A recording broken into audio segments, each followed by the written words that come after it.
Killing it since tip off. Come with it or stay home, the people gon' feel ripped off. It's only major leaguers in the office. If you giving half of an effort around the rest of us, you'll make it awkward. I'm about that action, not the one you talk with. You better hope I'm not the one your coach gon' have you out here really guarding. It took a lot for me to get here, but I have arrived. I really made it and the haters be looking surprised. Been down before, but now I'm better than I've ever been. Through all adversity, I saw that right now at the whatever the problem, we'll solve them. Make it through together, it'll be all love, and it's all good. Yeah. Okay. They say pressure makes diamonds. That's what I align with, cause the journey I've been climbing is riddled with perfect timing. I'm in a different mode when I be trying to get it. To even get a chance to compete is a form of winning. I mean, what's the point of playing if we ain't striving for greatness? I feel a sense of pride with every play that I'm making. To the top of the world when I came from the basement. Boy, I'm the one and not the two, so don't get it mistaken.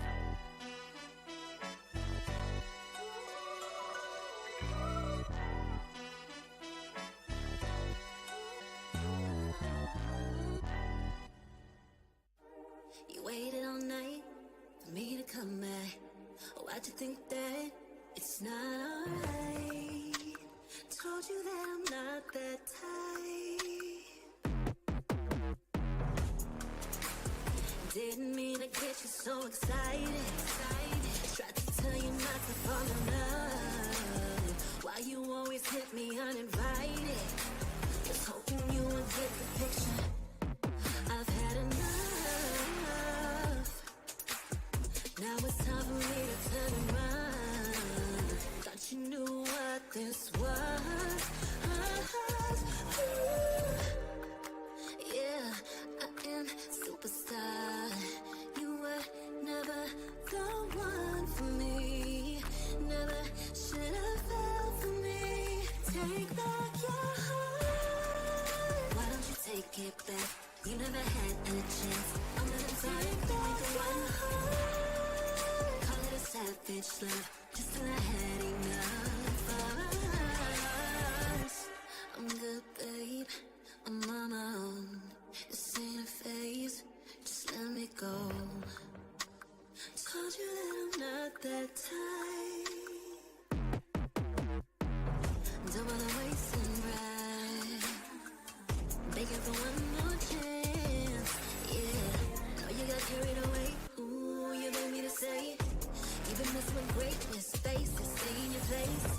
I was looking to play, then you got in the way.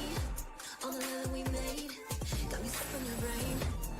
Got no time to stay here and say goodbye. Yeah, I am superstar. You were never the one for me. Never should have fell for me. Take back your heart.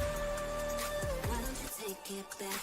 You never had a chance. I'm gonna take back one heart. Call it a savage love, just till I had enough of us.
I'm the big dog, been killing it since tip-off. Come with it or stay home, the people gon' feel ripped off. It's only major leaguers in the office. If you giving half of an effort around the rest of us, you'll make it awkward. I'm about that action, not the one you talk with. You better hope I'm not the one your coach gon' have you out here really guarding. It took a lot for me to get here, but I have arrived. I really made it and the haters be looking surprised. Been down before, but now I'm better than I've ever been. Through all adversity, I saw them right down at the whatever the problem, we'll solve them. Make it through together, it'll be all love, and it's all good. Yeah, okay. They say pressure pressure makes diamonds. That's what I align with, cause the journey I've been climbing is riddled with perfect timing. I'm in a different mode when I be trying to get it. To even get a chance to compete is a form of winning. I mean, what's the point of playing if we ain't striving for greatness? I feel a sense of pride with every play that I'm making. To the top of the world when I came from the basement. Boy, I'm the one and not the two, so don't get it mistaken.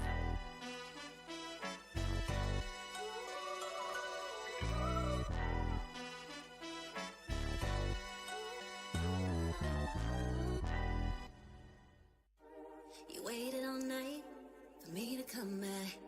Why'd you think that it's not alright? Told you that I'm not that type. Didn't mean to get you so excited.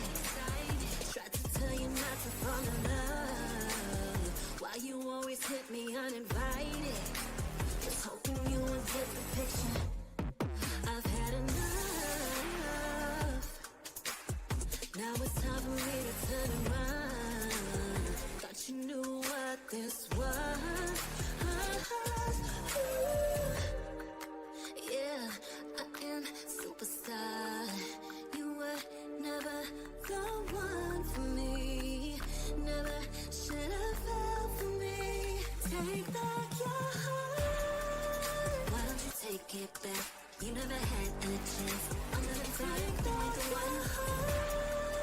Call it a savage love, just till I had enough of us. I'm good, babe. I'm on my own. This ain't a phase. Just let me go. Told you that I'm not that type. Don't wanna waste and ride. Begging for one more chance. Yeah, know you got carried away. Ooh, you made me to say. Even this with greatness, space to stay in your place. I was looking to play, then you got in the way. All the love that we made got me stuck in the rain. Got no time to stay here and say goodbye. Yeah, I am superstar. You were never the one for me. Never should have fell for me. Take back your heart. Why don't you take it back? You never had a chance. I'm gonna take back the one heart. Call it a savage love, just till I had enough of us.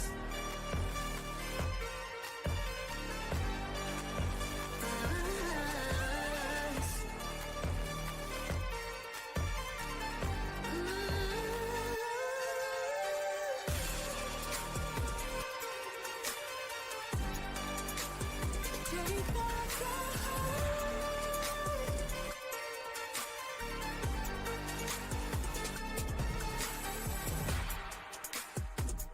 Yeah, yeah.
The Snapdragon Pro Series is brought to you by Snapdragon Elite Gaming, Monster Energy, and DHL.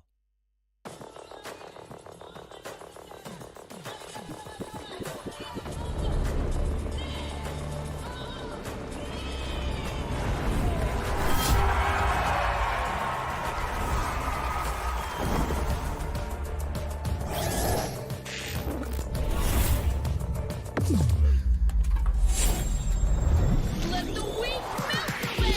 Killing spree! taking the kill back. Run time, baby.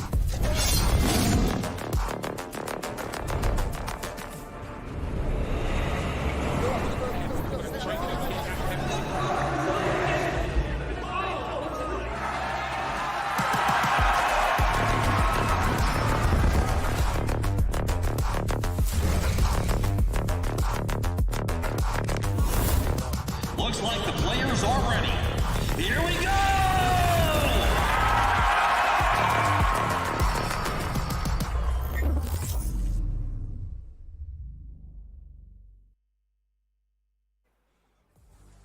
The first major step of the tournament's done. Now it's time to level up with the challenge season. Welcome to Snapdragon Pro Series Call of Duty Mobile, where I'm going to be your host, Caster Necro. John alongside with me on the panel is going to be Super Johnny. And Johnny, it is the day one of the challenge season itself. And we know the teams that qualified in from the open finals, they're going to be John alongside with these two invited teams. Exactly, and it's going to be exciting to see how the journey turns out from here on out, because, again, as you mentioned just a few seconds ago, the first challenge was the open finals. That is done and dusted. We have cut down our numbers from the 16 teams that were there in the open finals to the top 8 that did get to move forward. And, of course, 2 invited teams, 10 teams in the challenge season, out of which 6 get to make their way towards that land finale. And we've already seen those 2 invited teams, right? A Godlike and Team Felines, especially speaking of Godlike Esports. Now, them coming back into the mix, we know the competition is going to be much more easier for Godlike because they've been performing on much more higher stages. While you try and speak of the teams that are going to be competing against each other today over here, for them it's not a good news considering they get to face off against Godlike, and probably it's going to be one-sided affair because that's been the history. Exactly. There's no one there to challenge them, right? I mean, that's always been the case. And again, it's going to be exciting to see, does anyone rise up to the occasion, rise up to give a tough fight to the side of Godlike as well? But again, there's a lot more on the line for these teams now. We do have the prize pool for the challenge season on our screens. And of course, a massive 80,000 waiting for the team that walks away with a win. Exactly. The first placing team will be getting 18,000. The second one will be getting 50. And keep this thing in mind. It's the individual prize pool of Group A and Group B. So there's a lot of that money on the line. And one thing is for sure, it can also be the motivating factor. And it can also be something that can put on the pressure on these teams. Now, speaking of some of the big dogs, right, you've also got Accelerate. You've also got Anthem. And then speaking of the opposite side of the spectrum, some of the newer faces on the block, they have definitely been struggling. But you know what? Speaking of the tournament format itself, as we know, the first step was the open finals, which is already cleared. Now we're currently inside of the challenge season. Inside of the challenge season, it's going to be a single round robin format where we have the top teams of open finals join in, and then 2 invited teams from the challenge season as well.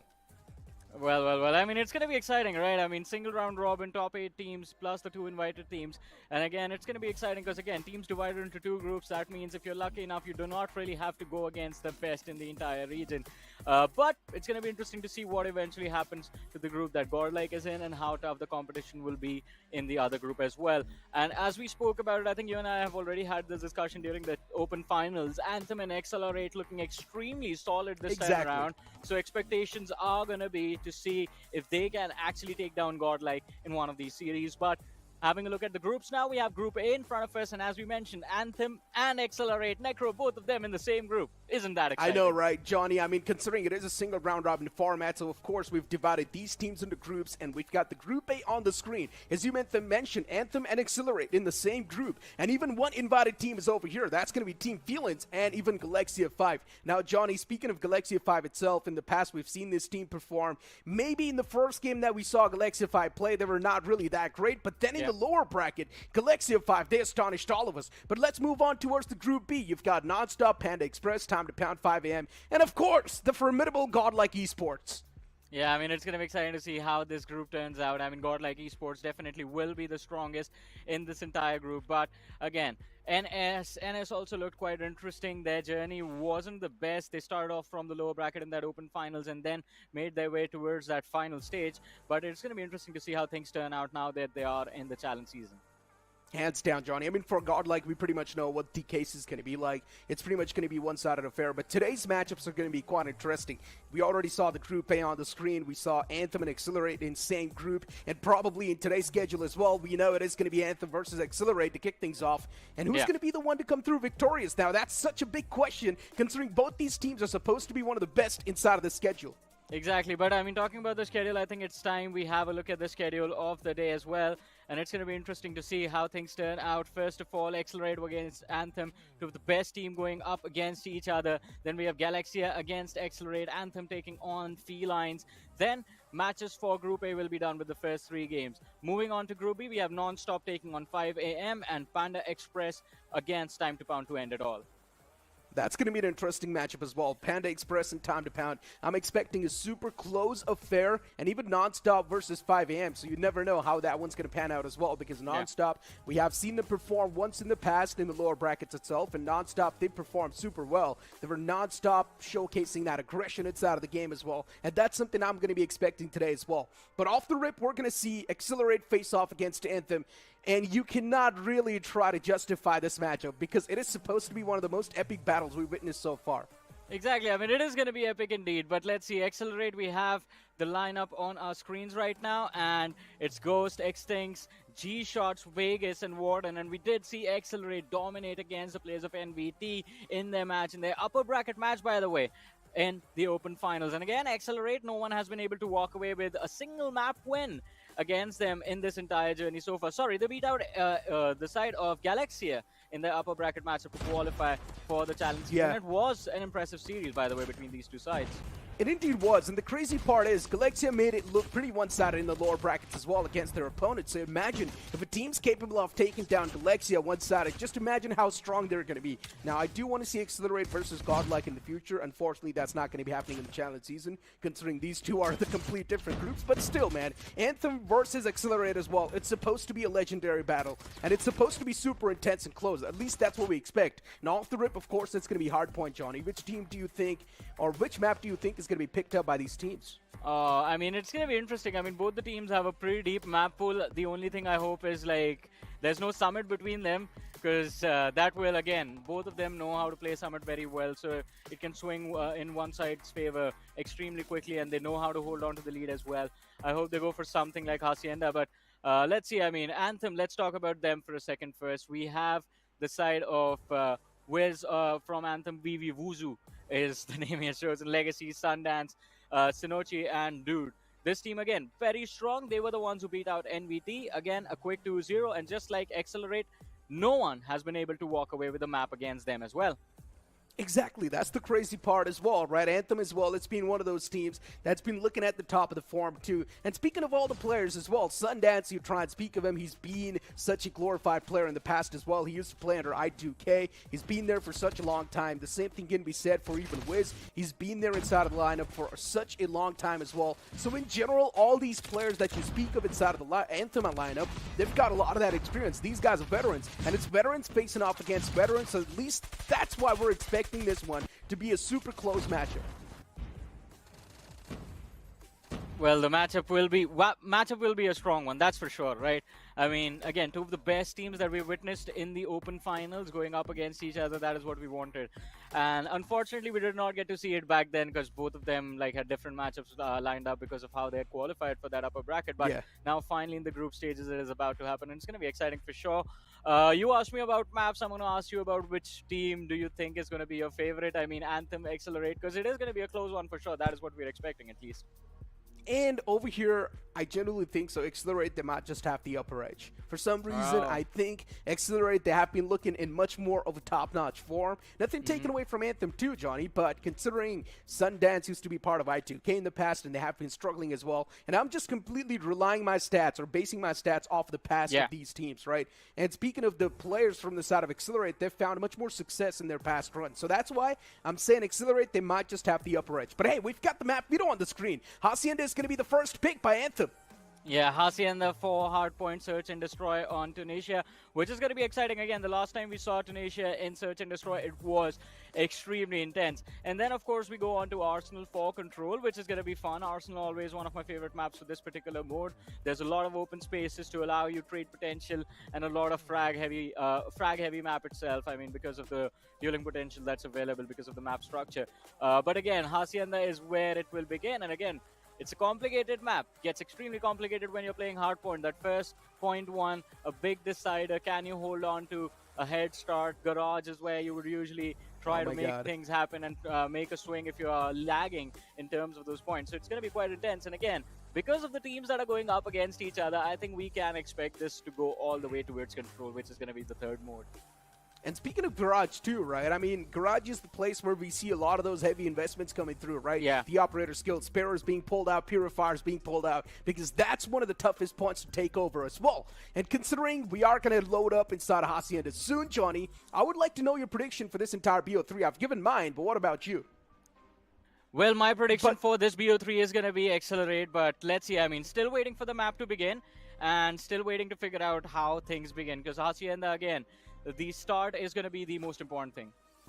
Indeed, the start's going to be of the essence as we have a matchup rolling up between Accelerate and Anthem. And the first map is going to be played, of course, Hacienda. Let's see who's going to be the one to come through victorious. Anthem versus Accelerate. Both these teams, especially inside of this Snapdragon Pro Series, they have been looking pretty incredible. But still, there's a big question mark. Who's going to be the one to run through with the lead off the rip? Because for now, it seems like Accelerate, they've definitely got the points control in their hands. And even inside of the kill feed, it's the players just going crazy. Accelerate, they've already got a few start-off kills, and that's going to help them so much on the point. And speaking of them as well, even the trades are looking pretty back and forth. Anthem 2 now, once again, looking to be back in the race. Sundance himself is getting a lot of those heavy beatings on the board, and that's a great thing for Anthem, because that's something they're definitely lacking. 15 points on the board will make it 16 for Accelerate, and this is something that's not looking too great for Anthem. If the same thing keeps on popping up over and over again, Accelerate, they might just run away with the first point, and they might just have the momentum as well. Well, let's see, though. They are looking quite strong and solid in the start of this game. But again, Anthem as well can at any given time make the turnaround. Too much pressure from Accelerate for this first point, in fact, inside of this game. And again, there's two players close to the fountain. And we have Wee Wuzu trying to move in, gets taken out very easily. And it seems like Anthem, the moment they show themselves is the very second they get kicked out. And again, Accelerate in a very brilliant position. Look at that. They've already made the rotation for the next hardpoint as well. They indeed have, Johnny. The next hard point is already in their hands, and it's towards Garage. Usually, this is the hard point where we see a lot of those struggles coming through. Heavy investments as well, considering there's so many choke points to hold. And Vegas is the man who's currently holding the staircase, too. Does not want to let the players pass away. Sundance, he was the man who was popping out from the side of Anthem, but it's not looking too good for them, considering the momentum right now. The wind is in the sail of Accelerate. And just look at the angles the players of Accelerate are holding, too. It's a meat grinder completely on that hard point.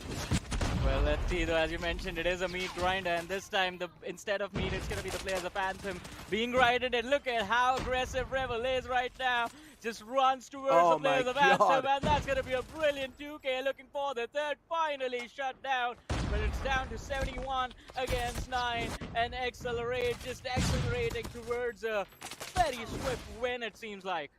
This is what you call the pedal to the metal, and Accelerate slowly and steadily, once again, getting that massive lead. Not actually slowly and steadily, they're just accelerating through with the lead. 87 points already on the block, while Anthem, they're still stuck with single digits on the board. Just 9 points. And even inside of the kill feed, Anthem, yes, they're getting 1 or 2 solo kills over here and there, but that's really not going to matter, because when you've got Accelerate just popping through, and even Revel, he was the main player maker, even in the past when they faced off against Galaxia 5. And even now we're here, Revel is able to get so much information and so much vital value.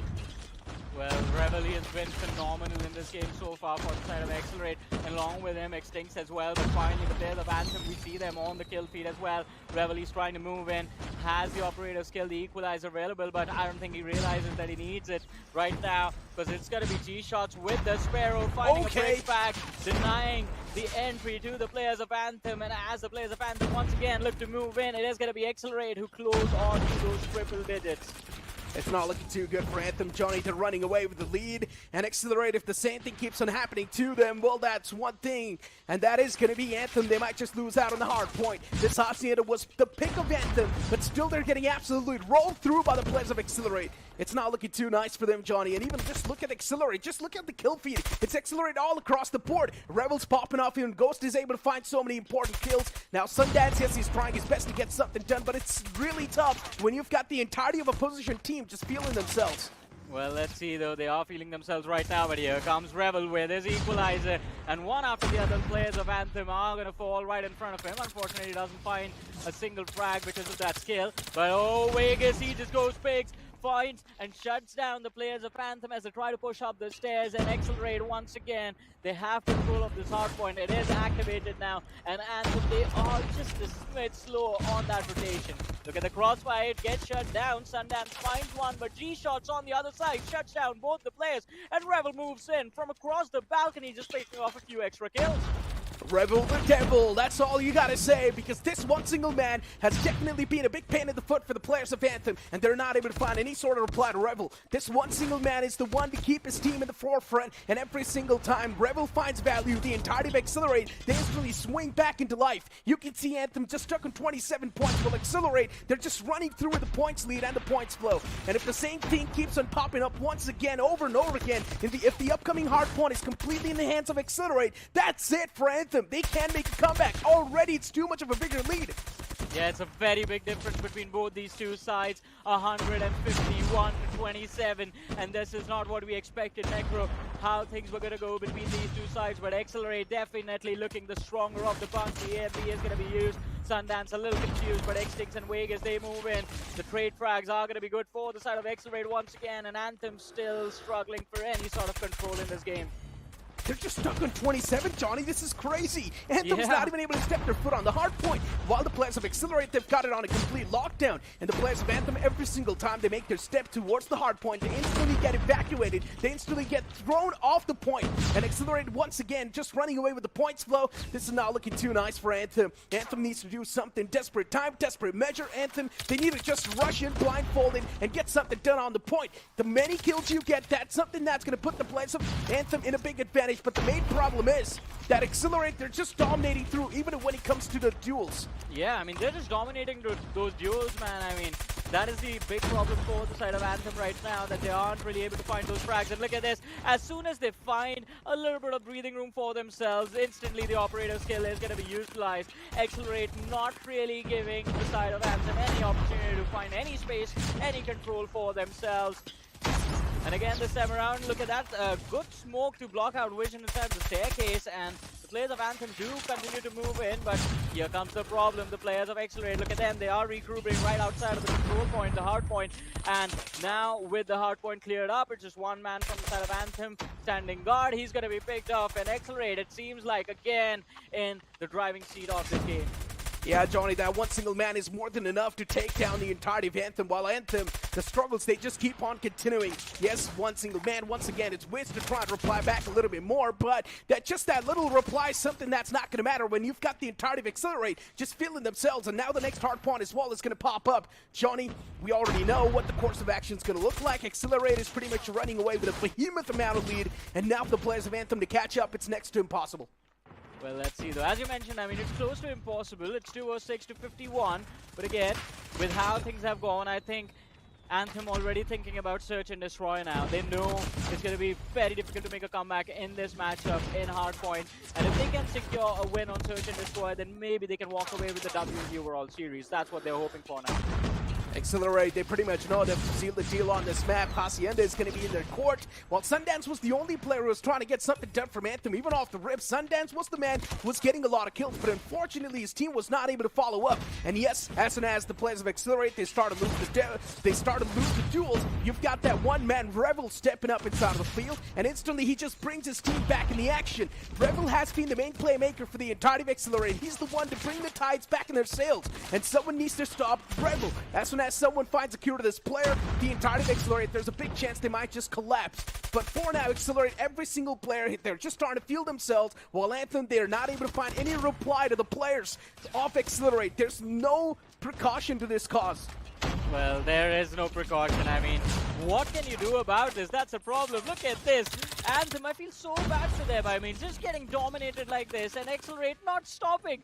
Rebel is an absolute menace in this game, and he has been shut down. And as soon as that happens, G-Shots and Vegas, they stand up. 33 frags for the side of Vegas, 34 for G-Shots. And you compare that to how Anthem has been playing, their best performing players just sitting on 24.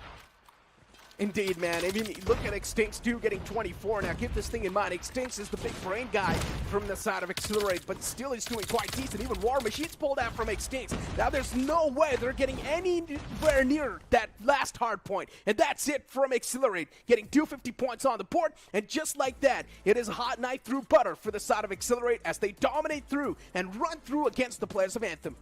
Well, what a way to kick things off, and what an impressive matchup between these two sides. I'm very happy seeing Accelerate show up like the mean business today, but what happened to Anthem, man?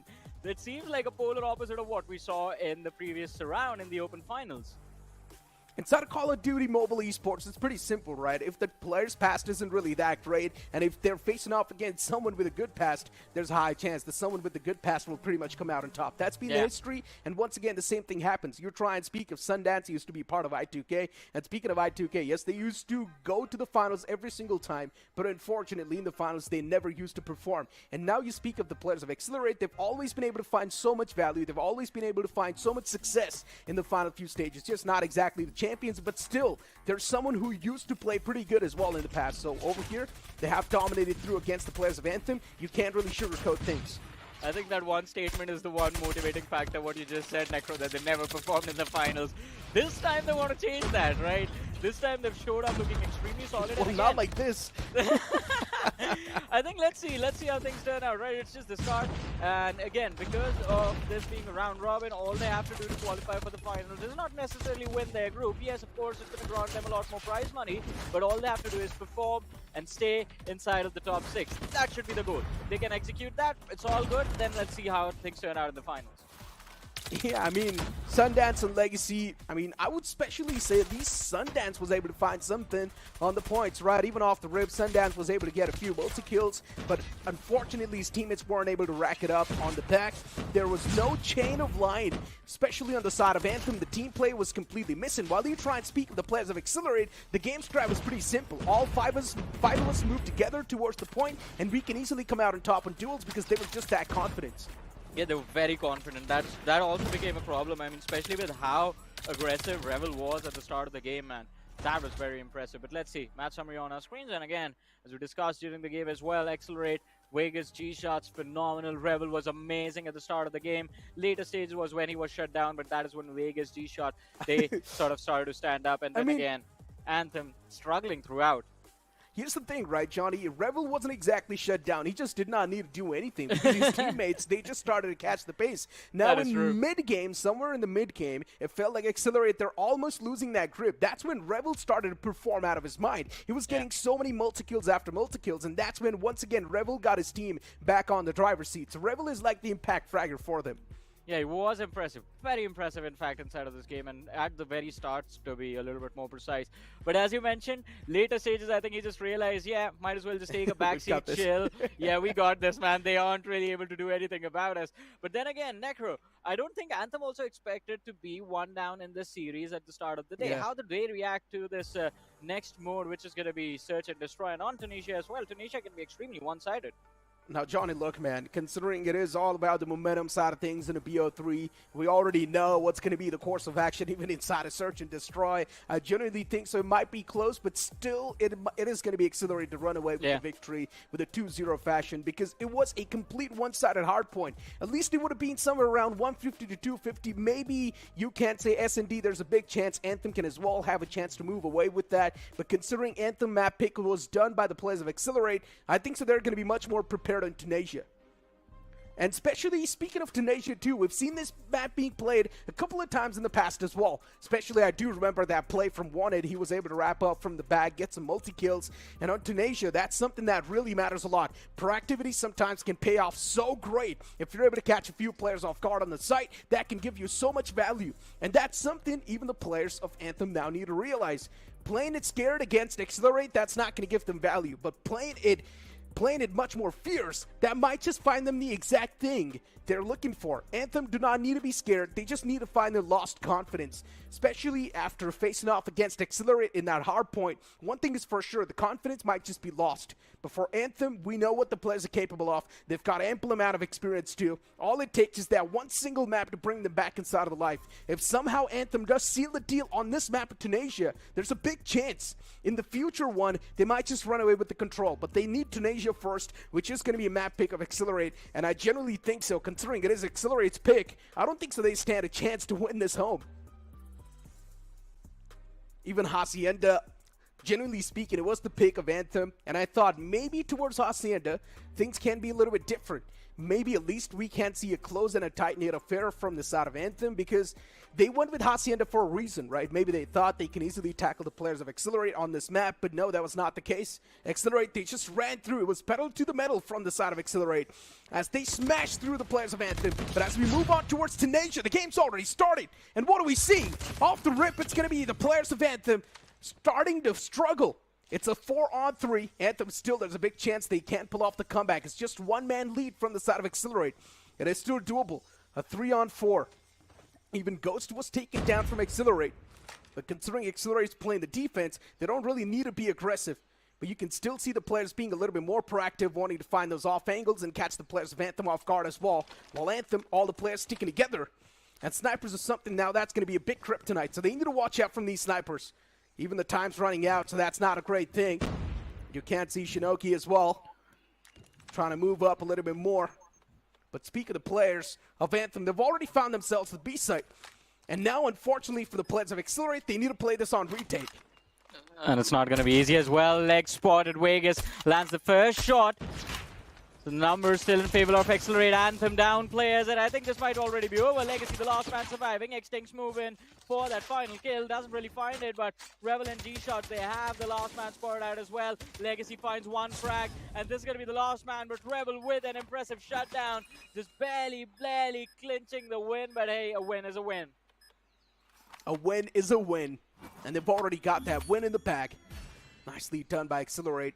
That's going to be the first round of the board already, and this is what I'm saying, right?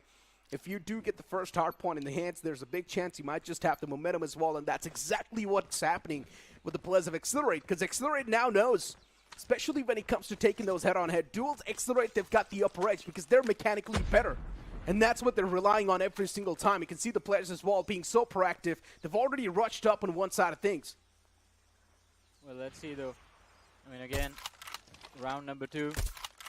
And Anthem this time being extremely careful with how they want to move on the board, how they want to move on the map. Oh no, though, Ghost. This is just brilliant positioning. Necro catches 2 players off guard, finds those frags, and it's going to be again Anthem on the wrong end of the stick. Oh, Vegas no. with a pistol as well. And Extinct chimes in for the second, already down to the last man before things even began. It's a flawless round already, Johnny. I don't think so Accelerate. Yeah.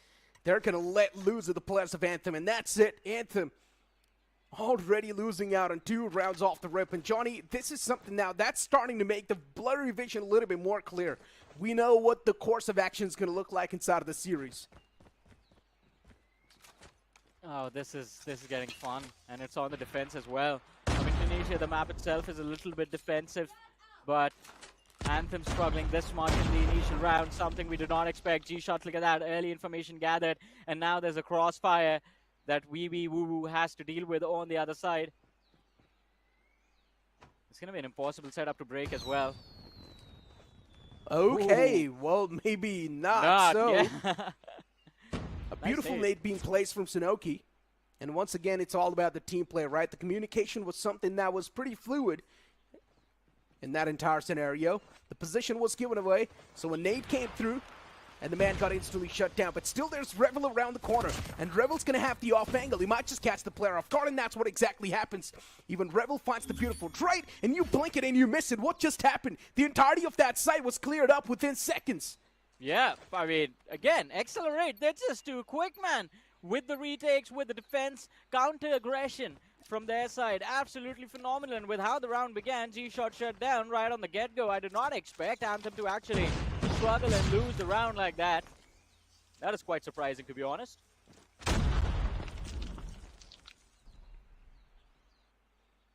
A slow and 3-0. steady start this time around, but look at the players of Accelerate.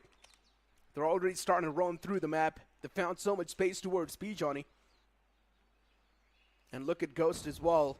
He's probably going to find a really nice wraparound, but it's a little bit too late considering the boys have already found the entrance towards the A site. They're also going to get the plant down as well. The rotation, it might just be a little bit too late from the side of Accelerate, considering it is going to be 4 on 5. Accelerate with the man disadvantage, but all it takes is that one single fight. And even that one single fight can change the entirety of this round.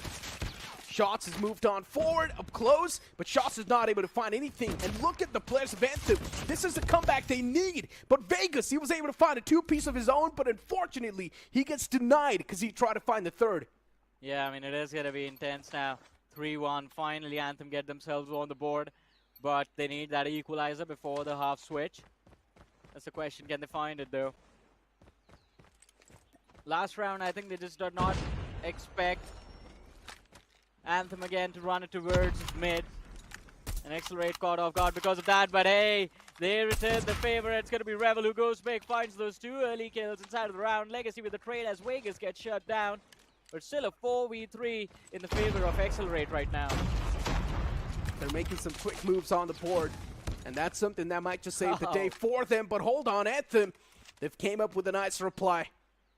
And now for Accelerate, no matter what step they try to take inside of the game, it's not looking that fluid. There we go. The first engagement comes through for Ghost, but he's not able to come out on top. Anthem now slowly and steadily starting to get the pace back inside of this entire series. Too aggressive, man. That was too aggressive from the side of Accelerate with how we saw Overconfidence. Yeah, overconfident as well. Charging forward with a sniper like that. Point blank range. You have 3 players right in front of you. Yeah, I'm quite doubtful that's ever going to work out for anyone. The best you can do is just find one frag and then you get traded out instantly. But look at this, the spam from Extinct. And it's a quick take of that A side coming in from Anthem this time. There we go. Even the pushes are now starting to be made. Good utils being tossed, but unfortunately, they're not able to find any sort of value just yet. It's now time to hold the angles. The post plant, something that's going to matter the most, but still the man advantage is in the hands of Accelerate. And Shinoki's about to face off against 2 players at the same time. Is he ready for this face-off? Type 19 in the hands of Vegas. His position's compromised as well, while Shinoki's just waiting for someone to pop out from this angle. And there we go. Position's now given, but still the man was taking a nap and he got caught. And here we go, just like that. Within moments, it's going to be Accelerate taking over the site. 3-2. And again, the score goes up 4-2.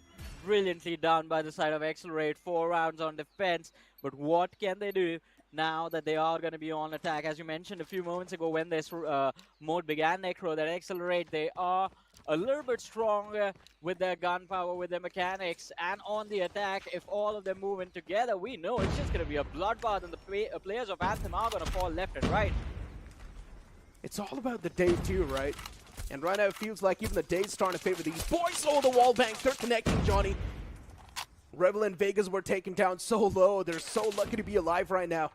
One single shot, and maybe that could have been the early trade they were looking for. Accelerate, they've already lost out on Ghost. That's not a great news. A 4-5 off the rip for Accelerate. If they lose out in this first round in the first half, it's not going to be nice. But now things are taking a little bit more slow and cautiously. Even Wiz is waiting for at least a few peeks from the front.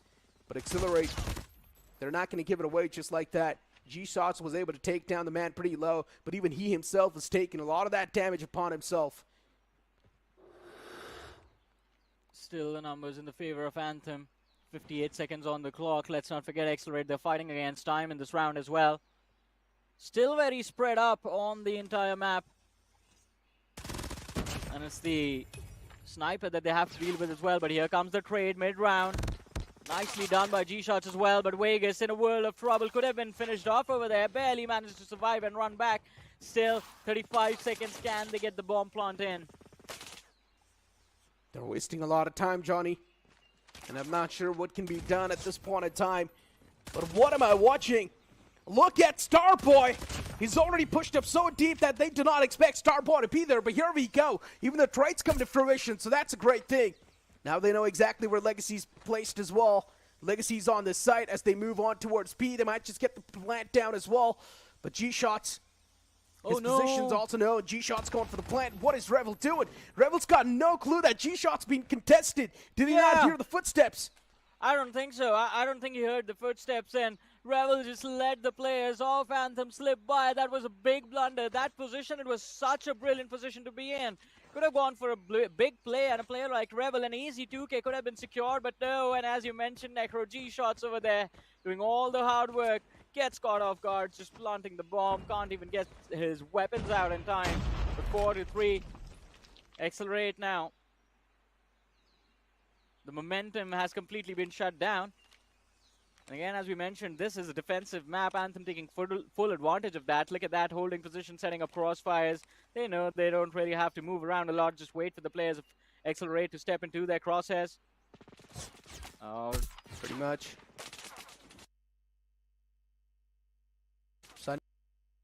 He was spotted. The shot was taken.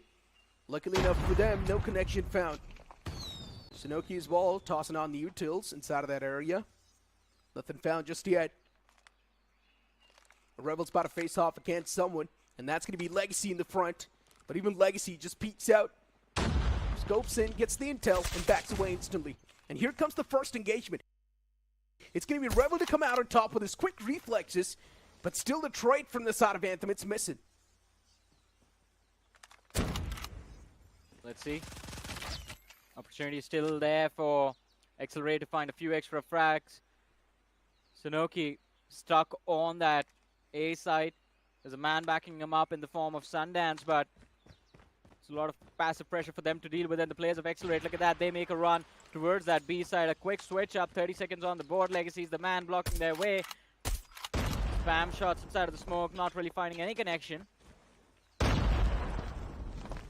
Oh my no. god, what is Rebel doing? He's over-aggressing Johnny, and Rebel gets caught instantly.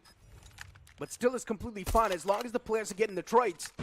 And that's where Accelerate, they once again bring the number back to the equal. But unfortunately, even the second man hits the deck, and now it's taken down to a 2-on-1. It's not looking too nice for the side of Accelerate. They might just lose out in this round. The first shot is missed. It's not nice. And Vegas whiffs the second shot as well. Revel was too aggressive in that instance. He wanted to go for the off angle. He wanted to be a little bit more proactive, catch the players off guard. But no, unfortunately, in the efforts of putting or trying to make a highlight play, he just screwed up the entire round.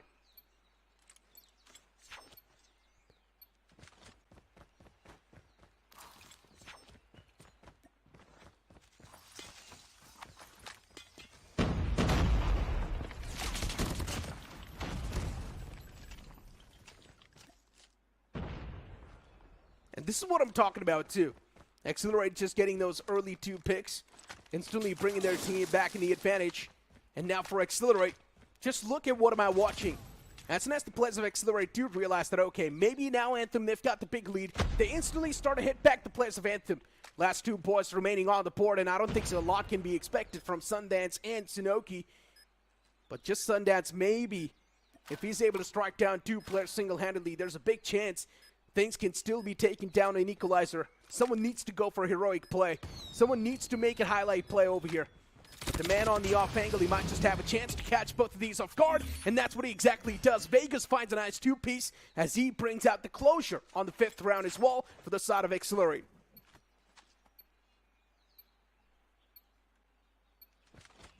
Five to 4.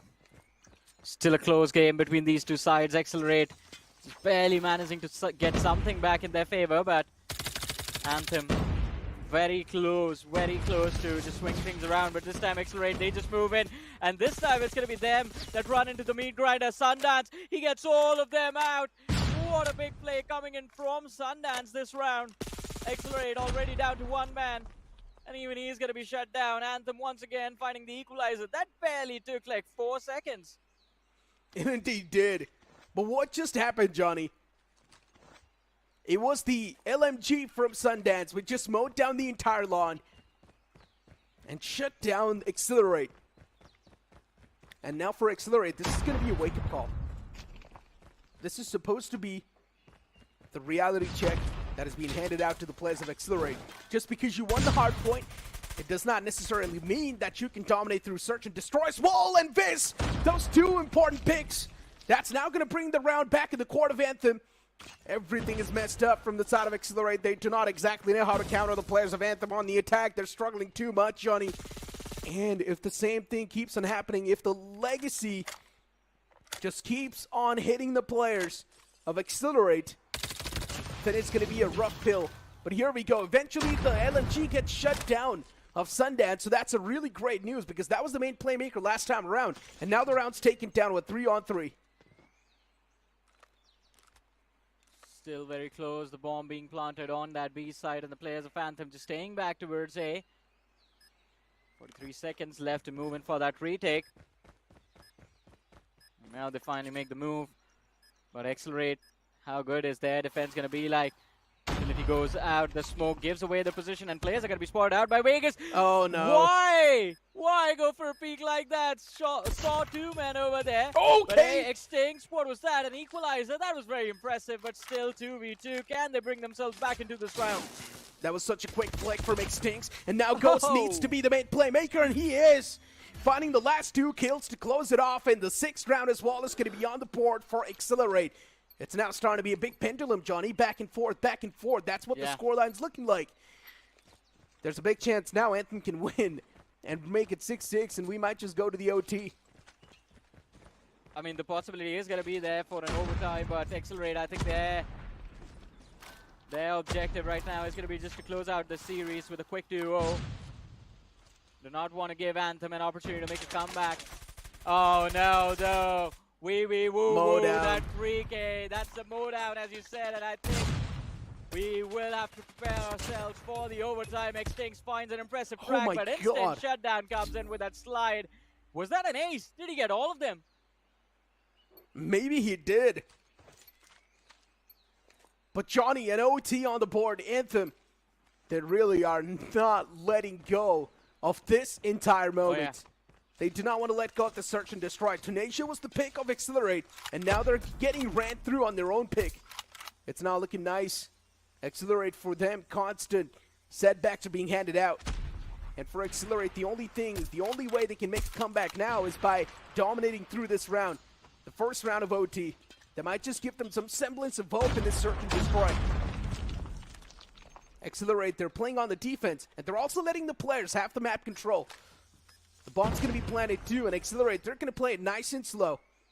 Sundance, once again, with his LMG, he's looking to light a few players up. We've also got the SMGs and the ERs on the board. Even the snipers now looking to find a little bit of that taste of blood of Anthem. Utils being tossed, Legacy's able to find a 1. Even Wiz is able to shut down Revel, and Wiz that 2K. It's something now that's going to bring the team back into life, but Extincts. What are those 2 important kills? And out of nowhere, you can see the players of Accelerate just bringing themselves back to life. Even the third one could have been found, but Starboy, he clutches it out for his team. Extincts almost saved the day, but unfortunately, Starboy was there to save the day.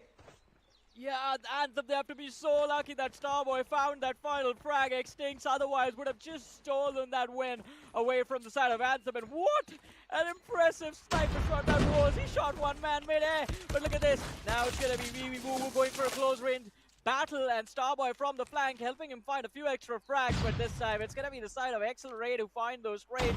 And on attack, man advantage gained for the first time in this entire series. This LMG from Sundance. It's been the main playmaker. It's able to find so much value. 6 kills already on the board for Sundance. But this time around, Accelerate, they've got so much map control that Anthem just do not know where to look. They do not know where to expect the players. It's a 2-on-1. The man advantage clearly in the hands of Accelerate too. And now they need to play together. Set up a nice crossfire, and that's what they're exactly doing. They're waiting for Sundance to walk in their trap. Sundance slowly and steadily walking towards the site. His footsteps are definitely heard as he's now going to try to clear that angle too. He gets spotted. Oh, I genuinely thought we might just see the whip from Ghost, but luckily enough, he scopes back in and he shuts down the player. Oh man, it was so close. As you mentioned, I mean, he could have whipped as well. Started ADSing towards the feet themselves. And again, Sundance barely making it through this time, but again, that early 2-man advantage that the players of Accelerate had, a big reason that helped them to to close out. But oh no, this time Accelerate, they are on it, on defense, getting a big upper hand. Sundance, the last man left alive as soon as the round begins, and he's going to be shut down as well. Quick work made of the players of Anthem as they Accelerate, put themselves on the board. Once again, 8-7, they are up one round, but can they close this series out? Still a big question, and this time it's going to be Anthem on defense and Accelerate, they're playing attack. Accelerate needs one more round to throw the closure. Johnny, do you think they can find it? It's always been the pendulum. Sometimes it's the players of Anthem, sometimes it's the players of Accelerate.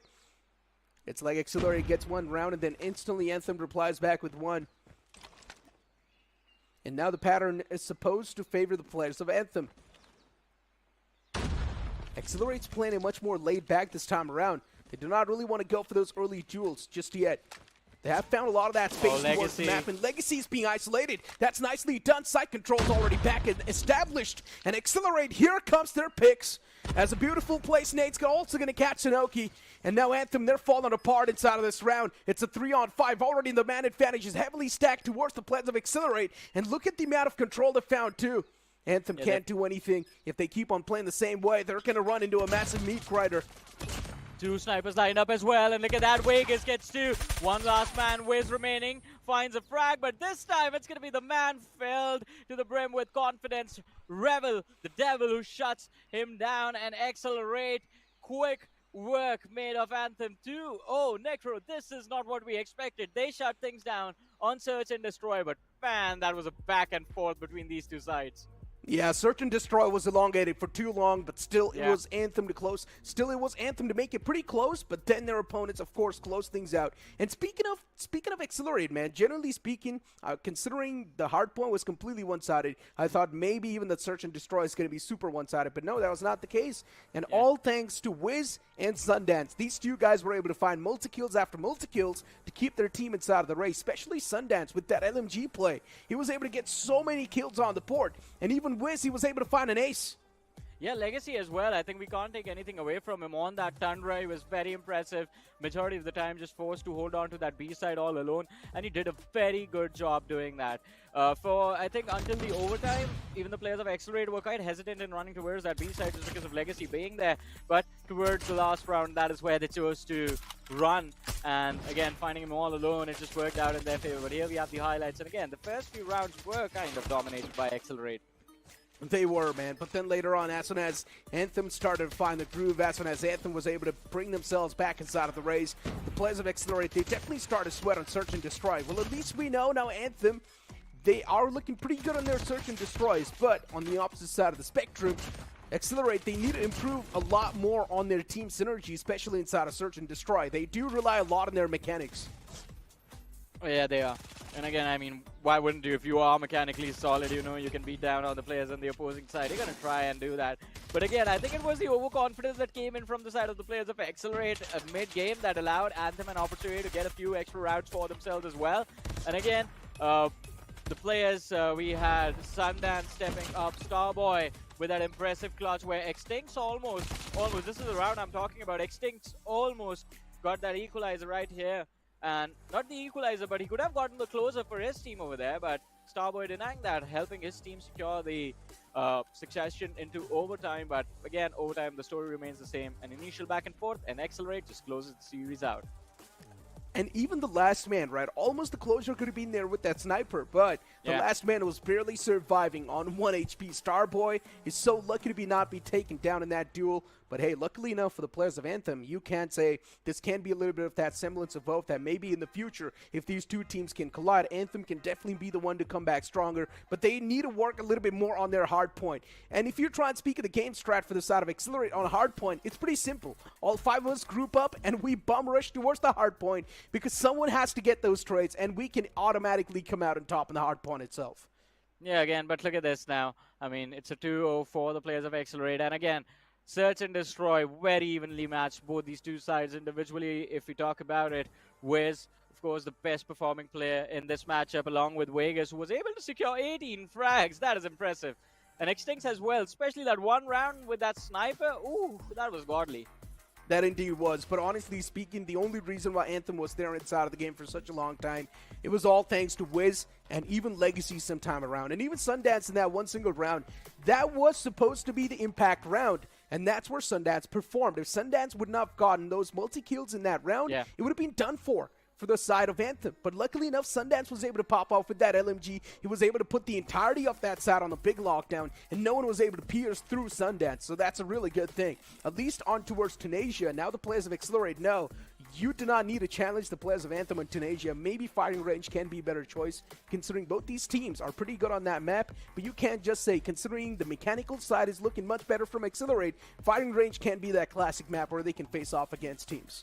Yeah, it can be. It can definitely be. I mean, firing range a little bit more balanced, but Tunisia definitely heavily defensive-sided this map. I mean, we've seen that in the past. Teams are very comfortable on the defense. Attack is where you struggle because you have to push through those tiny little choke points, and that just forces the lanes. They force your players, your entire team to just line up. And as we saw in this map as well, in this matchup multiple times, it just turns into a meat grinder because there's a lot of movement space on the side itself. But hey, the first series is done and dusted. I think it's time to move on to the next one now.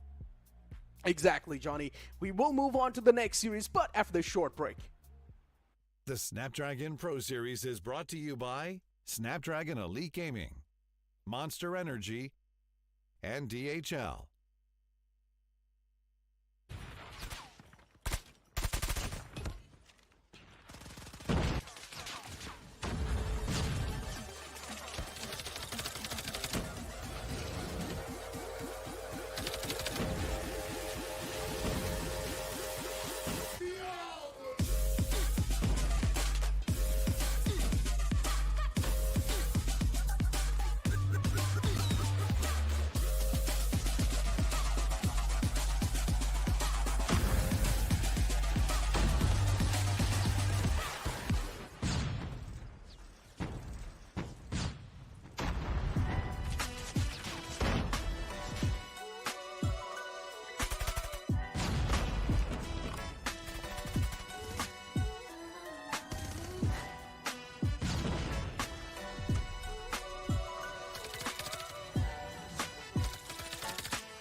Killing it since tip off. Come with it or stay home, the people gon' feel ripped off. It's only major leaguers in the office. If you giving half of an effort around the rest of us, you'll make it awkward. I'm about that action, not the one you talk with. You better hope I'm not the one your coach gon' have you out here really guarding. It took a lot for me to get here, but I have arrived. I really made it, and the haters be looking surprised. Been down before, but now I'm better than I've ever been. Through all adversity, I saw the light now and whatever the problem, we'll solve them. Make it through together, it'll be all love, and it's all good. Yeah. Okay. They say pressure makes diamonds. That's what I align with, cause the journey I've been climbing is riddled with perfect timing. I'm in a different mode when I be trying to get it. To even get a chance to compete is a form of winning. I mean, what's the point of playing if we ain't striving for greatness? I feel a sense of pride with every play that I'm making. To the top of the world when I came from the basement. Boy, I'm the one and not the two, so don't get it mistaken.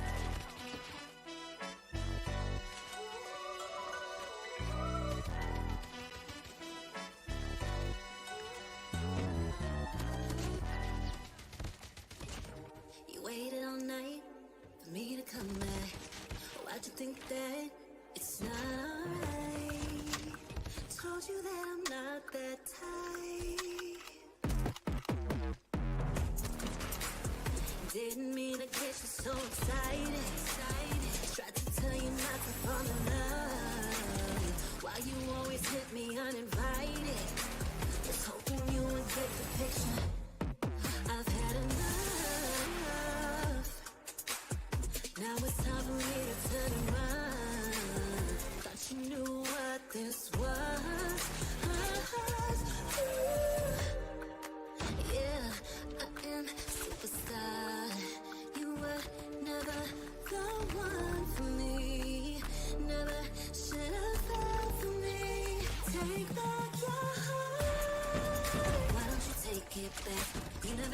energies. I'm gonna fight the one heart. Call it a savage love, just till I had enough of us. I'm good, babe, and I'm on. This ain't a phase, just let me go. Told you that I'm not that type. Don't wanna waste and ride. Begging for one more chance. Yeah, oh, you got carried away. Ooh, you made me to say. Even messing with greatness, face, you see in your face. I was looking to play, then you got in the way. All the love we made got me stuck in your brain. Got no time to stay here and say goodbye. Yeah, I am superstar. You were never the one for me. Never should have felt for me. Take back your heart. Why don't you take it back? You never had a chance. I'm gonna fight the one heart. Call it a savage love, just till I had enough of us.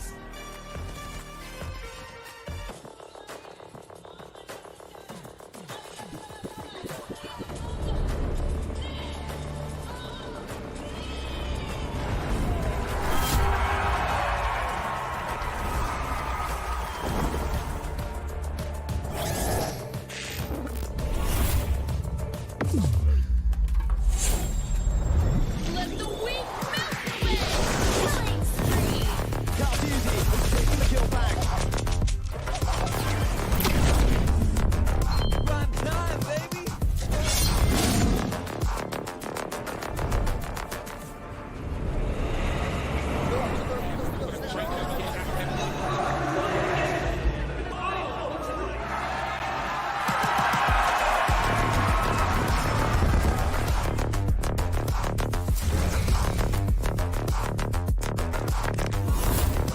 Looks like the players are ready.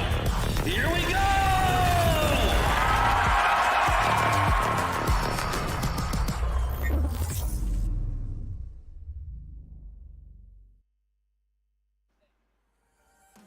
Welcome back after that short break. And Johnny, are you ready for this rematch between Galaxia 5 and Accelerate? Because the last time that we saw these two teams collide, it was clearly the collision favoring the players of Accelerate. But this time around, maybe Galaxia 5, especially in that lower bracket when we saw them perform, they were like a complete different beast. Yeah, I mean, they were a beast indeed. Galaxia 5 just 2-0ing Team Dope. And again, moving forward inside of these challenge season. But again, Accelerate, I think they are a little bit more experienced. They know how to take on the players of Galaxia 5. So just like the match in the upper bracket of that open finals, I'm expecting a quick 2-0 from Accelerate, especially with what they have done to the side of Anthem very recently. I think they're going to be very motivated as well. Yeah, I mean, Accelerate, they might just be motivated, but that search and destroy is something that might just plant a bit of those doubts in the heads of Accelerate as well. If they screw things up on Hardpoint, then maybe search and destroy is something that might just not be in their favor. But once again, we're speaking of Accelerate screwing up Hardpoint.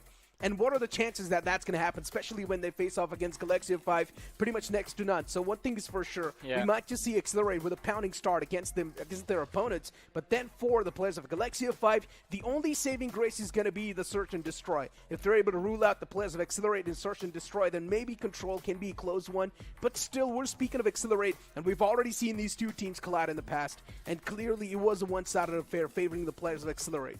Yeah, it was a one-sided affair in both the modes, and again, I mean, we are going to see what the map veto is going to look like today as well, because that can be a big game changer. If we see Tunisia again, then maybe Galaxia can make a comeback, but let's have a look at the squad roster for Galaxia as well. Rogue, Disparity, Drago, Marbs, and Lakshya being the inside of the team, and last time around there were a lot of expectation from Marbs, but unfortunately wasn't really able to perform. Hopefully this time it's going to be a little different. Still, an okay performance was there from Marbs, right? Nothing taken away from that. Even Disparity was able to do pretty good. Even Rogue was able to pop off. So Galaxia 5 in the lower brackets, they were definitely playing quite nice. They were like a well-knit unit. But if you're trying to look at the few highlights too, I mean, Galaxia 5 in general, they were in groove. Even Fury was able to play on his top-notch form. While you try and move on towards Accelerate, I mean, it's Revel, man. Revel was an absolute devil, and he was the main reason for the demise of Galaxia 5. Revel was popping off in the hard point. Yeah, Revel was kind of the devil today as well, and I don't think there's anything that has changed for this man. is just in a top-notch form right now, and it's going to be very difficult, but still very important for Galaxia to figure out a way to how to shut him down. And once you deal with Revel, then there's the entire team right behind him that you have to deal with. So there's like two problems that you have to face, Revel and everyone else. But again, Galaxia, hopefully they've made a few improvements, because again, one advantage is that, as we keep mentioning, yes, the series the last time around was one-sided, but at least Galaxy have some idea of how Accelerate likes to play things out, and maybe they've come up with a few countermeasures to use against them today. Maybe the map veto is something that can be a good friend for the players of Galaxia 5 and help them shut down their opponents. But let's move on towards the map veto and figure out what the first map is going to be towards Hardpoint. Hey, it's going to be Hacienda once again. Why does everyone pick Hacienda against Accelerate when they get absolutely bum-rushed? And this was the same pick against Accelerate in the past as well. And Hacienda was completely dominated by Accelerate. So once again, Galaxia 5 is going to pick up Hacienda against them. Firing range is going to be the pick of Accelerate, which is pretty much the classic pick, and that's something I suggested the boys, so maybe they heard me. I mean, yeah, firing range, it should be interesting, but as you mentioned, Hacienda, we just saw what Accelerate did to Anthem just now, a few moments ago, in the same map, on the same mode, and I think Galaxia are going to suffer the same fate as well. But what were their options, man? The last time they tried playing Summit against Accelerate, and it was a 250 against 33, they just got dominated pretty hard. And firing range as well, you know, I'm quite skeptical that firing range, again, Accelerate is going to walk away with the win, because the last time they won against Galaxia 7-1. So that's the best part, right? The only reason why I'm saying that firing range is going to favor heavily the players of Accelerate, because it's one of the most classic maps, right? There's not really a lot of those plays that are going to be unexpected on the map, because it's been played so many times in the competitive pool. So the players are accustomed to every single play that you can possibly pull out on this map. So for Accelerate, considering they've already got the mechanics, they are also accustomed to this map of firing range, so there's a big chance they might just come out on top, because mechanics is something that might just overrule the players of Galaxia 5. But here we go. Mars with a 2-piece off the rip to start things off, but G-Shots from the back! He finds a nice 3-piece, shutting down the entirety of Galaxia 5, and just look at the points flow. They've already got it back in their hands, and even that hunter-killer drone finding disparity. Someone stopped G-Shots. Yeah, someone needs to stop G-Shots, man. This man is on fire, and I think finally Lakshya and Mobs, they start to step in, a little bit of a shutdown, but Accelerate not slowing down, too much pressure inside of this first hardpoint itself, and they still have 30 more seconds to go. But Disparity and Rogue, the cleanup comes through, and for a few seconds, Galaxia do get a little bit of breathing room on towards that hardpoint. What am I even watching? What is Marv's doing? He's constantly just spamming through that window. He's not able to get anything done. Vegas comes in. He finds those multi-kills, even backed up with Ghost. There's not a lot Galaxia 5 can do, Johnny. It's just the same past we are viewing in the future. It feels like I'm watching a recorded tape. Yeah, man. I mean, at least Anthem right now was at double digits. Accelerate this time around, though, not allowing Galaxia to even touch 10 points, stuck at 5, and they move towards the next hardpoint before them as well. Now the crossfire is going to be set up. The entry blocked with that wall of smoke as well. But Rogue tries to move in, the pre-fire comes through, and Rogue gets shut down. Lakshya finds the trade. Ghost is going to be spotted out as well. An awkward angle, but X-Factor, instant trade, 56-5. There is no slowing down Accelerate right now. Yeah, it's not looking too nice. And look at Warden. What a clear that was. I genuinely thought Warden can't be struck down from that angle, but no, saves the man. And just look at the players of Accelerate. They know each and every single angle the players are going to be flooding in from. Even the stairs has gone a big lockdown. The man's not able to get anything done. Galaxia 5, they're starting to choke up every single angle they're looking for to move on towards that garage area. And yes, G5 is not standing a chance. Every single duel is being lost. How are you supposed to lose that duel when the man's taken down 1 HP? That was a big mess up from the side of Galaxia 5. And yes, at this point, you can say the players of Accelerate, they're just mechanically better. Well, let's see, they are mechanically better, and right now, I think Galaxy are regretting this Hacienda pick as well. Summit, at least, they stood a fighting chance on Hacienda. Accelerate just mowing them down every single time we see a player of Galaxia appear. They just disappear like a vanishing act the very next second. 96-5. Accelerate almost hitting the triple digits, and there it is. Oh no, you can't even say a lot over here, man. Accelerate, they're just dominating through. They're just stomping through the competition. Even a War Machine's being pulled out. G-Shots as well pulls out the Sparrow. Accelerate is all across the kill feed. You can't do anything against this team. They're just getting so many kills to the point where now the players of Galaxia 5, they're getting spawn camped, and you just can't do anything. As soon as the players, they come back to life, they are meeting the bullets of Accelerate. And for Accelerate, this is exactly what they were looking for.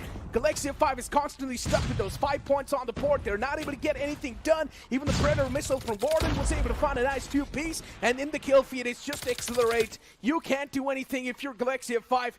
The players of Accelerate, they're just better when it comes to the team play. They've got each other's back. Even the mechanics, they seem a little bit more sharp. Man, they're still stuck at only 5 points. How is that possible? Accelerate almost at 150. This is just a big advantage for the side of Accelerate. And look at that. The players of Galaxy, they're moving towards the next hardpoint, but the players of Accelerate, all of them, in fact, closing in together. And just 3 players standing for defense. 2 were finished off with the utility. They're going to look for more frags, and there's going to be the cleanup. Accelerate once again in control of this hardpoint. There is no slowing them down. Finally, Galaxy get themselves to 16, but yeah, I think that should be it. Okay, yeah, Johnny, at least we expected some improvement, right? But this improvement is from the players of Accelerate. We haven't seen any improvement from Galaxia because they're getting absolutely rammed through. This time it's even worse than the last time they faced off against Accelerate. Yeah, G-Shots is just farming kills, man. Finally gets shut down, 173 to 16, and at this point not really caring about finishing off Galaxia. I think now it's just about securing the win. But 2 players move in from the side of Galaxia, both of them instantly shut down. 175, 176, 7 seconds remaining on this hard point, and now the next one is going to be at the fountain, the center of this mansion once again. No matter what you're trying to do, you're still meeting your makers, and that's pretty much been the fate for the side of Galaxia. No matter what they try to bring upon the board, they try to bring up those different variations, but still the team plays something that's lacking. You speak of the trades as well. There's no one to get the trades of the players itself. And even G5 Marv from the top is trying to rain down some hellfire against the players, but even that's not working out. Accelerate, they're just accelerating through this entire matchup, through this entire hard point, but finally Galaxia 5, they get some sort of control, but that control is going to be snatched away from Accelerate once again. Warden, he's able to find those multi-kills after multi-kills, snatch it away from Galaxia 5, get that 200 points marker on the board as well for Accelerate. Well, let's see though, 203 to 25, and now Disparity, he does find a frag for himself, but it's just 20 seconds left on this hard point. And again, Galaxia, not a single second to breathe. They're trying their level best, but as you mentioned, the difference a little too big for Galaxia to make a comeback. I think this mode, it is already over. Preparing for firing range again, but as expected, Necro, I am going to say this right now, the last time they did it, this time they're going to replicate it. Accelerate, they should be able to close out the series 2-0 if this is how things are going to go.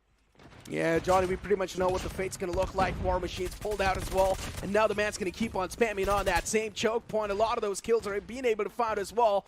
Another War Machine being pulled out from the side of Extincts, and you can't really do a lot. Extinct's able to just funnel through so many kills with that War Machine. Even Warden up close and personal with that. Fnac is able to find too much value.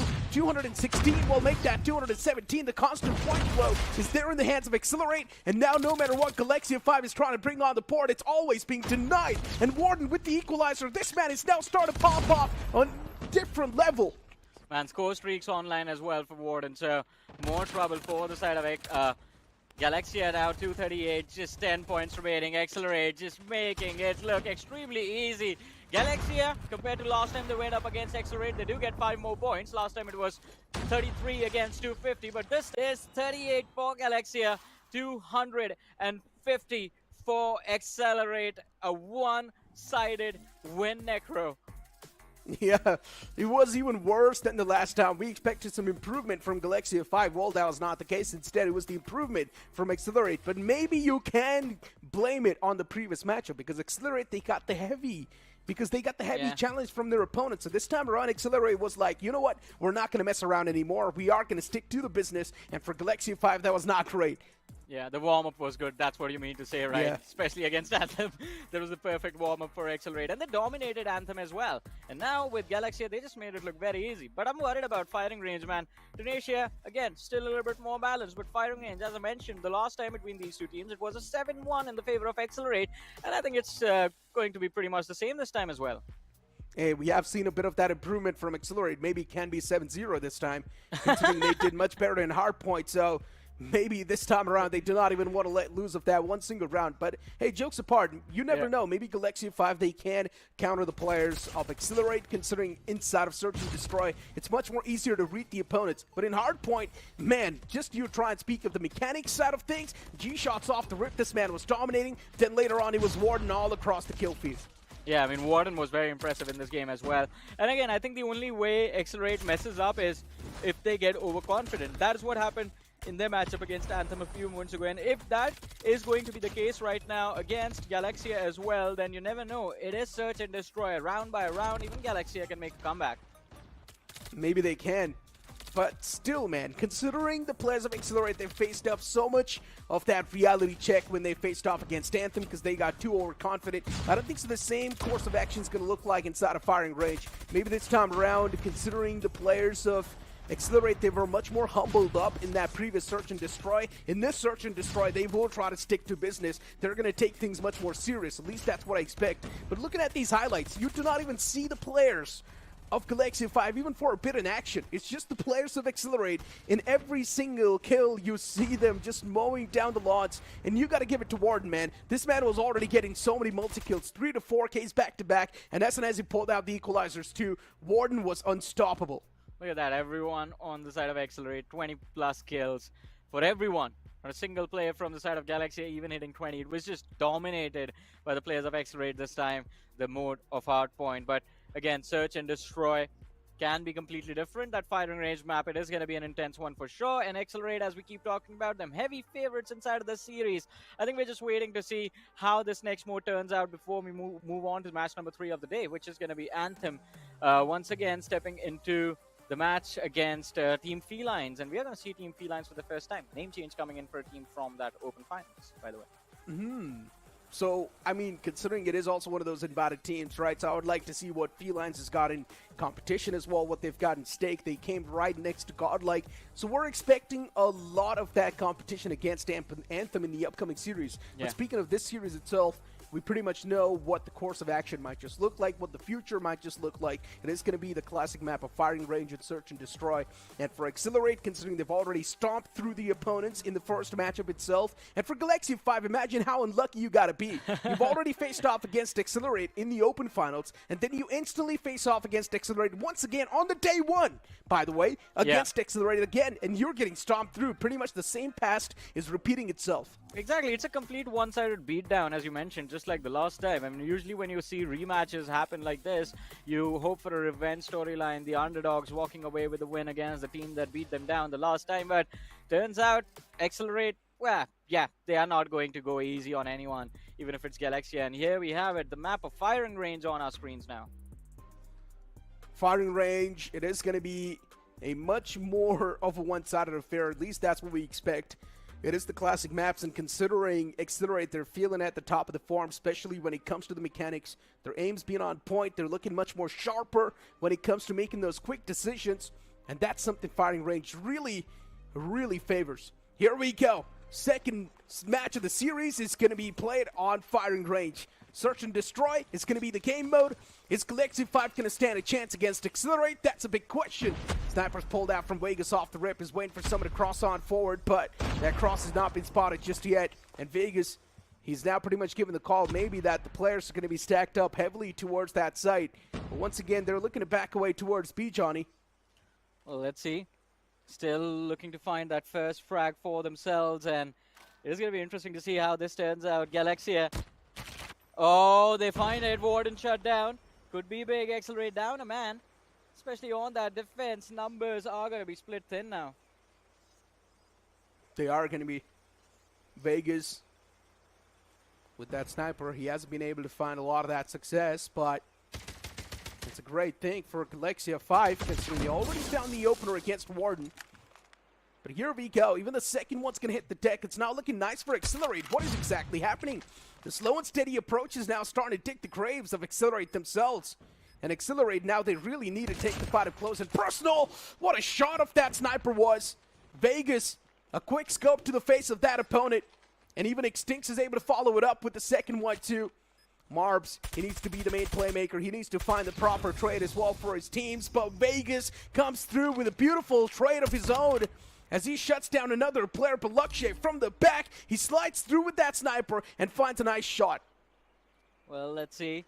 Galaxia somehow get themselves on the board, but Necro, your prediction is out the window with that. I think they have gotten themselves the first round, and that should be a motivation for Galaxia. But Accelerate, are they going to be upset with this now? Do we see them just get a little bit more aggressive? It's their overconfidence, as we discussed, that can lose them these rounds. G-Shots picked off. Warden does find the trade, though. But disparity, look at how aggressive he is, almost picking off Extincts, but Warden, he goes big. Mobs is going to be shut down, and he finds the third frag for himself. This man is unstoppable. Okay, Finally Warden gets picked off by Factor, but Accelerate now, they're down in a 2v2. X Factor, he's definitely bringing in that X Factor inside of the game, Johnny. And if he keeps on playing the same way, that's going to be great news. Galaxia 5 with just 2 players standing, and the same thing can be set for Accelerate too. Ghost in Vegas. The 2 veterans on a big mission. Snapper in the hands of Vegas. He's just went for someone to cross on forward with in his crosshair. And at this point in time, a slow and steady approach. It makes a lot of sense as well, because you do not exactly know where the opponent's placed as well. Galaxia 5's Luxia has already moved on towards that B side, has found so much of that roaming space. And he's pretty much going to catch at least someone off guard with this angle. He's got a lot of that proactive angle to play with. B-sides and takings, as X-Factor's going to go for that plant too. Accelerate, they get completely caught off guard with this plant.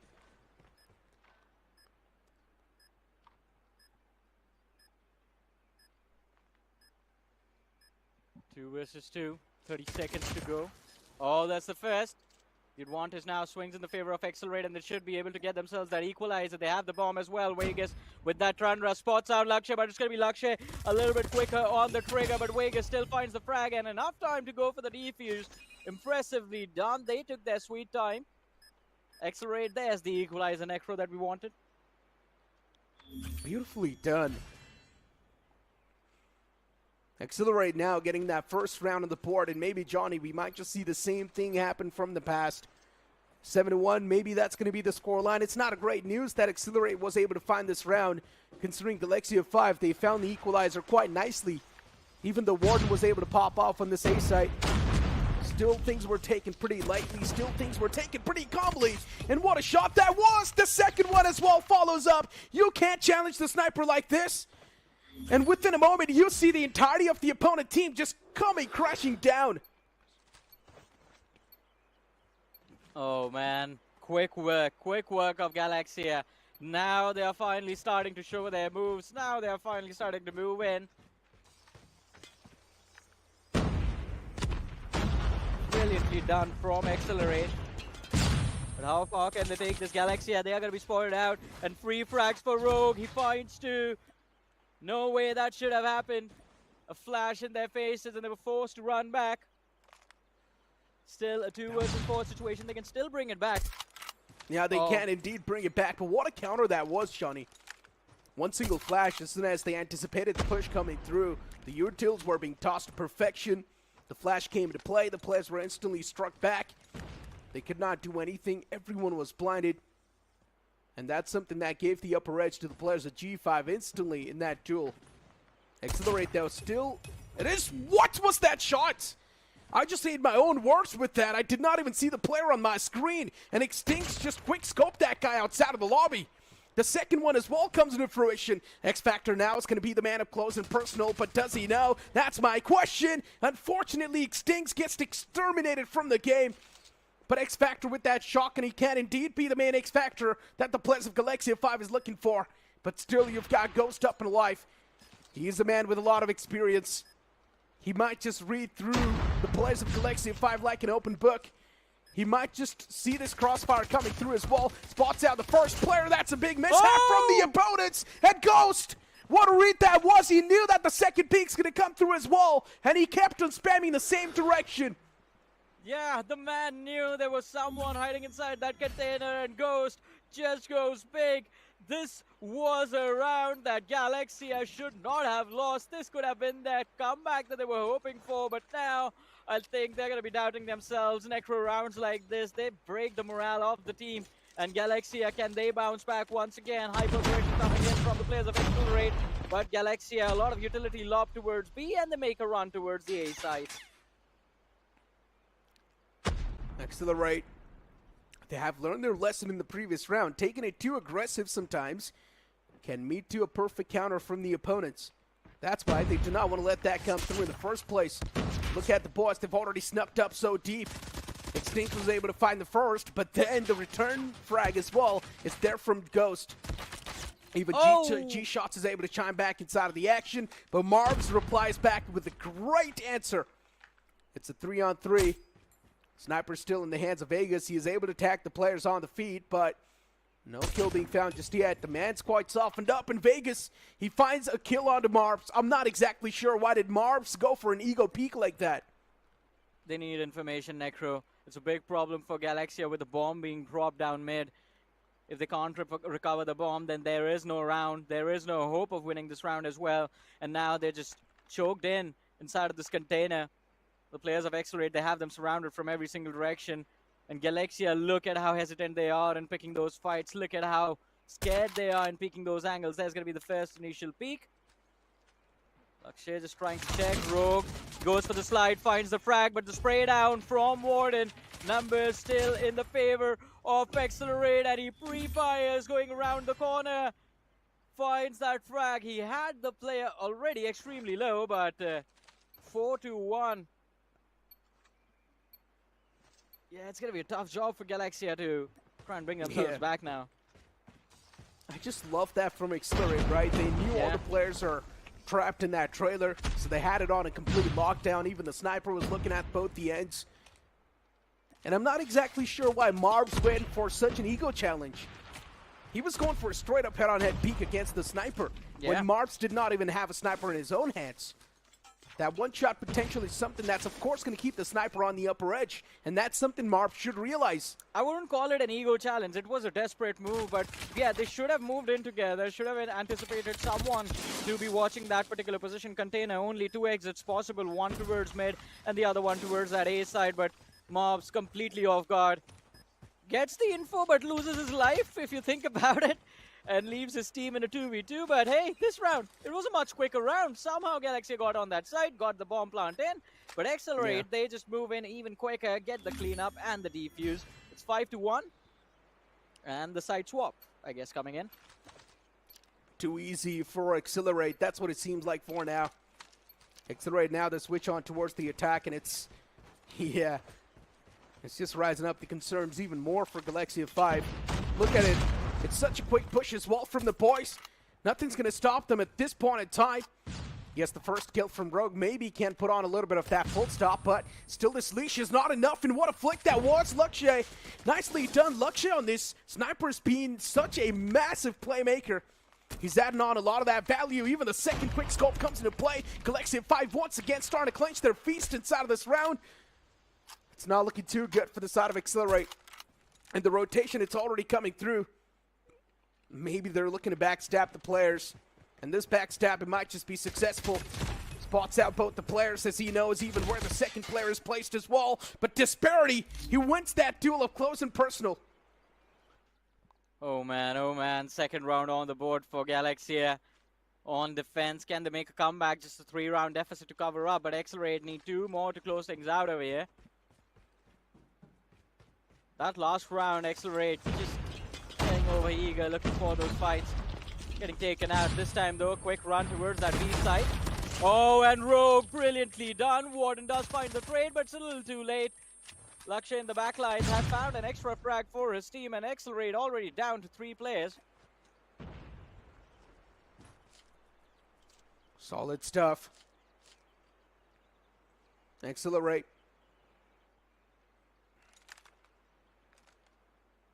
Scoping through, just waiting for the opponents to make some move.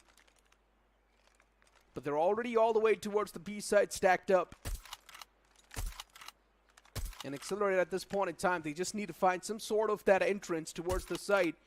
But that entrance is looking pretty tough to be found. But here we go. As soon as I say so, the first opener is being found, and that's a great thing. Look at G-Shots as well. He just waiting for someone to make one bad mistake. And now G-Shots is making that pounce. Nicely done. That's the pick they were looking for. They instantly move back as well. That's a nice pullback from the boys. And Accelerate, as they know now that they've got the man advantage, the opponents don't stand a chance anymore. The pick towards B was perfect because now that's creating the confusion to Galaxia. He does not know if it's B side and taken or if it's the A side. Oh man, that movement from Ghost over there, taking down the man down mid, that was very impressive, but Galaxia with a Tundra 1v3, it's an impossible task right in front of him. I think it's just going to be another round on the board for Accelerate. Takes the higher ground, but they have spotted him out, so they know where he is. And look at the players of Accelerate. They do not want to wait on the site. They have locked him down. This is a prison now. And Galaxia is the prisoner. The guards are waiting for him on the other side. Spotted out, dropping once again. And G-Shots, he has gotten the man extremely low. Should be the final frag on the board. There it is, 6-2-2. Accelerate just a step away from victory. Johnny, we are seeing some improvement from Galaxia. Last time it was 1 round, this time it's 2. Yeah, they got a few extra points on Hardpoint as well, by the way. 5 extra points. Ooh, improvements definitely there. You gotta give it to the players of Galaxia 5. Slow and steady steps. But it's not looking so slow and steady from the side of Accelerate. Hold on. They're just bum rushing through on the site, and the opponents are not able to find any sort of replies. He has a sniper in the back lines to try and hold off the angle. The first shot is whiffed, and Galaxia, now the man is just getting ego challenged by the players of Accelerate. And it's going to be a complete smooth sail from the side of Accelerate as a quick 2-0 comes into play against Galaxia 5. A little bit of that improvement, but it's not enough considering the pace that Galaxia 5 is improving on. It's way too less. They were done with it, man. Towards that last round, Accelerate was done with everything. They're like, time to head back home, lads. This is the last round. We close the series. We do not have any matches for the day, and I need to get some rest. So, just closing it out, and towards the end, Galaxia could not really do much, as you mentioned. Getting ego challenged by not just one player, but by everyone. There are 4 people standing in front of him. Because of the scope of the sniper, his FOV is reduced to just a few pixels, and he has to be very precise with all of his shots. He zooms in, he ADSs in, and he just instantly gets taken out. But again, as we mentioned, Accelerate still looking very solid, and I want to see how far can this team take it. And again, one of the main contenders now, or the main match that we have to see Accelerate perform in, will be a match against Godlike. How close will that one be? Well, I mean, we pretty much know how close is that going to be, Johnny. It's not even a question, right? We're speaking of Godlike here, but you know what? I mean, for Accelerate, considering they ran through the opponents in such a one-sided way, yes, for Accelerate, it's something we expected as well. We expected them to completely come through on top with a one-sided affair, and that's what exactly happened. Now the upcoming matchup is going to be an interesting one because it's Felines, a complete new team, not exactly a new team, but an invited team inside a challenge season. We're seeing them for the first time in this tournament. Yeah, I mean, it's going to be exciting to see how they turn out, to be honest, and especially their match again being against a team like Anthem. First and foremost, that is going to be an intense one. Anthem not really an easy team to go up against, even though Accelerate made them look like an easy team to beat. But I think Anthem, again, they're going to be looking for revenge, looking to establish themselves, and was one of the top contenders inside of the tournament. So it's going to be an intense one for sure. But right now, the highlights of this matchup, again, completely one-sided series. You talk about Hardpoint, one-sided. You talk about Search and Destroy, also one-sided. And Accelerate, good job. Just 2-0 in both their series today. That is very impressive. Yeah, just making it look completely one-sided. Maybe not so one-sided in that Search and Destroy against Team Anthem, but still, man, Hardpoints is something these guys are way too strong at, and even Firing Range is a map that these guys are way too strong at. So maybe if they would have picked Firing Range against Team Anthem, that wouldn't have been the case in the first place, because Anthem is someone that you can call the tacticians in the game. But if you try and play the map of Firing Range, that's where all the tactics are pretty much going to fail, because there's nothing new you can pull out. That map has been there for ages, for such a long time in the competitive pool, that every single tactic at this point in time is pretty much known. But for Tunisia, there's a lot of those lanes that you can catch the players off guard in, and that's where maybe the players of Anthem got a little bit of that advantage, considering there's so many corners that you can hide. But moving the conversation on towards the upcoming matchup, Anthem versus Felines. Now for Anthem, they were looking pretty good and pretty sharp in Search and Destroy. For Felines, that's something they need to look at and maybe go back to their drawing boards and reroute their ways. Yeah, I mean, we'll have to see how things are going to turn out. Feline at least should have a slight idea of how Anthem likes to play, as you mentioned. And again, that can be a big detrimental factor to Anthem's matchup coming up next. But again, Anthem, they have to do whatever it takes, man. Already have taken a loss earlier on in the day, getting a beating at the hands of Accelerate. They can't afford another loss on the same day. Yeah, Johnny. I mean, for Anthem, if they lose out on the second matchup as well, it's going to be a big dent. It's going to be a big crack for Anthem's ego. And you try and speak of the future circumstances, Anthem, it's going to be tough for them to recover, especially coming on with a clean mindset, knowing the fact that you've already lost 2 matchups back-to-back like that. It is way too tough as an esport. That being said, let's move on to the next matchup, but after this short break. So we'll see you guys on the other side. The Snapdragon Pro Series is brought to you by Snapdragon Elite Gaming, Monster Energy, and DHL. Always hit me uninvited. Just hoping you would get the picture. I've had enough. Now it's time for me to turn around. Thought you knew what this was. Yeah, I am superstar. You were never the one for me. Never should have felt for me.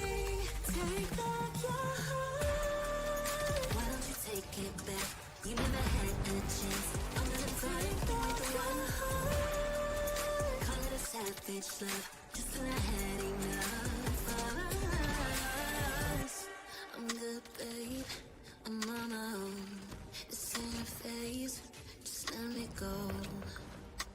Told you that I'm not that type. Don't wanna waste some time. Beg you for one more chance. Yeah, know you got carried away.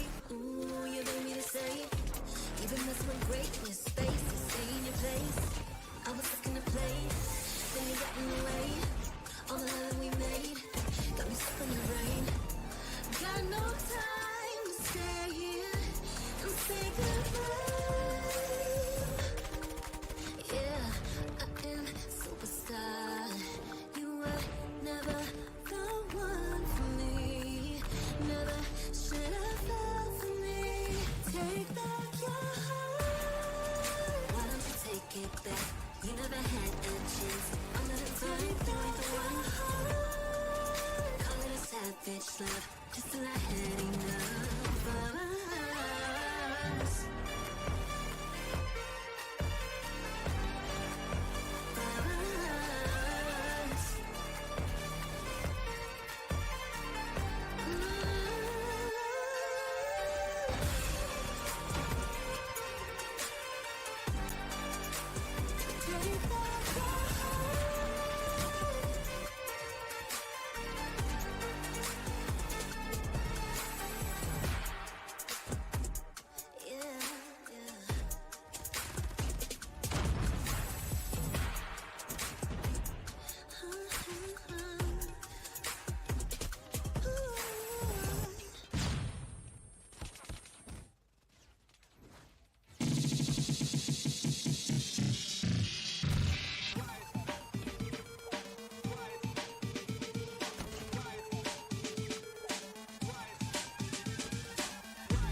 Looks like the players are ready. Here we go!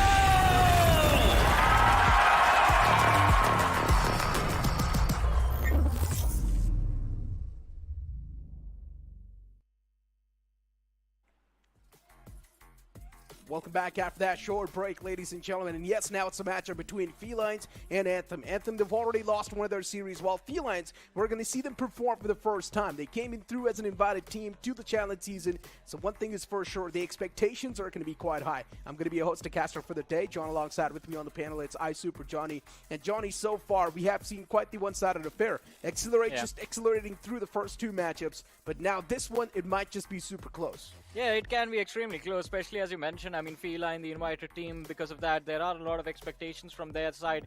And Anthem, of course, looking to, or at least hoping to redeem themselves in this matchup after that initial loss against Accelerate. We did not really expect the things between the two teams to turn out this way, but unfortunately for Anthem, they did get 2-0 by Accelerate just a few moments ago. Now, hopefully, at least they can try to bring themselves back. But before that, let's have a look at the squad roster for Team Felines. It's Dope in Peace, Antivirus, Fallen, Warlord, and Ouija. You might remember this team. It was playing under the banner of Team Dope in the previous stages. Yeah, so Team Dope has pretty much came through with a complete new name as their team. And Team Dope in Peace, you've also got Antivirus, Fallen. We've seen all these boys perform in the past as well, including Luigi, because even Luigi was the man who was in the top-notch form. But as Team Dope, or maybe Team Felines, when they face off against Team Anthem, now, this is going to be an interesting matchup, too. As I mentioned, there's a big chance it might just be super close, or there's a big chance it might just be Anthem just storming through the opponents. Let's move on to the map veto and see how that one's going to look like. Hardpoint's going to be the important one. Yeah. It's all about the momentum, Johnny. Yeah, it is definitely about the momentum. Let's see the map veto. And again, now that you look at the roster and start thinking about this matchup, let's not forget Team Dope. They were in the lower bracket, and they got 2-0'd by Galaxia, 5-man. Yeah. In the match in the lower bracket final. The way you said it, Johnny, it did not sound good, man. Dude, we just saw what happened to Galaxia 5 just a few moments ago. And at least Anthem put up a decent fight against the players of Accelerate. So now it's just, I think we are just moving down in these matches, deciding how good Accelerate actually is, because they beat Anthem. Anthem, I think they have to beat the side of Team Felines right now. And of course, the side of Galaxia 5, they have beaten Team Felines one before. So let's see how things are going to turn out between this one. Hardpoint, it's going to be on standoff Tenacia for Search and Destroy. Very close. Anthem looked very strong on that. And then we have Raid for Control. So the veto seems actually quite interesting. Standoff is going to be fun. Honestly speaking, looking at the map veto, I genuinely think so. Anthem, they might just 2-0 this.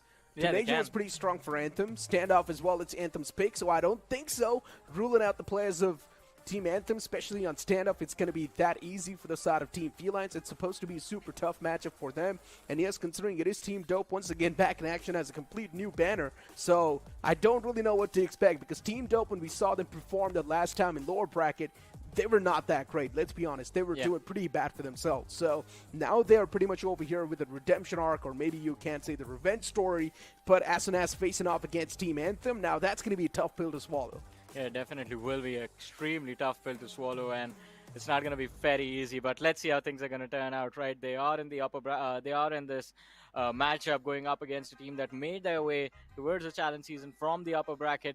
And right now, as we talk about Team Feline, again, second opportunity, second chances are very rare. They've gotten one. They need to make sure that they capitalize right now. And for the side of Team Anthem, they need a W, man. They're going to be desperate for this win. Again, as we talked about this before we went on to that break, can't afford 2 losses on day one itself. And generally speaking, looking at the track record too, Anthem's track record has been much better, right, compared to the players of Team Feline, or maybe you can't say Team Dope, because look at the Open Finals itself. Anthem, they moved on from the upper brackets, while Team Dope, they were eliminated, and now they're back over here in the challenge season as an invited team, as Team Feline. It's a complete new banner. So, yes, you can't say, speaking about the past, Anthem is supposed to be better on record, and that's pretty much been the case, right? Whichever team is supposed to be better on paper, they're pretty much coming through like a bright diamond once again in the matches too. But as we move on towards standoff, this is going to be an interesting one to see. Anthem versus Team Felines. Who's going to be the one to get the first hard point in control? Because that's going to be the main decider.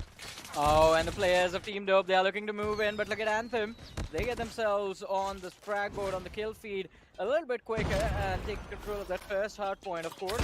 But again, the interesting thing about standoff, a lot of open spaces, a lot of potential to make big plays with the help of utility as well.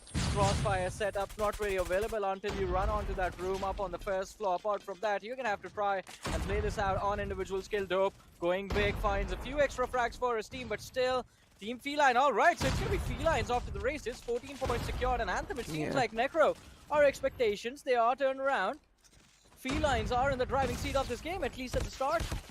They indeed are, Johnny. They're completely on the driving side of things. And Felines, they're getting a decent amount of lead, at least on the points board. But as we say so, even Anthem now, they've got a clear-cut advantage on the hard point itself. They've got the points flow back in their hands. They're looking forward to get their trade and get the equalizer on the scoreboard. They've already gone so as well. But look at the kill feed. It's once again Felines making it back and forth. In the kill feed, it's Felines all across the board. It's 18-17. The scoreline is still way too close. Now P2 is going to pop up as well. Who's going to get the early control? Who's going to be super proactive? And Shinoki's the man who's super proactive. He's already gotten a 3K on the board over here, and no one's looking to penetrate through Shinoki. Oh, but look at this. As soon as Wiz goes onto that ground floor, Anthem, they're trying to build up some pressure, but Dope in peace. He's trying his level best, and somehow Team Felines, they do manage to hold on to this hard point, not really letting the players of Anthem move in, but Anthem, they are desperate for that retake. Fallen one on the outer side. The aggression from the side of Anthem just used against them. They try to move in the shotgun, the R9. It goes big. And Dope, he finds those frags for his team. Illusion with the play. The aggressive play sticking outside of that hard point. Going big for his team. But still, the game, right now, it's extremely close between these two sides. Yeah, Johnny, the standoff is really starting to favor the players of Team Felines. It's not looking too nice for Anthem. It was supposed to be an Anthem pick, but once again, it's the opponents dominating through, and that's pretty much been the main way, right? Whichever team goes for the pick, that team does not dominate on their own pick. Instead, they end up dominating on the opponent's pick.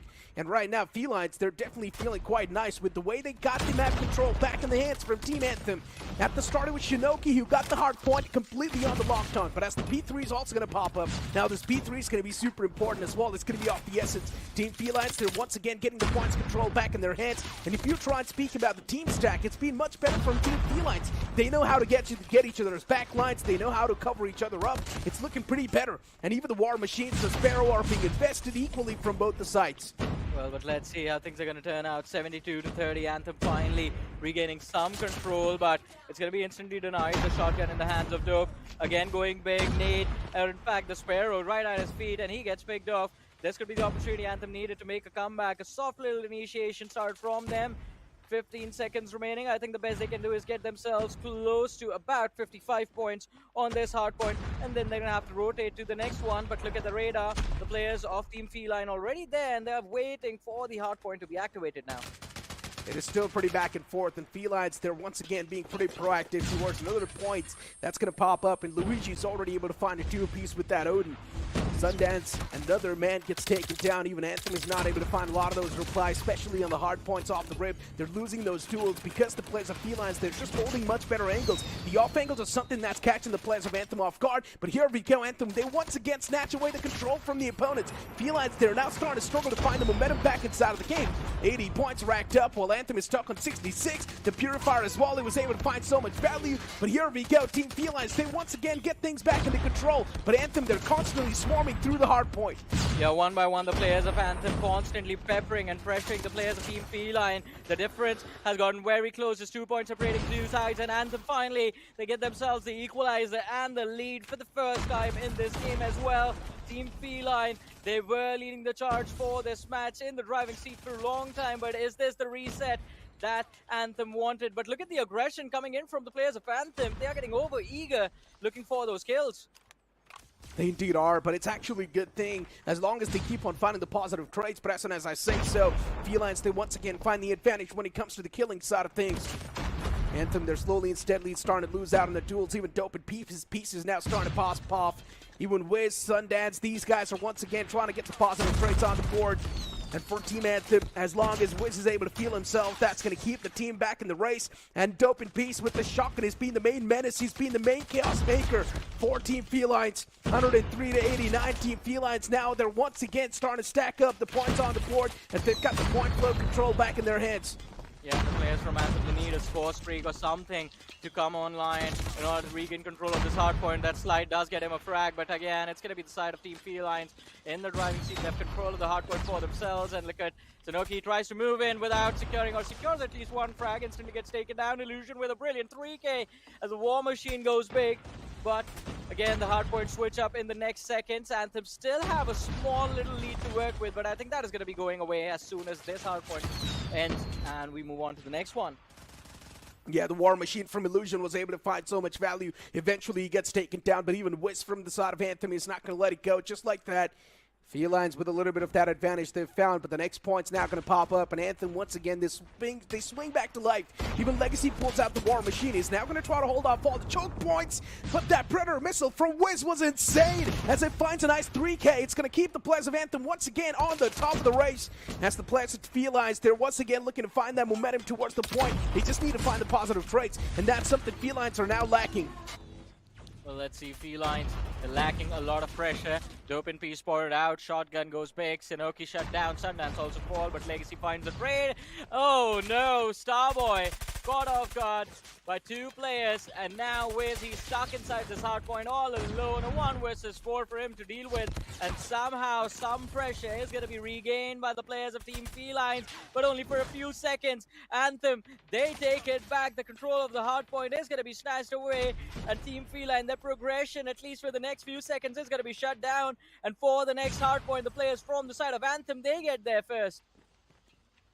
Tony, hardpoints are popping up back to back, and for Felines, for some reason, they're not able to completely shut down the players of Anthem on the point itself. But look at Anthem, they're being so proactive. Shinoki with that equalizer as well. He's able to find Dope in Peace, another man right next to him. But even for Team Anthem, something needs to be done desperately. Felines, if they keep on getting the positive traits in their hands, they're constantly going to run away with the points flow as well. Before now, Felines, they're being stopped in track on 118. As Anthem, they're now getting the pace back in their hands, and that's a great thing. Even Starboy is able to pop off the entirety of Anthem. They're starting to feel things, and you can see even Dope in Peace right next to Luigi as well. They're trying to get something done. At this point in time, everyone's going to start to sweat, because for Team Anthem, they've already faced some big reality checks in the previous 2 games, and Anthem now do not want to be on the losing side of the spectrum.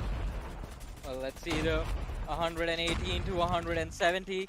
Dope in Peace, another big player. I think for a long time, it's just been that one wall between the players of Anthem and those hard points. Him, Illusion, they've been doing really well for themselves. Ouija going big as well. And again, this could be the opportunity. The hard point reset coming in 5 seconds. 173, a big advantage to work with. Oh no! Felines in the controlling position for this next hard point. Is this the reset that they wanted? War Machine online for Illusion. And he gets shut down. Big Yeah, blunder. the only reason Anthem was scared to try and breeze through towards that hard point was because of that War Machine. But as soon as the War Machine gets struck down, it's the players of Anthem once again looking forward to find the momentum back in their hands. But the points control is looking way too tough. That's the players of Felines. They've gotten the point constantly on the lockdown, and there's no way Anthem can try and find a breaching point because all the choke points are being completely contested. And here we go. The first punch comes into play. Legacy, you gotta kidding me. Well, what is going on? The players of Anthem, they aren't even able to pull the trigger. All of them, just one by one, show up in front of the door and get killed off by the players of Team Feline. Look at this. This is going to be a 2K coming in for anyone from the side of Team Feline. They do get themselves very close to the equalizer, but Anthem denies them the opportunity. 164 to 174. And the players of Anthem, they need to focus on the next hard point. They're still struggling for this one. It's going to be a big duel. We have Wiz trying to take on at least the control. He needs the control of that first hard point. He needs to find the skill, and he does. Fallen is going to fall, but no, it is going to be Felines who get there first in Anthem. I think this might have been a big mistake. Necro, they might just lose this game off of this one. Yeah, this is definitely starting to look like a big mistake. Look at the 100-killer drones as well, as they're able to find so much value. Even the Sparrows being pulled out from Dope and Peace, and this Sparrow is also able to find so much value. Another man hits the deck. Even Legacy's going to fall down. Wiz as well is trying his best to get something done for Team Anthem. It's a little bit too late. Felines, they found themselves the advantage they were looking for. Luigi's able to find the 2-piece as well. Even Danger's able to rack up those 2 kills with that Predator missile. At this point in time, Johnny, Felines, they've invested everything they had on board, and that's not a great thing for them, but still they've got a little bit more to invest. Yeah, another score spree comes online. 2 operator skills still available as well. And on the other side of Anthem, they have 3, but when are they going to choose to utilize them? Feline, they do manage to cross the 200-point marker before Anthem. And now it is all down to this hard point. Anthem, they get there first. A few extra seconds for control, but Dope in Peace, the shotgun, he's looking for the second, and he finds it as well. This is, again, a big blunder. Anthem, they have no answer for the players of Team Feline, and Feline is dominating in this game so far, and Anthem struggling to secure 200 points in this match. Yeah, Johnny, Anthem, they're now starting to choke for Felines. It's exactly what they were looking for. Felines is now starting to win those duels on the hard point. But as soon as I say so, Anthem, they've snatched it away. Hold on, 196, 207. The points is still not that far away from Felines. They can easily be capitalized. But for Felines, something needs to be done desperately. Right here, right now. Time cannot be wasted. Anthem, they've been choking so many of their firefights, and now that's going to help the players of Felines to be back on the race, and that's what exactly happens. Even the War Machine invested from Illusion's going to find so much value, and here we go. Even a Headhunter is being pulled out. Yeah, but it doesn't do anything. The players of Anthem need this run in and die instantly. Now, Ouija with that Annihilator is going to look to go big, and he needs to be shut down. Sundance tries his level best and succeeds as well. And Anthem, they're going to be hoping for an equalizer, but Illusion, look at him closing on that first floor. The ADS comes in. A bad decision, and he's going to be shut down. Sundance picked off 210 to 217. Team Felines once again in control of this game. And now on the other hard point we go, where Wiz is already there, but he needs to hold on for his dear life. He needs to get his team the equalizer. There's a lot of utility that's going to be lobbed in his face very soon, by the way.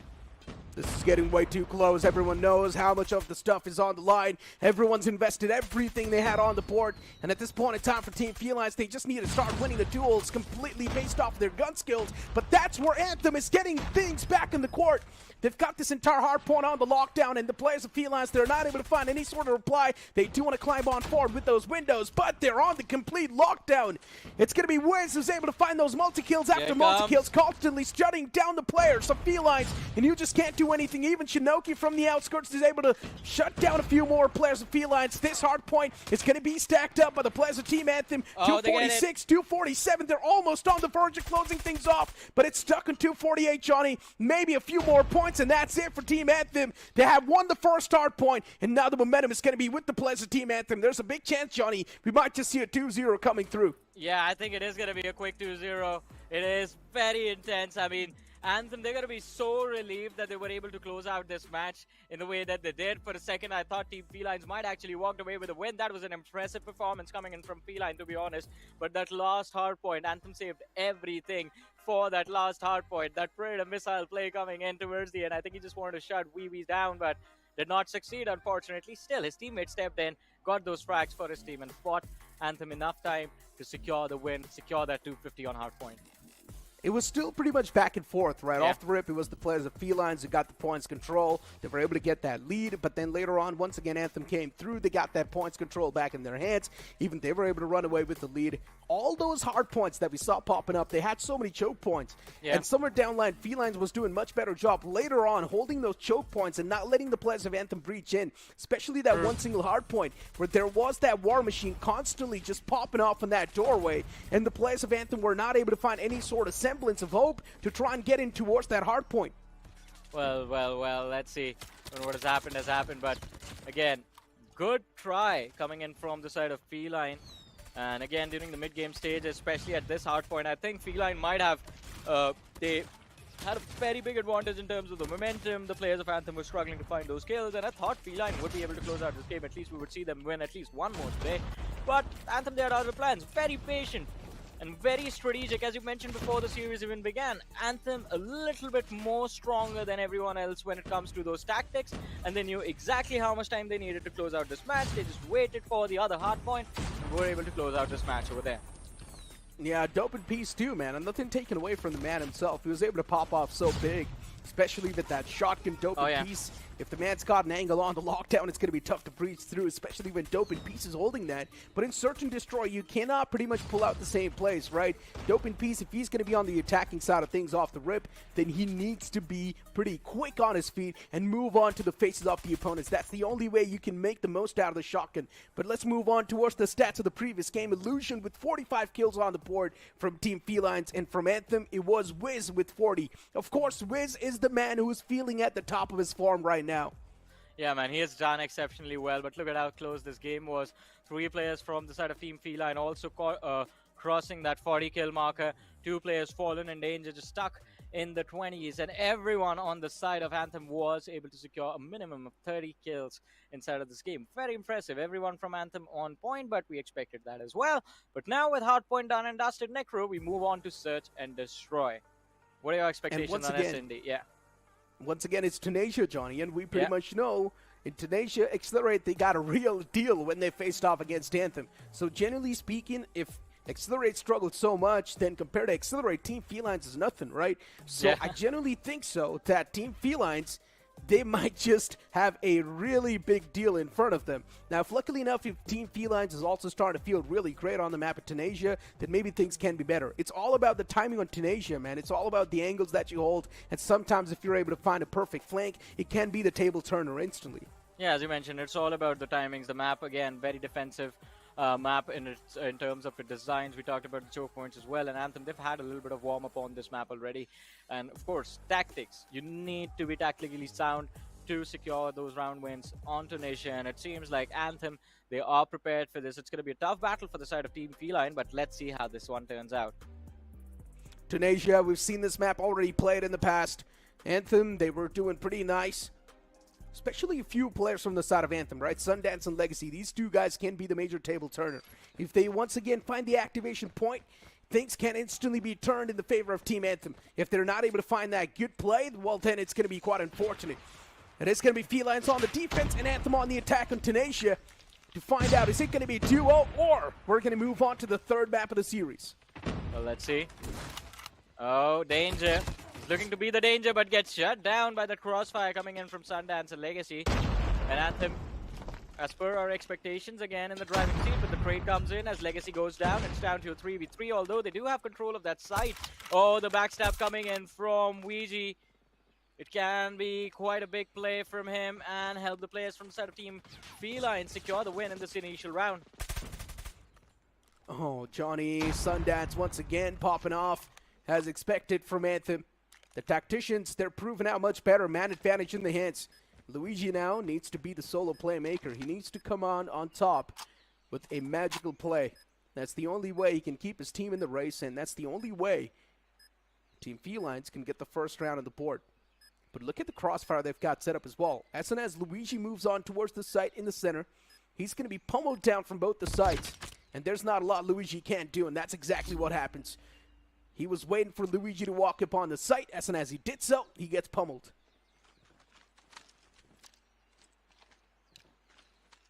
Well, let's see. Again, Anthem, we are expecting them to be the stronger of the game. With how Feline were in their previous game, I'm expecting them to actually put up a much tougher fight against Anthem on this mode as well. But Dope in Peace, oh, catches Sun God off guard, or so he thought. Sundance is going to be the one finding that frag. The trade comes in from Fallen, but it's going to be a back and forth between the 2 sides. Fallen is going to fall as well. Again, another trade, 2 versus 2. Still the numbers quite even between the 2 teams. Yeah, still pretty back and forth. Really tough to say what's going to be the outcome.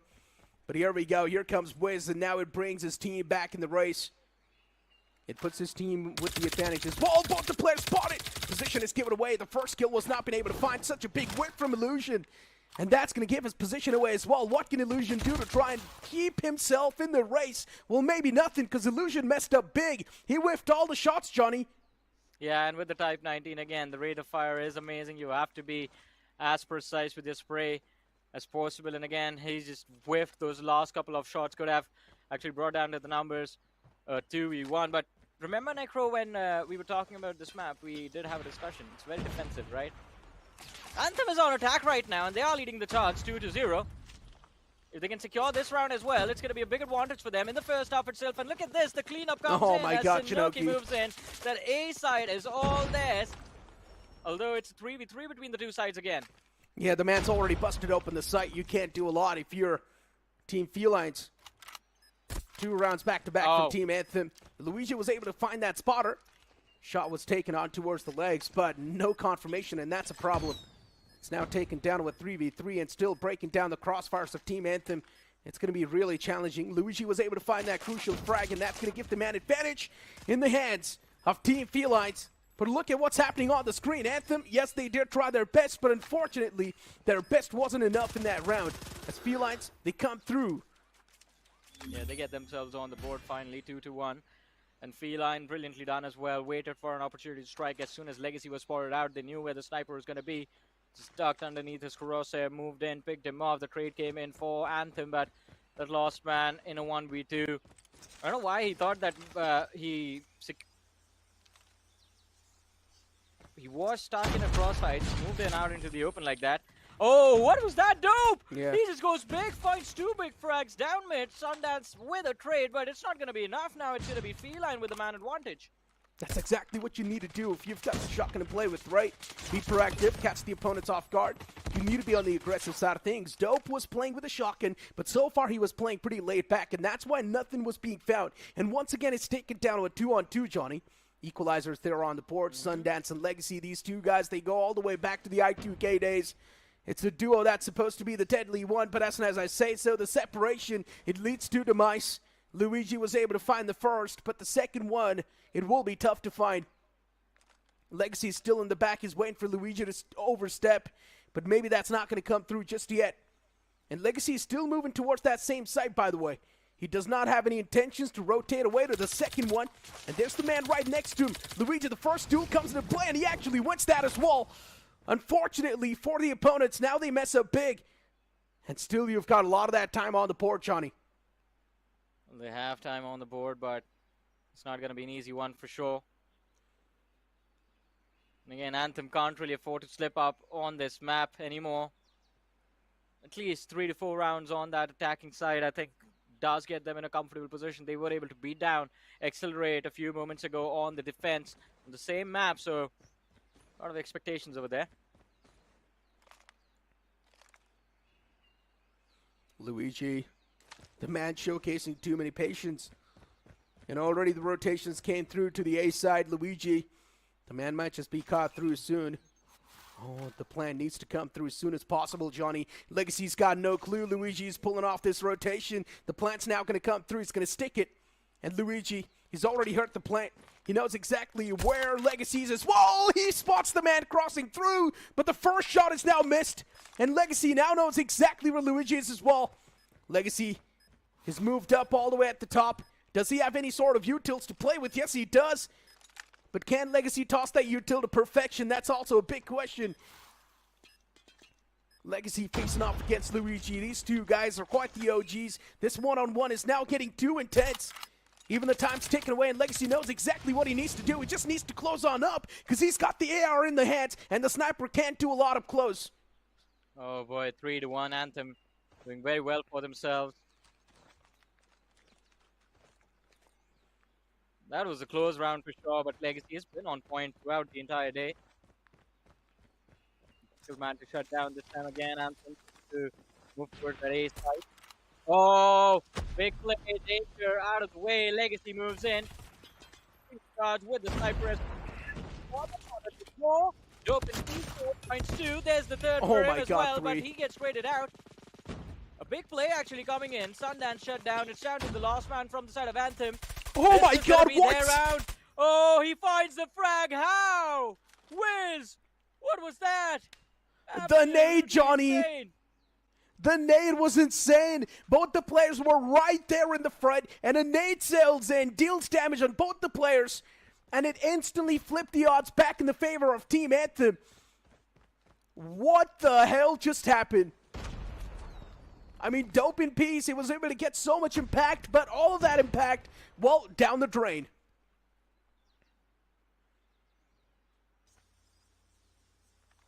Let's see.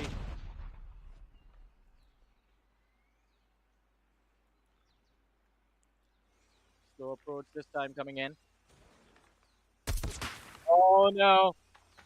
Every single time you see that man and you whiff a shot against him, I think you already accept your fate. Danger though. You could go for a re-peek over there. I don't think Anthem will be satisfied with the fact that they do now know where the sniper is.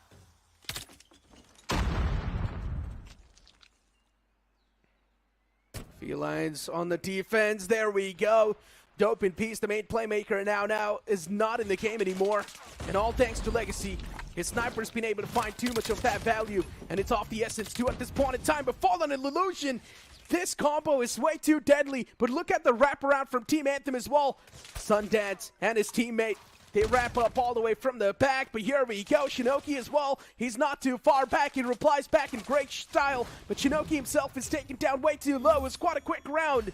But still, enough valiant efforts being put from the side of Felines. That's why they come out on top. Oh boy, oh boy, oh boy. 4-2. Side switched. Yeah, and this should be the comfortable position for Anthem to be in.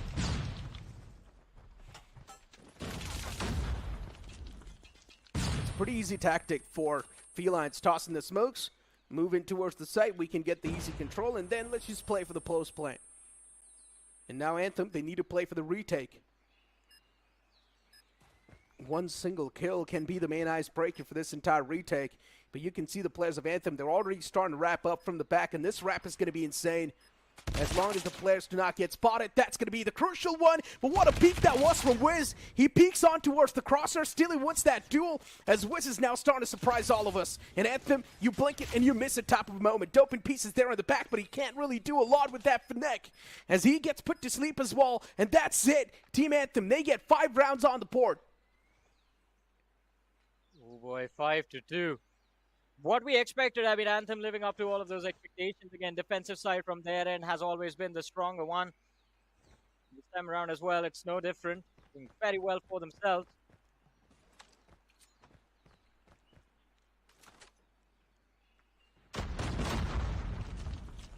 I said it, Johnny. The only time Felines can give a tough shot, a tough fight, is going to be on Hardpoint. And here we go. Sundance once again just dancing through, and it's the dance of death with that LMG. He was able to find a nice 3K on the board, but the equalizer as well is not going to be that bad from Felines as they reply back in a great style. Illusion's now trapped behind this box on the site. Even Luigi's there to try and give the cover. Legacy's position's noticed, and Legacy with that sniper, he needs to be precise as ever before. The bomb's going to be planted. And Legacy now, is he really looking for to pull off a wraparound? He does have enough time as well. He can do so. But Legacy, instead, is peeking out from that same corner.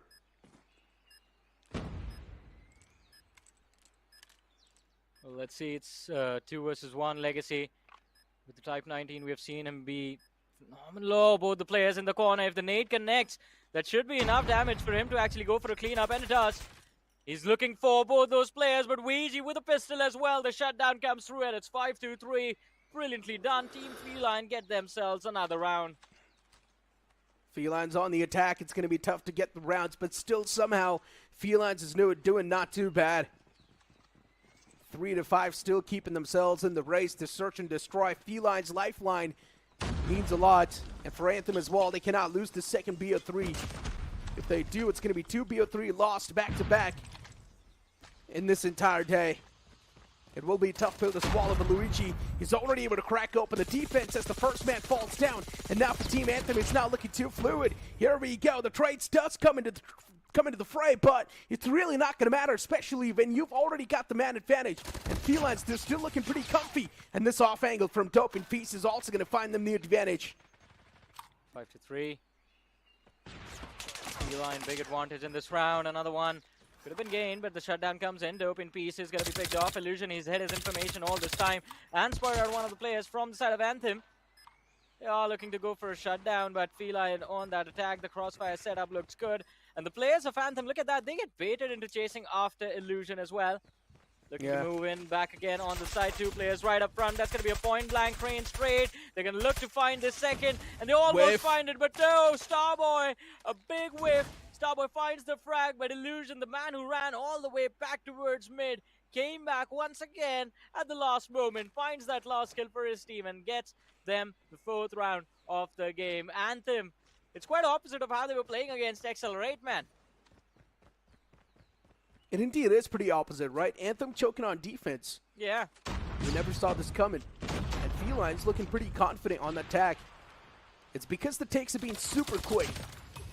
But look at Shinoki this time around with the sniper. He's able to find a nice trade as well as he brings his team back in the race. And still there's a few more players on the site. Even Legacy is able to find Illusion, but still Illusion himself was able to find so many positive impacts. But eventually, it's going to be Legacy with a 2-piece to shut things down. And 6 rounds on the board for Anthem. 1 more is needed to make this series one-sided and a 2-0. Well. 6-4. And Anthem, they need to be quick about this as well, because from what in fact, how the last few rounds have turned out, it turns out if you give Team Feline a little bit of breathing room to work with, they are going to use that to choke the players of Anthem. Doing a brilliant job on the counter regression, but Danger is looking to move in now with that Tundra. Ouija finding that first frag could be big one as well as Wiz gets shut down.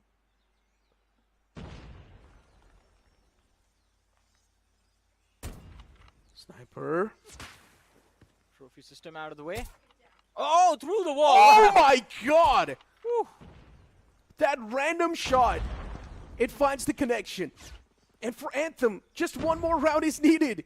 These type of mess-ups are really going to give the confidence in the hands of Anthem. Man advantage is something the boys want, but Illusion, hold on. Even he scoops up a kill onto Sundance. And Sundance now starting to crack under that pressure, but the man's still over here under heaven, and he messes up big as well. He whiffs all the shots.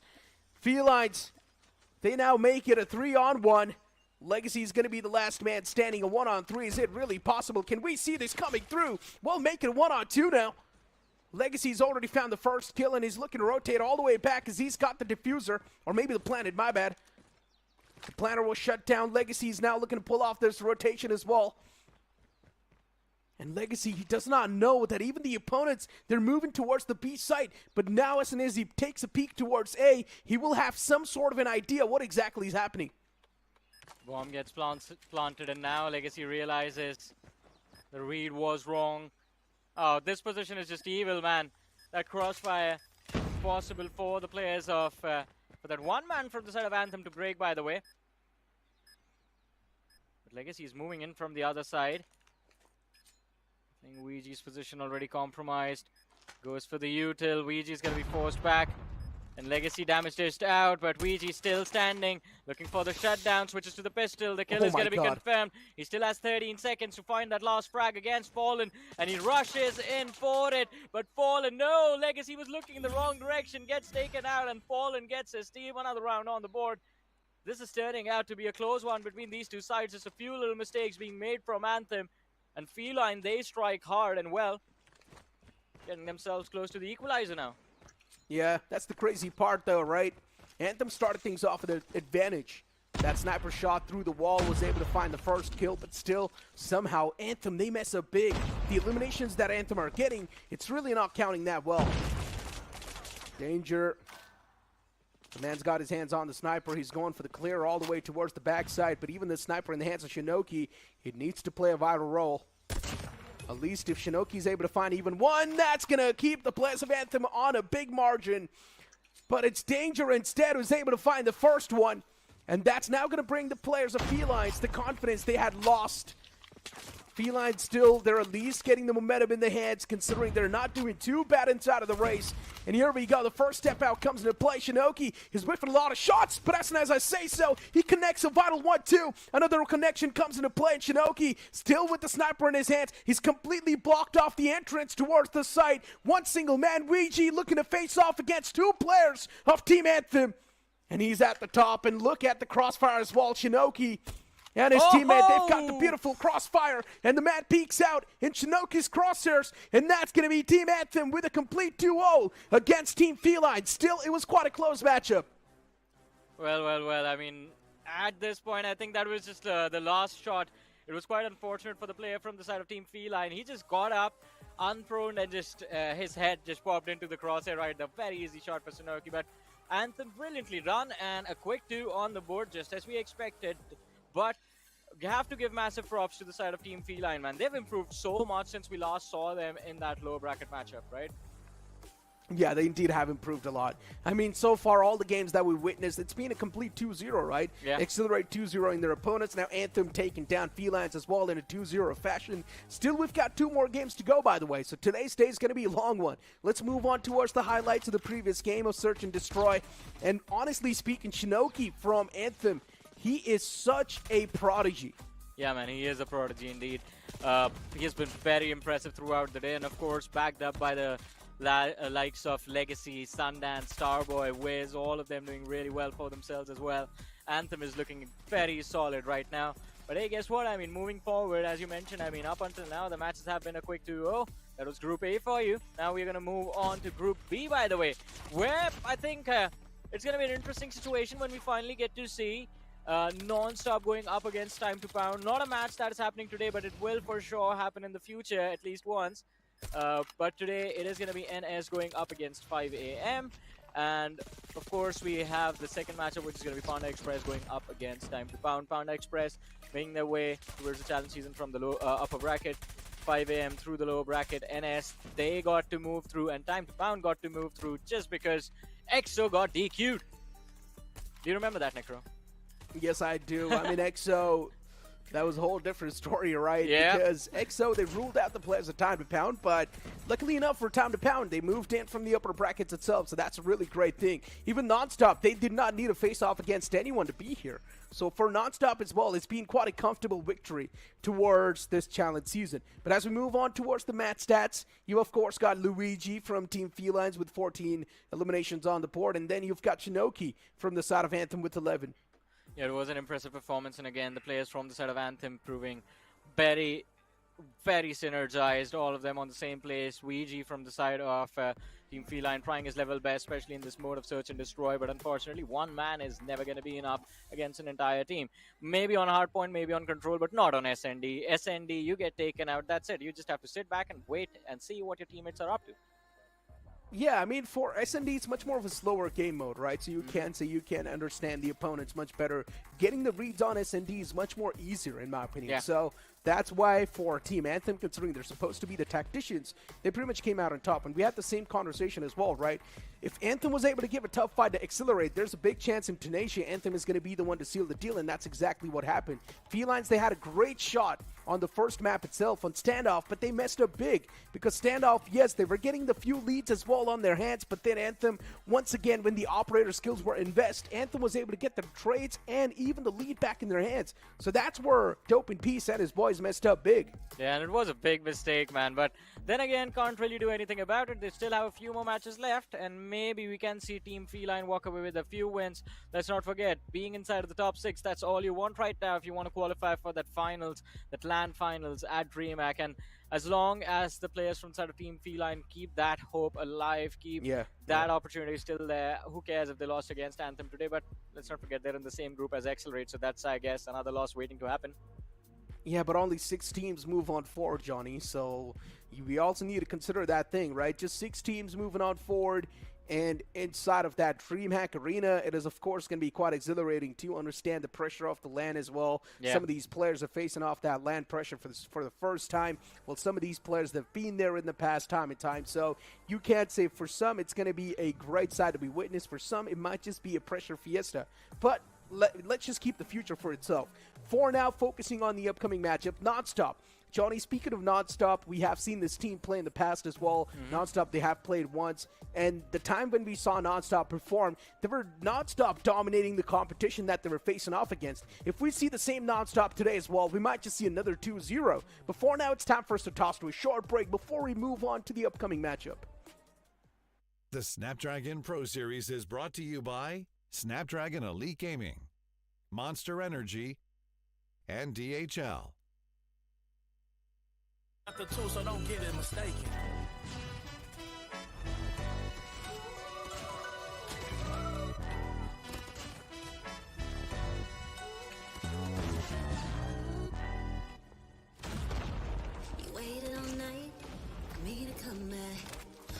think that it's not alright. Told you that I'm not that type. Didn't mean to get you so excited.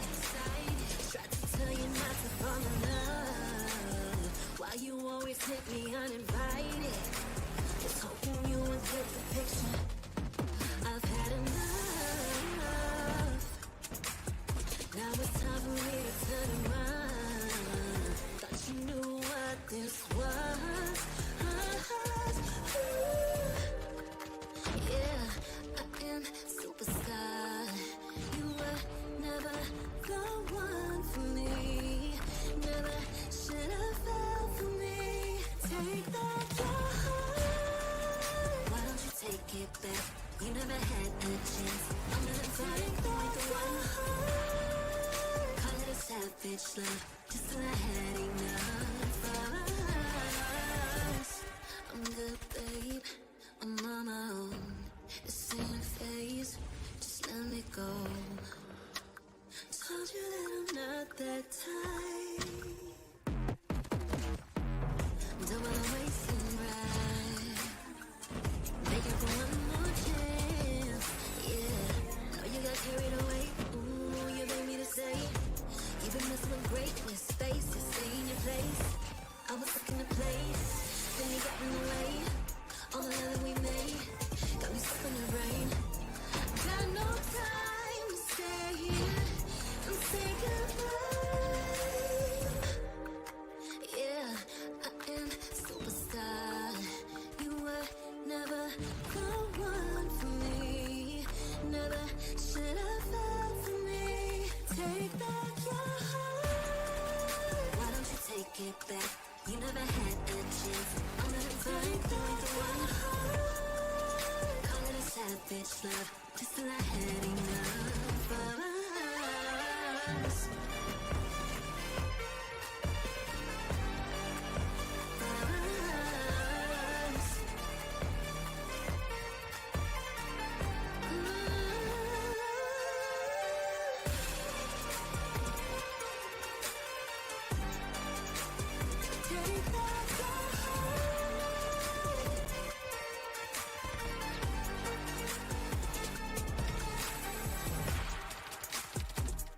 Yeah.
players are ready. Here we go!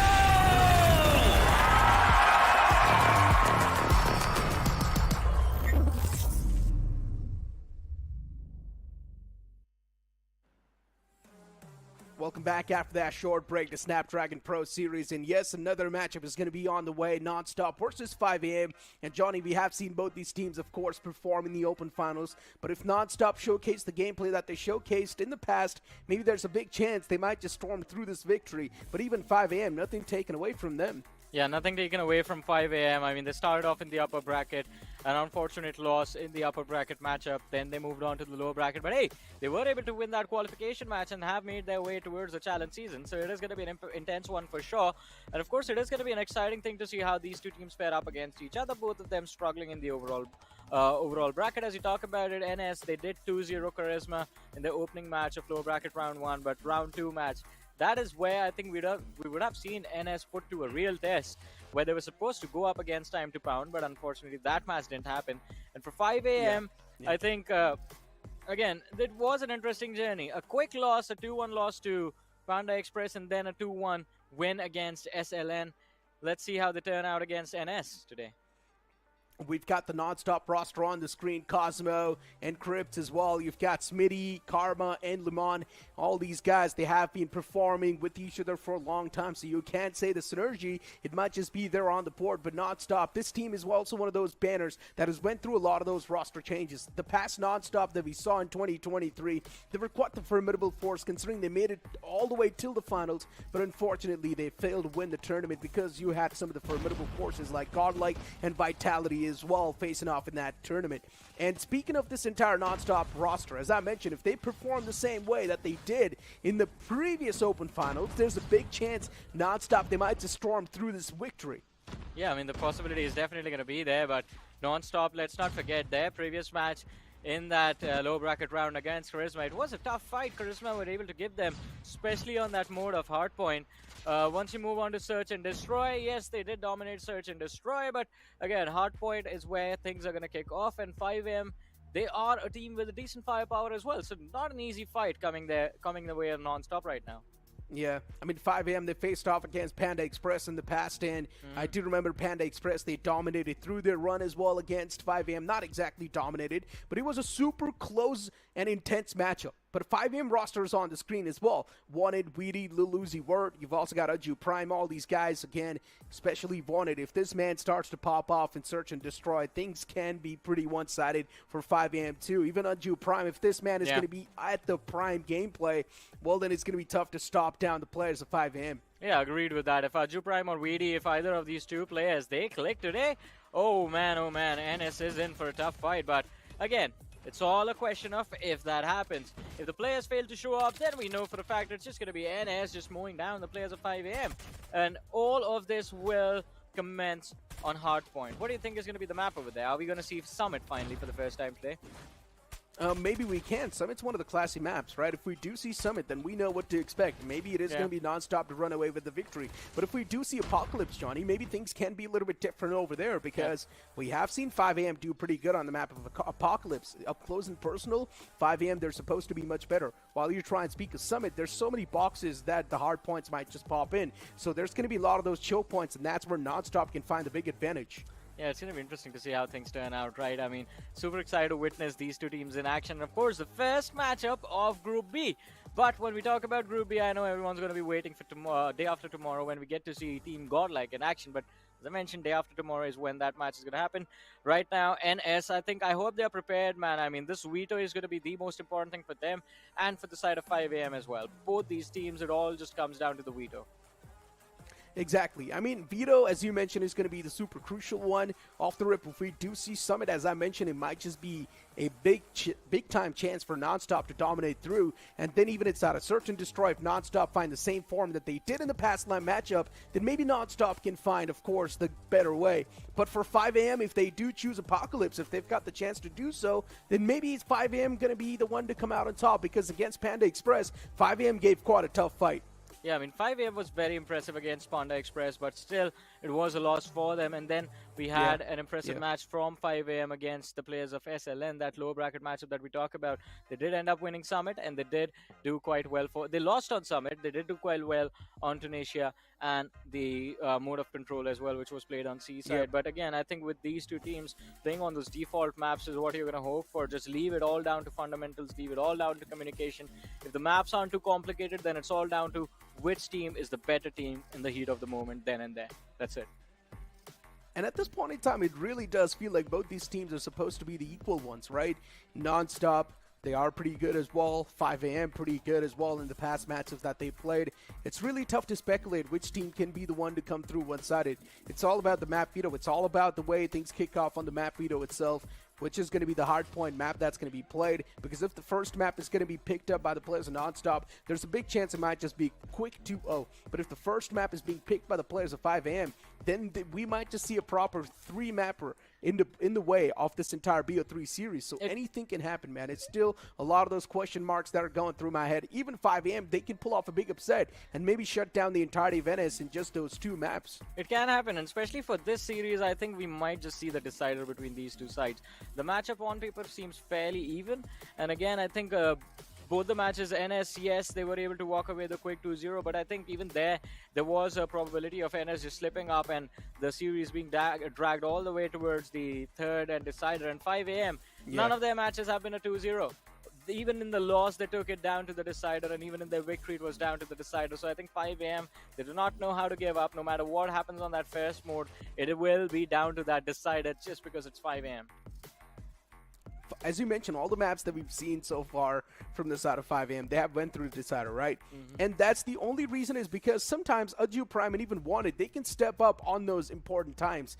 Off the rip, you might just see these players a little bit taking a nap in the back lines, but in Search and Destroy is where Wanted starts to pop off with that Tundra, and then even towards Search and Destroy, you might just see Aju Prime in his prime form. There's a lot of these players that can pop off onto individual maps for 5 a.m., and that's a great thing. Before NS, if they activate as a proper team, if they activate as a well-knit unit, there's a big chance 5 a.m. can not even stand a chance against the players of NS. And as I mentioned, yes, it's a complete new lineup playing under quite a known banner, but you never know, man. This new lineup, they can have a lot on stake. We could have seen NS versus Time to Pound in the past, and that could have cleared a little bit more of that brain fog, but unfortunately, that just never came through. Even Time to Pound, it's quite a formidable lineup. You can't take anything away from them, considering it will be the upcoming matchup that we will see, or up to upcoming matchup, that's what I mean. Yeah, it's going to be interesting to see how things turn out between these two sides, and I'm just hoping that, again, both these teams are in the same group. It is going to be interesting to see when that matchup actually happens. I think NS are also waiting for an opportunity to get their hands on the players of Time to Pound, and same goes for the players of Time to Pound as well. An opportunity denied for either of these two sides, and as you mentioned, it clears a few things up, because now Time to Pound, I think, again, their match in the upper bracket was extremely close one, and Time to Pound also looking like a very solid team this time around, but going up against NS, a team from the lower bracket, and NS also looking solid, will be interesting to see which one of them proves to be a little stronger. But there's been a slight little update, so due to some technical glitch in the settings, a match from the previous series is going to be rehosted. It's going to be that Search and Destroy that just happened. Yeah, that's going to be rehosted, but let's see. I think another opportunity for the side of Team Feline. Now they know what Anthem is going to look like, so are they going to be prepared for the second time? That is honestly pretty unfortunate for Team Anthem, I'm not going to lie, Johnny. A second chance being given to the side of Team Felines. Now, that is a big blow. Due to some technical glitch in the room itself, Felines, they get another shot at taking down the players of Team Anthem. And still, we need to figure out what exactly is going to happen, but on the opposite side of this break, maybe. The Snapdragon Pro Series is brought to you by Snapdragon Elite Gaming, Monster Energy, and DHL. Excited. Tried to tell you not to fall in love. Why you always hit me uninvited? Just hoping you would get the picture. I've had enough. Now it's time for me to turn around. Thought you knew what this was. Yeah, I am superstar. You were never the one for me. Never should have fell for me.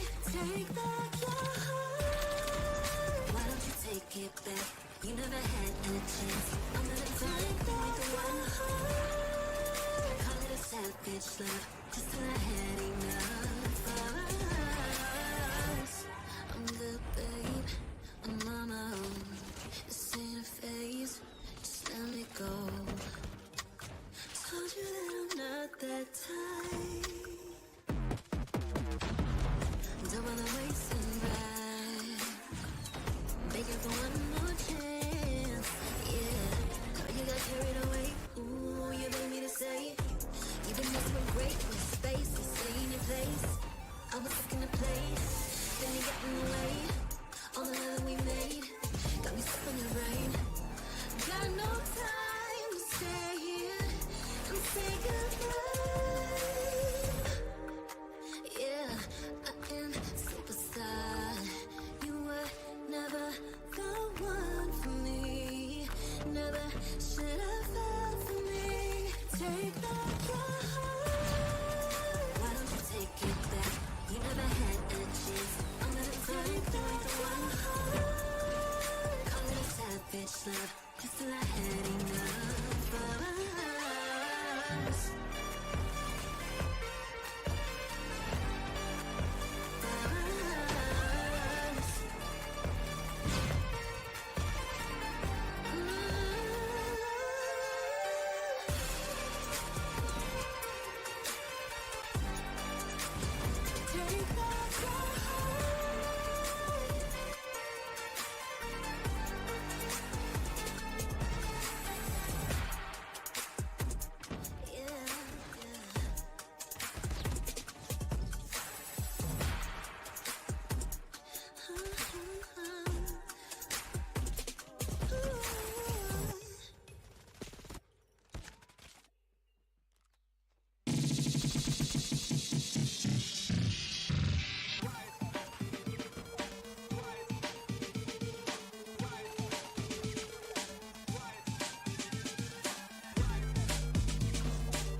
Looks like the players are ready.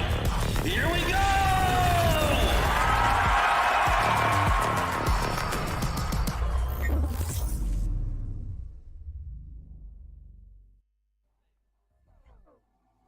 Welcome back after that short break. And yes, Johnny, Anthem and Felines, it's going to be resumed once again. The Hardpoint, yes, it's in the way of Anthem, but still Search and Destroy is yet to be decided because the lobby was a little bit glitched maybe in the past. I don't even know whose fault at this point it is, but yeah, it is really unfortunate for Team Anthem. Because of these issues, there's a big chance Team Anthem, they might just lose out on this upcoming Search and Destroy against Felines. Yeah, let's see how things are going to turn out. Feline, at least now they have an opportunity to make a comeback for the second time. And again, this little bit of a time travel that just happened, it's going to be interesting to see what the end result is going to be. Finally, if we get to see control between these two sides, it's going to be fun because, again, let's not forget, the Hardpoint matchup was an extremely close one between the two sides. And even on Search and Destroy, there was a little bit of a mid-game back and forth between Feline and Anthem, but towards the end, it was Anthem who were able to close out the series.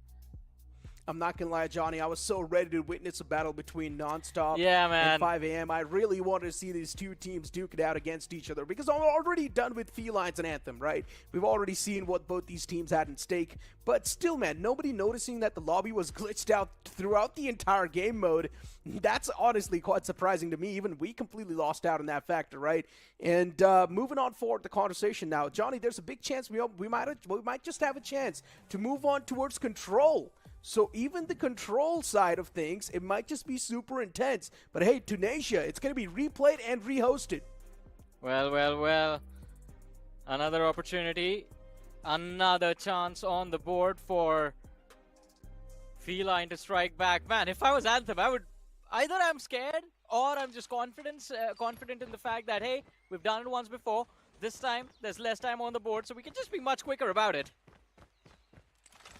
But hey, Johnny, here we go. Off the rip, it's quite an aggressive start for both the teams, and Felines, at least, they're going to be so happy the fact that they got a second chance to compete against Team Anthem. And for Team Anthem, if they lose out on this entire series, man, they're going to be kicking themselves on their feet. One thing is for sure, Anthem are going to be super salty if they lose out in this matchup. But look at Dope. He's already wrapped up all the way from the back because he knows what to expect from Team Anthem. And even Luigi is just making it a quick one. Anthem, they've already been wrapped up in a sheet. Well, all right, Anthem once again. That was a quick round coming in from the side of Feline. And again, talking about the map itself, once again, ladies and gentlemen, defensive side is where Feline did quite well for themselves, even when this map took place earlier. This time around, at least a decent start. Dope in piece. He was big the last time. The shotgun. Oh! Even though Nochi was able to spot him out, Dope in piece still finding that first frag. Legacy with the trade does come in, bringing numbers down to a 4v4, but on attack, Anthem, the struggles are going to be real danger, playing a very aggressive position up top on that balcony. Sundance and Illusion. At least Sundance was able to shut down the man, but Anthem, hold on.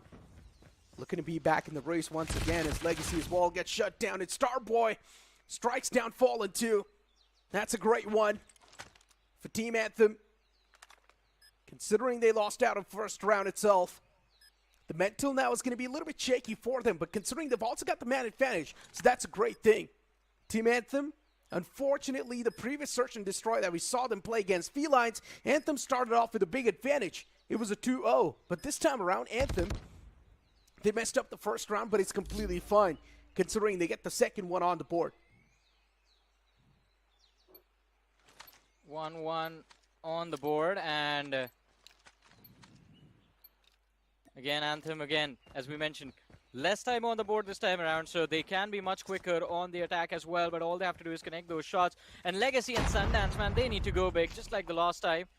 Dope in piece, switching things up there. Oh! Ouch! That nade right in his face, man. It just blew his head in half. It indeed did. Hold on, though, Johnny. Still towards the side, things are pretty unpredictable. 5 and 4, man advantage, big time in the hands of Anthem. And even for Anthem, considering they've already faced off against Team Felines, they know what to expect on towards the site. Starboy's going to be the only man left standing, but unfortunately, Felines, this time around, they've got the upper edge. Rounds starting to stack back and forth. It's really tough to say who's going to be the one to strike through better this time around, because Felines, they started off with the advantage. Later on, Anthem got the equalizer. But once again, Felines, with the scoreline advantage, they're looking much more refined.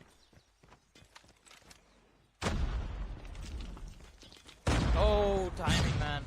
Just fell back, otherwise there would have been just 3 players right him, staring him right in his face. Wait, what? Weezy? How did he get taken out over there? Yeah, the man was kicked outside of the wall. Yeah. I don't know where that shot came from, man, to be honest, but still, at least Anthem, they have the advantage and the upper hand. It just goes bigger. 3 versus 5. Oh, Wiz, another big shot, another big frag. But as long as Dope is there, I think the threat is there, man. Fallen goes out. Dope, the last man surviving with a shotgun. Can we see a 1v5 clutch? Impossible, but... Oh my god, nice shot. Right in his the ankles. Toes cut off. Yeah, the toes cut off. Done. But yeah, for Team Anthem, I'm loving this, right? Yes, it is a back and forth measure, but Anthem, for some reason, they seem much more confident. Yes, they lost the first round because of Dope in Peace. He wrapped up all the way from the back. He got those multi-kills as well, but still, Team Anthem, quick to reply back. And look at what Anthem is doing this time around. Maybe they've got a little bit of that disconnect inside of the game. I'm not sure. One of the man's already AFK in the back lines, and Anthem, they're playing it way too passive. They're waiting for someone to push on forward. Ooh, illusion. Look at how scared the players of Anthem are right now, just still sticking to their spawn. They're expecting the players of Team Feline to get a little aggressive this time, but that hasn't happened. It makes a lot of sense as well why Anthem is so scared, because they're pretty much playing it 4-on-5 in this matchup. One of the man's AFK, I think so. I'm not exactly sure what he's doing, but he's just standing still all the way towards that spawn. And Anthem has a 4-on-5. That seems tough. There we go. The 5th man is back inside of the race. Now Anthem might just be a little bit more confident.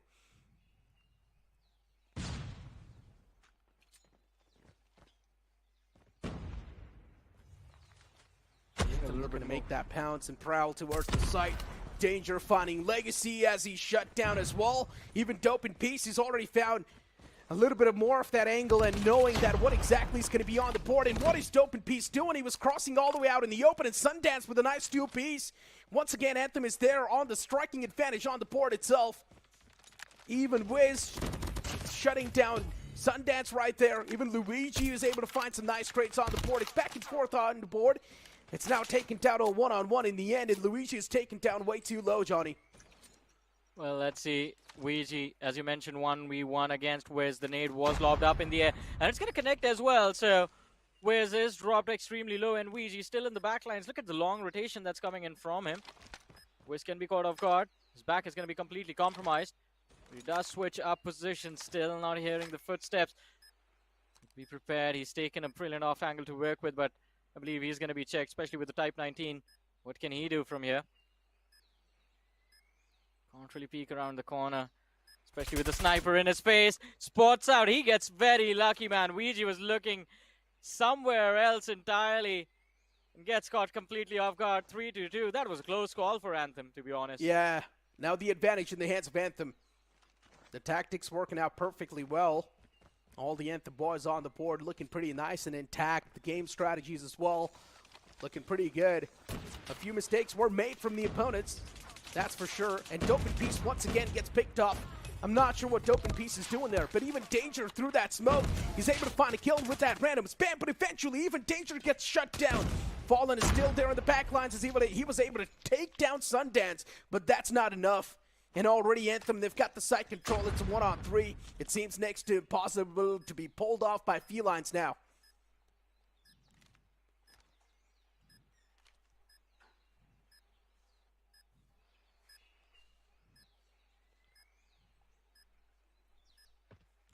Oh boy.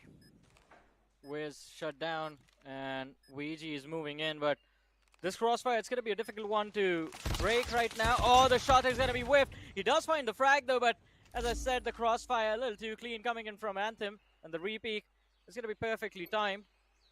They do end up finding that frag for themselves and the round alongside with it. So 4-2-2. Now Anthem, finally, they get to play inside of the comfort zone, the defensive side. And Feline, now things look scary, right? They are supposed to play with a 2-round deficit on attack.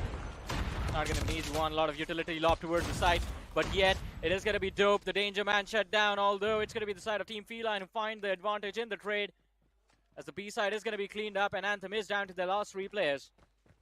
Yeah, still it's a 3-on-4.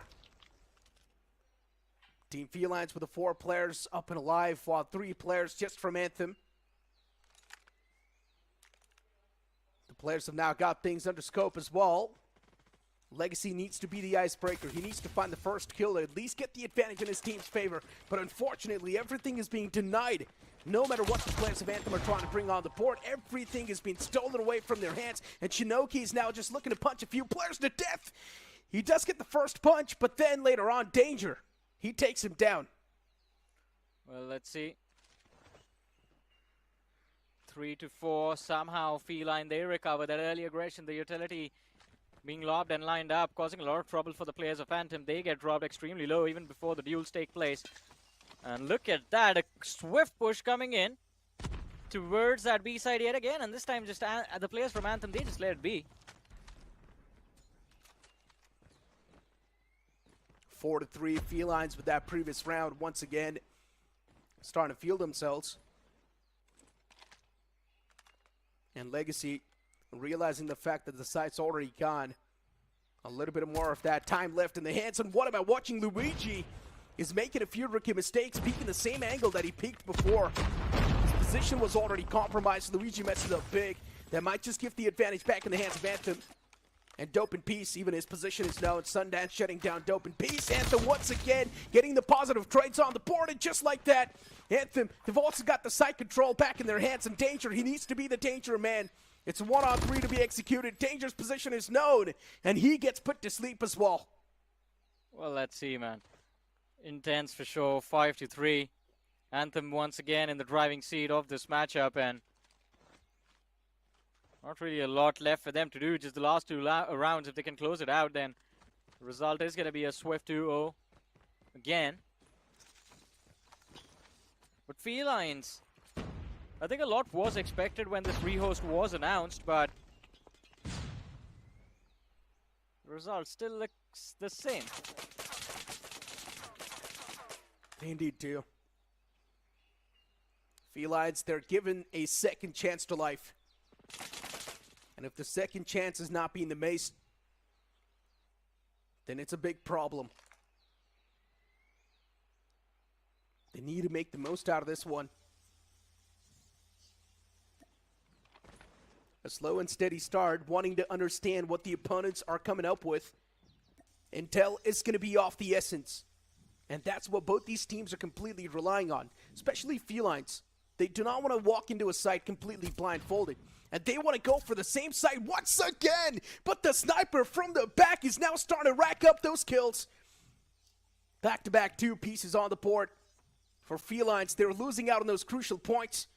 While Legacy's got the entire side on the lockdown. No one's going to be able to penetrate through when Legacy's standing there. But even Danger's able to find a nice flank. He's able to catch a few players off guard. Anthem getting caught from the unexpected angles. And Anthem is still looking to find that nail in the coffin. But unfortunately, Felines, they've got the man advantage in this entire circumstance. 3-5 is the scoreline. Anthem with the advantage as well. But in this round, the man advantage is stacked up with the players of Feline. And this needs to be the same way till the end. Yeah, but Anthem right now, this man, Sundance needs to go big, catches one man off guard, but still fails to find the connection. Now the second man has been spurred out in the corner, and somehow Starboy finds the frag, but gets shot in the back. And that's going to be the opportunity that the players from the side of Team Feline needed for themselves. They find the frags and find the round for themselves. Looking so good, man.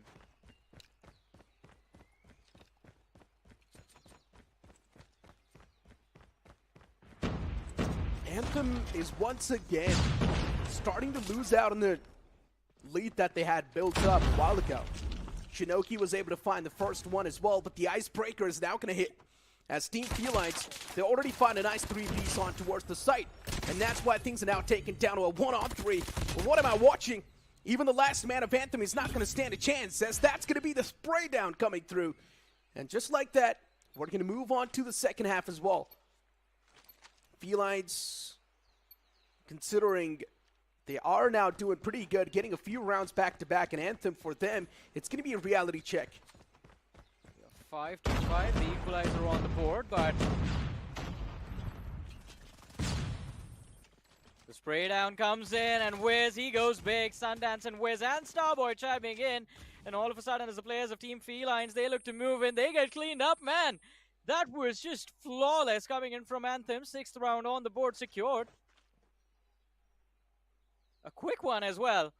Yeah, that was a good read from the boys. And that's exactly what you need to do as well if you're Anthem. One more round is needed, Johnny, to find the closure and also get the series sealed up back in their hands. Sundance was able to find the first, but then Luigi instantly gets the trade in his hands. Dope in piece as well. This time around, he's not really wielding the shotgun in his hands. Instead, he switched on forward with the SMG because he's realized adaptation is going to be off the essence. And that's why he's adapting in the game as well. Nice shot from Legacy as he puts Fallen to sleep. Anthem, they're already finding the big man advantage. And that's something that might just find the deal sealer as well. A 3-on-4 in the hands of Anthem. With the big man advantage now, the players of Felines, they're starting to choke things up. They still do want to find a pick desperately. And here comes the pick as well from Illusion. Now this is going to be the goal call to rotate all the way on the opposite side. Quick rotation coming in, 3 versus 3. The numbers are still equalized. And the players of Anthem have no idea that this is happening right underneath their noses. Feline end up overthinking their decision and again move towards the A side, which as it seems like might just happen. Then maybe they just end up running into the trap set up by the players of Anthem, and slowly and steadily they're moving towards A. Oh no, Dope in Peace, he might have been spotted out over there, but Danger moving in from the rear, and Sundance, he's going to find the opener. Dope in Peace shut down. Sundance looks to run away, but still gets taken out. It's down to a 2v2. Danger finds one frag. Last man standing from either of these two sides. 24 seconds left for the bomb to be planted, and Felines, they're still confused as to where they want to go. Plant coming in towards the A side as Illusion looks to move in, but oh no, this angle, it works out in the favor of Wiz. Illusion, he gets up expecting the man to be there, but Wiz a little bit sharper, and the result even after the rematch remains the same. Anthem walking away with a win, and look at that BM over there. This is why I love Call of Duty, man. On every single player's body, by the way, he's not letting go of anyone. And I guess Wiz is pissed over the fact that, yes, this rehost came into play in the first place. And Wiz is like, yes, guys, no matter what the outcome was, we are still at the top. You guys went for the rehost thinking that you might just be the one to come out on top. But Wiz slapping them with the results on their faces. And once again, it's Anthem to dominate through against Felines. All this rehost for what? For the same outcome? Anyways, I think Anthem are going to be happy with that, right? I mean, they were able to replicate the same result on the board and have nothing to worry about anymore. Brilliantly done, well executed, but Feline, again, they should have utilized this opportunity, man. They got very close, and in the end, it doesn't even matter. Indeed, Johnny. The salt on top of the wound in the end was perfect. It's the perfect ending for Anthem, and as I mentioned, I'm pretty sure the players were pissed, man, considering they were brought back in the game once again. Anthem was like, wait, what? We've already put the nail in the coffin, and you're calling us once again back in the game for the same series? So yeah, for Anthem, that was quite a great ending. That's quite a sweet ending. But look at the positive side of things. Now, Anthem are going to be so aggressive, even in the upcoming matches. So I do want to see Anthem perform once again tomorrow, which will probably happen. But as we've got the match summary on the screen of that previous game, Luigi was the man who was popping off pretty well. This time around, Dope in Peace wasn't able to find a lot of that value. He did in the first round, but then later on, Dope in Peace was getting read to perfection. Yeah, man, and Dope needed to go big if he wanted to secure or help his team secure a win inside of this mode. That is what happened the last time. And imagine had he been there with that R9 again this time. Oh, Anthem, the struggles would have just gotten so much worse. But hey, anyways, Anthem won, right? Still a 2-0. And I guess not a lot of updates on the graphics anymore. Yeah, but Johnny, honestly speaking though, man, Wiz, this guy is such a mechanically gifted player. He's so good in those one-on-ones, be it on the side as well. If you see Wiz on the side with a proper team backup, he's always going to rack up those multi-kills. Wiz is one of those players that you can always rely on from the side of Anthem. And once again, he does the same thing as well. In that previous game, he was at the top of the frag list as well. And Wiz pretty much doing Wiz things, coming out on top for his team. But now, Johnny, speaking of the upcoming matchup, it's going to be NonStop versus 5 a.m. And that will be super interesting. But it will be after this short break. The Snapdragon Pro Series is brought to you by Snapdragon Elite Gaming, Monster Energy, and DHL.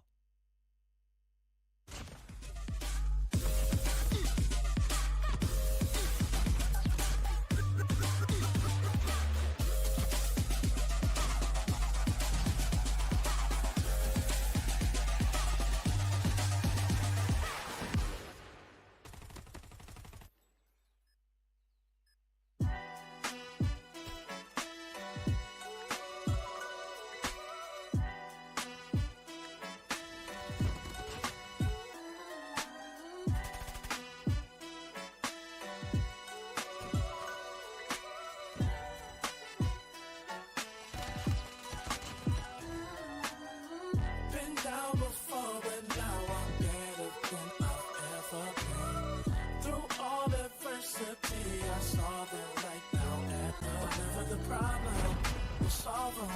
They can do it together, it'll be all love, and it's all good. And it's all good. Feel like I'm the big dog, been killing it since tip off. Come with it or stay home, the people gon' feel ripped off. It's only major leaguers in the office. If you giving half of an effort around the rest of us, you'll make it awkward. I'm about that action, not the one you talk with. You better hope I'm not the one your coach gon' have you out here really guarded. It took a lot for me to get here, but I have arrived. I really made it, and the haters be looking surprised. Been down before, but now I'm better than I've ever been. Through all adversity, I saw them right now at whatever the problem, we'll solve them. They can do it together, it'll be all love, and it's all good. And it's all Yeah. Okay. They say pressure makes diamonds. That's what I align with, cause the journey I be climbing is riddled with perfect timing. I'm in a different mode when I be trying to get it. To even get a chance to compete is a form of winning. I mean, what's the point of playing if we ain't striving for greatness? I feel a sense of pride with every play that I'm making. To the top of the world when I came from the basement. Boy, I'm the one and not the two, so don't get it mistaken.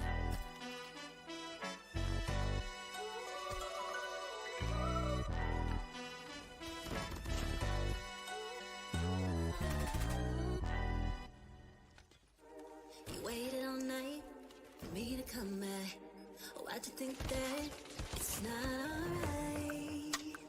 Told you that I'm not that type.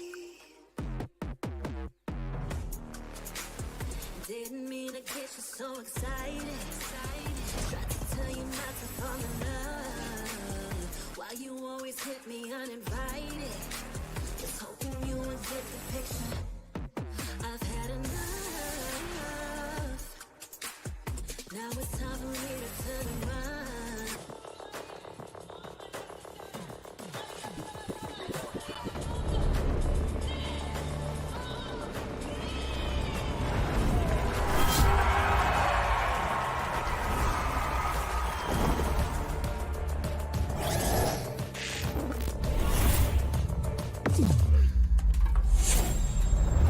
Let the weak melt away!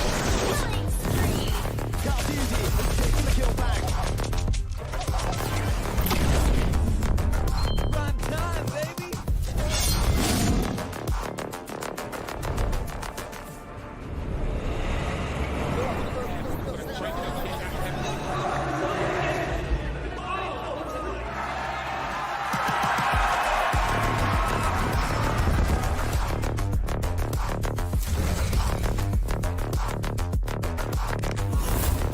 Looks like the players are ready.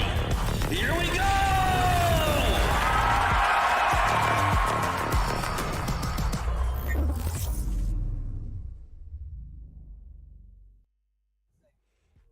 Welcome back after that short break. And yes, 5 a.m. versus NonStop is now going to be resumed on the screen. Soon enough, we are going to have the map veto pop up. And Johnny, we made all our speculations before the previous break. Yeah. But you know what? Without wasting any more time, let's just move on directly towards the map veto and see how this one's going to look like. Because Hardpoint's going to matter the most. And hey, Johnny, I guess we're going to move on towards Standpoint. For some reason, looking at Standpoint now, my spidey senses, they're saying that it's going to be NS to come out on top. Yeah, standoff is going to be fun for sure, and as they are definitely. And search and destroy on firing range, right? That is going to be an interesting one for sure. Again, we've discussed it's a default map. Fundamentals are going to be key, but let's see how this matchup is going to turn out. I can't wait for this series to begin, man. Exactly, and we're not going to waste a lot of time doing so too, right? We've already seen the rosters as well off the players in the previous break, so without wasting any more time, let's just move on directly towards standoff, towards Hardpoint, as we're going to have NonStop as well facing off against 5am, and off the rip, it's going to be all about the momentum. Whichever team gets the Hardpoint back in their control, that team is pretty much going to run through with the lead, or at least the lead that they need to keep on moving on confidently. Yeah, but you got to stay away and create a lot of passive pressure onto the hard points on this particular map. We have seen this once in the day before, and it was an intense one, of course. Anthem, they struggled at the start. And this was the same match that took place a few moments ago, but this time it's quite opposite. NonStop, it seems like NonStop frags coming in, and they do manage to retain the pressure on towards the hard point. The nade looks on the utility coming in from the players of 5am, although it's still NonStop in the driving seat. Yes, barely surviving inside of that hard point. Indeed, Johnny. I mean, the first hard point is already being contested by the players of NonStop, 27-28. They're constantly getting the points flow as well, while 5am, they're not able to find any sort of reply. And look at the players of NonStop, too. They're holding angles in such a great manner. They've got their own positions on the lockdown itself, and they're not going to let anyone switch through or even breach through towards that entire P1. But soon enough, even the P2 is going to pop up, and towards the P2. And then once again, they're being pretty proactive. Yes, at the start, they were towards that P1, getting the contention done. But instantly, as soon as the P1 faded away and P2 popped up, and as they were so quick on their feet to make the rotation and make sure that 5am are not going to get any more points on the board. And for 5am, just getting 8 points, they're pretty much stuck on that 8 points itself. While for NS, the players are constantly moving on forward, dominating through against the players of 5am, getting those trades positively as well in their hands. And for NonStop, if they keep on dominating the same way, 5am, well, we might just see another 2-0 on the screen, because the first hard point is something that's going to matter the most. Yeah, the first hard point already gone. The second one as well, completely in control of the players of NS. What was that? He was just running across like there was no one there. 13 extra seconds gained by the players of NonStop onto this hard point. And again, the lead right now looks to be big, but it is going to be this P3 that has a lot of choke point options, and the only way you can relieve the pressure or take out the players that are hiding inside of that bedroom is going to be by very precise utility. But hey, NS, they just continue to pick out the players of 5am even before they charge or make a push towards this hard point, and NS are going to be the first ones there. Indeed. Even if Predator missiles being pulled out, that's not going to be able to find a lot of that value, at least that 2K. And still, that 2K is going to be important, right? Just delaying a bit more time for those two players. And maybe just separating the teams, finding those isolated duels or something that's going to be helpful for NonStop. And Johnny, 5am is stuck on just 8 points. None of these guys from the side of 5am is able to get anything done. But as I say so, finally, 5am, they do get their hands on the hard point. But unfortunately, they did come through with the heavy investments. But that investment did not pay off. Well, let's see, though. The investment, as you mentioned, Necro, it's not really working out, and the Purifier from Crypt as well, just burning the players of 5am alive. Weedy needs to connect, somehow finds the connection, Cosmo shut down, but the instant raid comes in as Wanted falls right outside of that hard point as well. Things not really looking good for the side of 5am, stuck on 13, NS on the other side, over 100-point advantage for them. Another big hard point contention coming in for them though.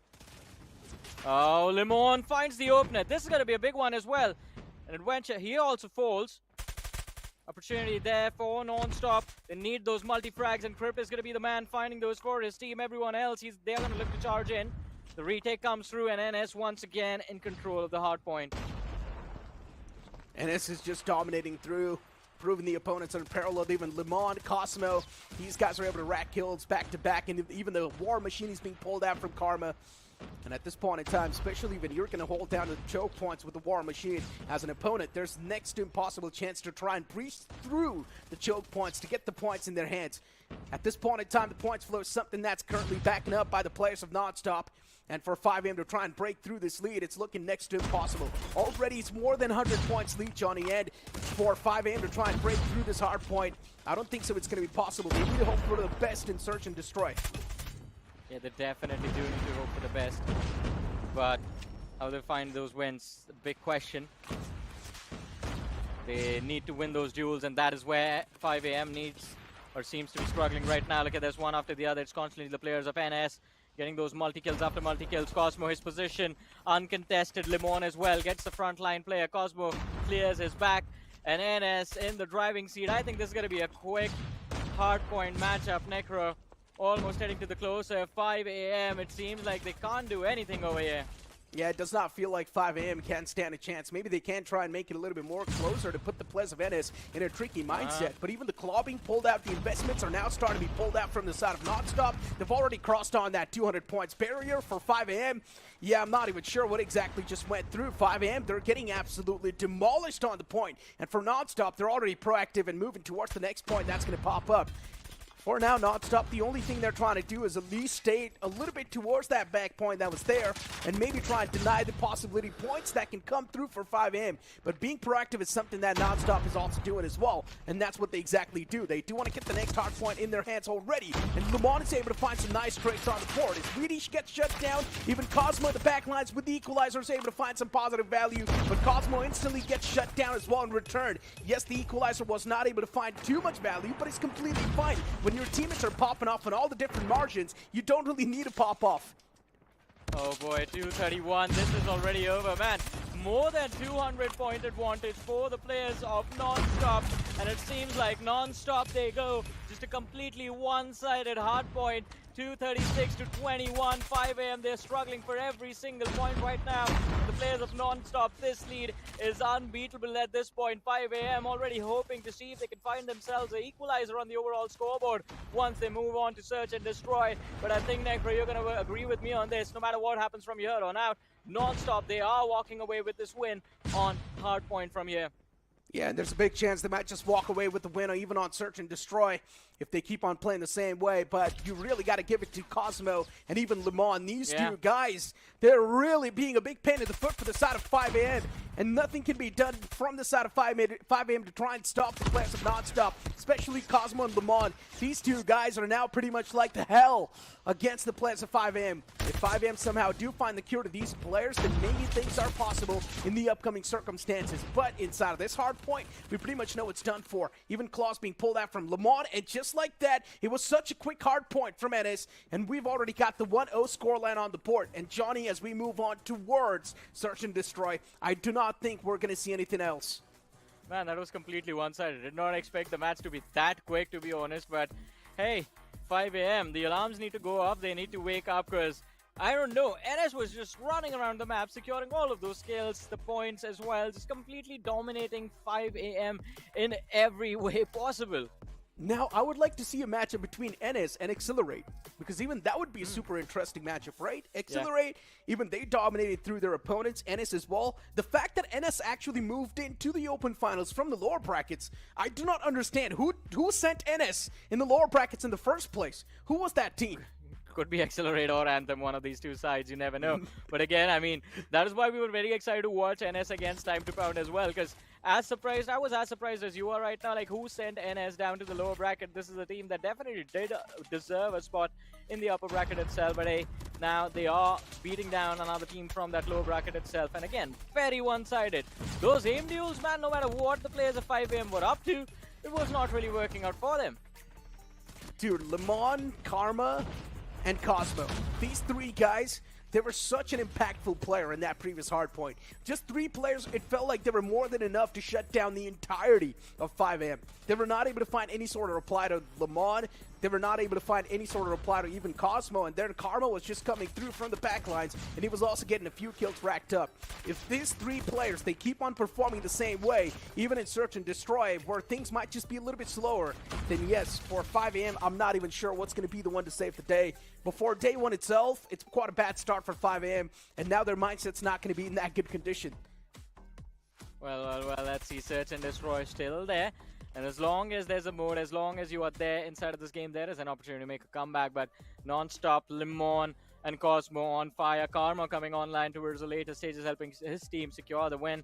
Smithy, yeah, the unsung hero. I have to say, I mean, towards the end, I saw an impressive 3K coming in from Smithy right in the nick of time as they were trying to block the players from 5 a.m.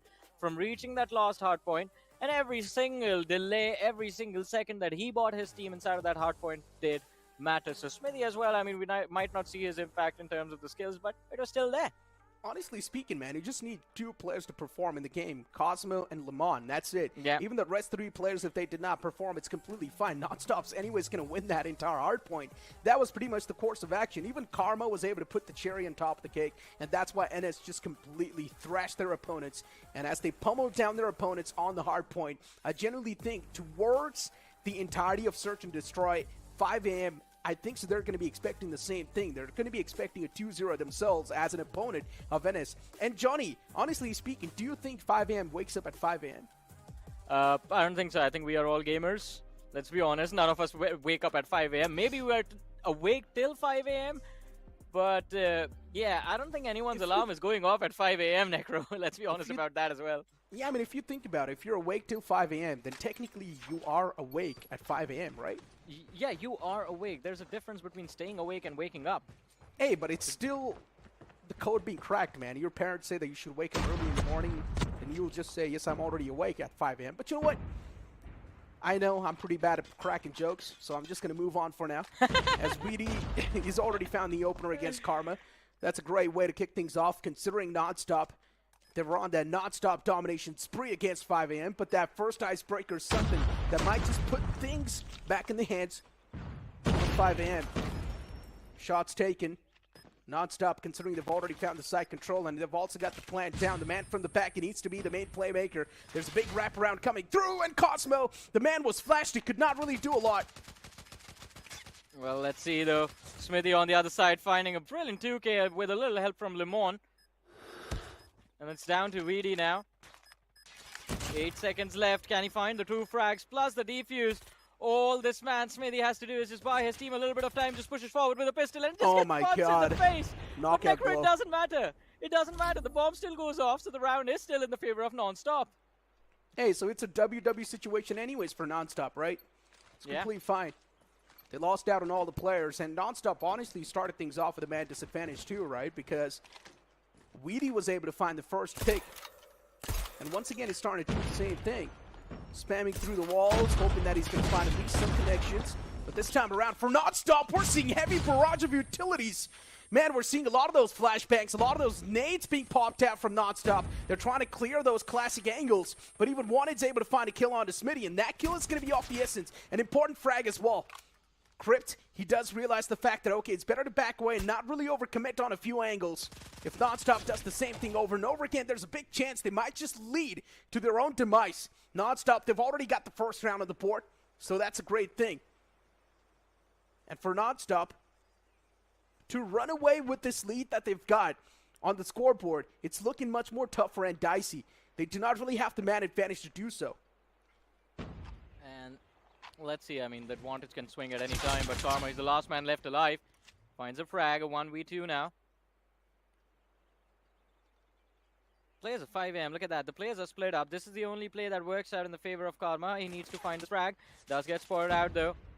If he wins this, then everything changes, and he starts to make a run back. 45 seconds left on the clock, and he's running back all the way towards that A site. He needs to dodge that danger man Wanted, the man with the sniper.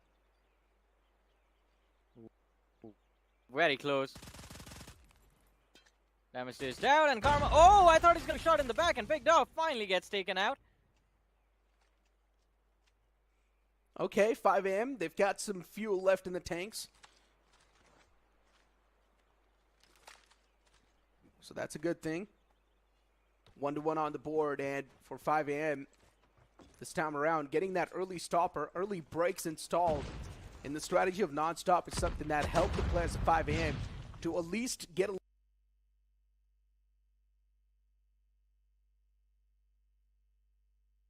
to think through what exactly is NonStop looking to cook up. Oh, take the shot, come on. Unfortunately, the shot did not come through, but still these pixel angles, man. If Lemon is able to find at least a pick from those, that's going to hold a lot of that crucial value. And here comes the first shot. The man's now quite softened up, but still Weedy. He strikes down Lemon. What a shot that was. Lemon not really changing his position. Cost him his life. Well, let's see, though. Again, a big advantage in the favor of the players of NonStop. 2 players remaining from the side of 5 AM.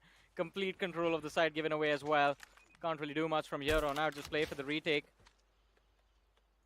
Shot connection not really found from Smithy. But here comes the counter aggression. They make the push. One more man found out. Wanted is going to be the last man left alive, but it doesn't matter. The bomb has been planted. It's a 4v1. Easy round on the board for NonStop again. Yeah. And there we go. Karma. Even he shuts down Wanted. 2-1 is the scoreline, and for NonStop, once again, getting the trades in their hands, getting the lead back in their hands.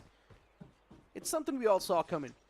That one little slip up was something that maybe could have given a glimmer of hope to 5AM, and they should have moved on and capitalized with that glimmer of hope too. R9 in the hand, and there we go. The first closure handed out. But even Smitty from the back lines is there to try and get the equal trades on the board. Even Karma is there to try and find the equalizer. Vamos gets taken down. 5AM. Still, at least they've got the man advantage, and that's something they should work with. It's a 2-on-2, maybe, and as soon as I say so, that's what exactly happens. The fight's now taken down to a 2-on-2. We'll actually make that 1-on-2, considering 5AM, they've got the man advantage to play with, and that's a great thing. But Karma, can he really make this 1-on-2 come into fruition? Can he spring back to life? He does not really have the bomb in his hands too, Johnny, so for NonStop, now it seems next to impossible, and the man just straight up walks into a sniper crosser. 2-2, the rounds equalized. NonStop, they need to do something about this to shut down the players of 5AM here and now. But hey, Necro, we had this conversation before the series began, right? 5AM, every single match that they played up until now, they've taken it all the way towards the decider.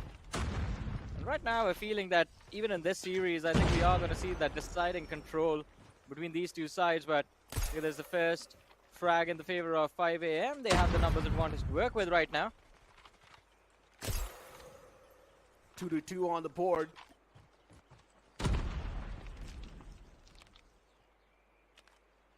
Lamont, the main playmaker, this time around is not in the game anymore. So for NonStop, maybe a tough pill to swallow. But 5M is really making it look super competitive. They're finding a few ways to challenge the players of NS, and somehow it's working out. Oh, the man's holding the angle with the shotgun, how? but still somehow Karma slips away. Eventually he does get taken down, but ZFXG, I'm not sure what the man was exactly doing, and even the sniper's able to find some trades. Wanted was able to shut down Encrypt, but NS, they once again reply back with a positive side. And Wanted's now going to be the last man up and alive for shots missed. Cosmo's position is given away. NS, they've got every single advantage they need to try and win this round. And there we go. Here comes the closure. But what just happened over there? That man should have never been allowed to move in like that. And Karma making the opposing players pay for a big mistake. Somehow 5AM recovered, equalizing the numbers advantage, but it wasn't enough at all. Oh, the first frag could be found over there, but shot connection not really there for 5AM, and B-side control gained by the players of NonStop. But hey, look at the backlines, the pinch is coming in, and this could be a more down. NonStop, they need to shut down that backstab. One player is going to be picked off, the trade comes in. And the numbers advantage, in fact, it just completely swings in the favor of NonStop in just a matter of seconds. Cosmo. Okay, well, I was about to say something, but that just cancels it out. Karma as well gets shut down. And now it's taken down to a 3v3. ZFXG as well. The man's not really too good at holding angles, because the last time when he tried to do so with the shotgun, he messed up big time. His teammate got caught off guard, and the entire setup just came collapsing down. But hey, this man single-handedly is now starting to rack up a lot of those kills on the point. And eventually, even ZFXG is able to find the closure. 5AM, they're really making it neck and neck. What is happening to the players of NonStop? What is exactly going on in the game? Is NonStop doing this on purpose? I don't understand. Yeah, man, complete back and forth between the two sides. And I think it might be both the teams. Maybe NonStop just take things lightly every time they win a round, or maybe just 5AM, they're matching or leveling up to the competition in front of them. But look at this, Limon finds the first frag, and it's going to be the danger man Wanted out of the way. have the numbers advantage to work with. Another frag secured. And there's going to be another one. What? Karma with a backstab. Weedy completely off guard. Is going to be picked off. Wemo somehow managed to survive, but it's a 4v2 and NonStop. They are looking non-stoppable. Unstoppable, in fact. I'm not even sure what exactly Weedy was doing there, John. Weedy was just sniffing the wall. He was looking at the wall completely. I'm not even sure what Weedy was trying to do there, but hey, man, I mean, NonStop, that just gifts him that round. If Weedy was able to find that pick against the player who took down Weedy, then maybe things could have been different. But Weedy was too busy staring at the wall.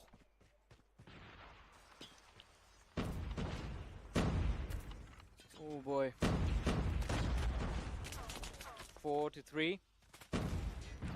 Just runs into the crosshair like that, and NonStop this time on the defense. Look at the counter aggression, shutting down the sniper, and this find the frag as well. It was an important one. Last player left alive, NonStop. I think defense is going to be their strong suit. They know the man is hiding inside the container with the shotgun as well. But it is going to be ZFXG who finds the frag, and NonStop 5-3 in the driving seat once again. Solid stuff. Really solid stuff. And this is what the players of NS as well realize, right, Johnny? If NS plays it too passive, that means 5M is getting enough time to think what exactly is NS cooking up. But if NonStop plays it super aggressive, then 5AM, they do not have a chance to think what exactly hit them. And that's what NonStop is now pretty much looking to bring on the board. And that's going to be the missing aggression in Search and Destroy. And here we go. Cosmo, the man's already found the wraparound as he finds a nice two-piece. He's also looking to find the third one, but unfortunately, he gets shut down. Vamos is there right next to his teammate, and maybe these two guys can make the impossible possible, but still it's a 2-on-3, the man advantage in the hands of NonStop. Let's see, though. Moving in slowly and steadily. 5AM still holding on to the hope of making a comeback on the Search and Destroy. Sniper and an AR. No control. At least they have the bomb to work with. Look at this. One of the players, Smithy, has gotten very close, and that could be a pinch coming in. But Smithy is going to be shut down. The players of 5AM, they look to move in, make a run towards that A side. The rotation coming in from the players of NonStop. It's not going to be in time. Site control gained by 5AM. The bomb plant should be there. There we go. The plan comes into fruition. 5AM. Round disadvantage is something now that's really starting to make them overthink, and even Lamont gets picked off. And now the situation's taken down to a 1-on-2. NonStop with a big man disadvantage, but the sniper for Encrypt, it's able to find some decent value. It's able to find the crucial value, actually. And Encrypt, his position's already noticed, and there comes the finishing knockout blow. Oh, well, let's see. 4-5, a close one indeed between these two teams still. Even though we thought on defense, NonStop are looking strong, but it was just that one round. Now again, split up two sides. A lot of utility lob towards Wemos. It's going to be down to Weedy to find that opener for his team. The mid really being accepted by the players of 5AM as they just completely fall back on. Are playing extremely passive over here. Cosmo. The man's already pushing quite deep. He's got such deep angle held.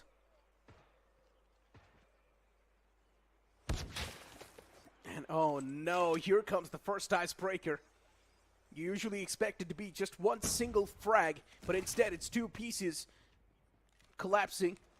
And look at the players of NonStop, the amount of map space they've already found on the game. Yeah, for 5AM, they do not know how to exactly counter the players of NonStop at this point in time. 4-5 NonStop, they're already running away with a big, massive lead. And the last man is all the way back towards the spawn, staring at the skies, looking at the clouds, admiring the nature. And a bullet to his and face. Yeah. Even that's right quite in admirable. His neck as well. But hey, the setup from the side of NonStop in their previous round was too strong, especially after all of that control that Cosmo was able to gain towards mid. What's happened over there? Good question, Johnny. 5AM, I believe. There's no way he did that. Just to take Hey, down but Weedy finds two. Yeah, he's just looking to farm at this point. He's like, yeah, we already know there's someone in the back lines towards the spawn. AFK, let's go and get that kill. It's going to be free one. Can help us improve our KD even more. And then Weedy is also getting pushed on. Karma's able to find a kill on the Weedy, NonStop. Well, we pretty much know what's going to be the course now. It is going to be NonStop running away with a massive lead and a major advantage. And yes, they 2-0 their opponents 5 a.m. As 5 a.m. they're left starstruck and admiring the nature. Admiring the nature. I think the beatdown was so bad that there was neck. Their neck was stuck in that upright position looking at the sky. Just the uppercut coming in from NonStop. Too strong for 5 a.m. to deal with. But hey, quick to... Oh, NonStop unstoppable in this series. And 5 a.m. absolutely no answer to this search and destroy as well. But hey, I mean... They did put up a decent fight, I have to be honest, at least in the first half as well. They kept things very close between them and NonStop, 5 a.m. I'm talking about. They did, man. I mean, the search and destroy was much more enjoyable compared to that Hardpoint, right? Because Hardpoint was all about that pummeling from the side of Ennis. It was a complete one-sided affair, and generally speaking, I did not really see this coming through. I at least expected 5 a.m. to put up a decent fight, maybe get somewhere around 200 points, or maybe at least 150 points in the Hardpoint. But no, that was not the case. Instead, NonStop, they were just on that NonStop aggression. NonStop, they were on the kill feed as well, constantly shutting down the players of 5 a.m. And it's out of search and destroy. At least it was back and forth. Yeah, at least it was back and forth in the early stages. Last 3 rounds, it was just NonStop showing utter dominance and mastery of their strategies. And especially that one beautiful round where they just pinched on the players of 5 a.m. Cosmo just moving in. Beside the counter aggression coming in as well. It was just absolutely phenomenal. NonStop definitely prepared on the tactical front as far as search and destroy on firing range is considered.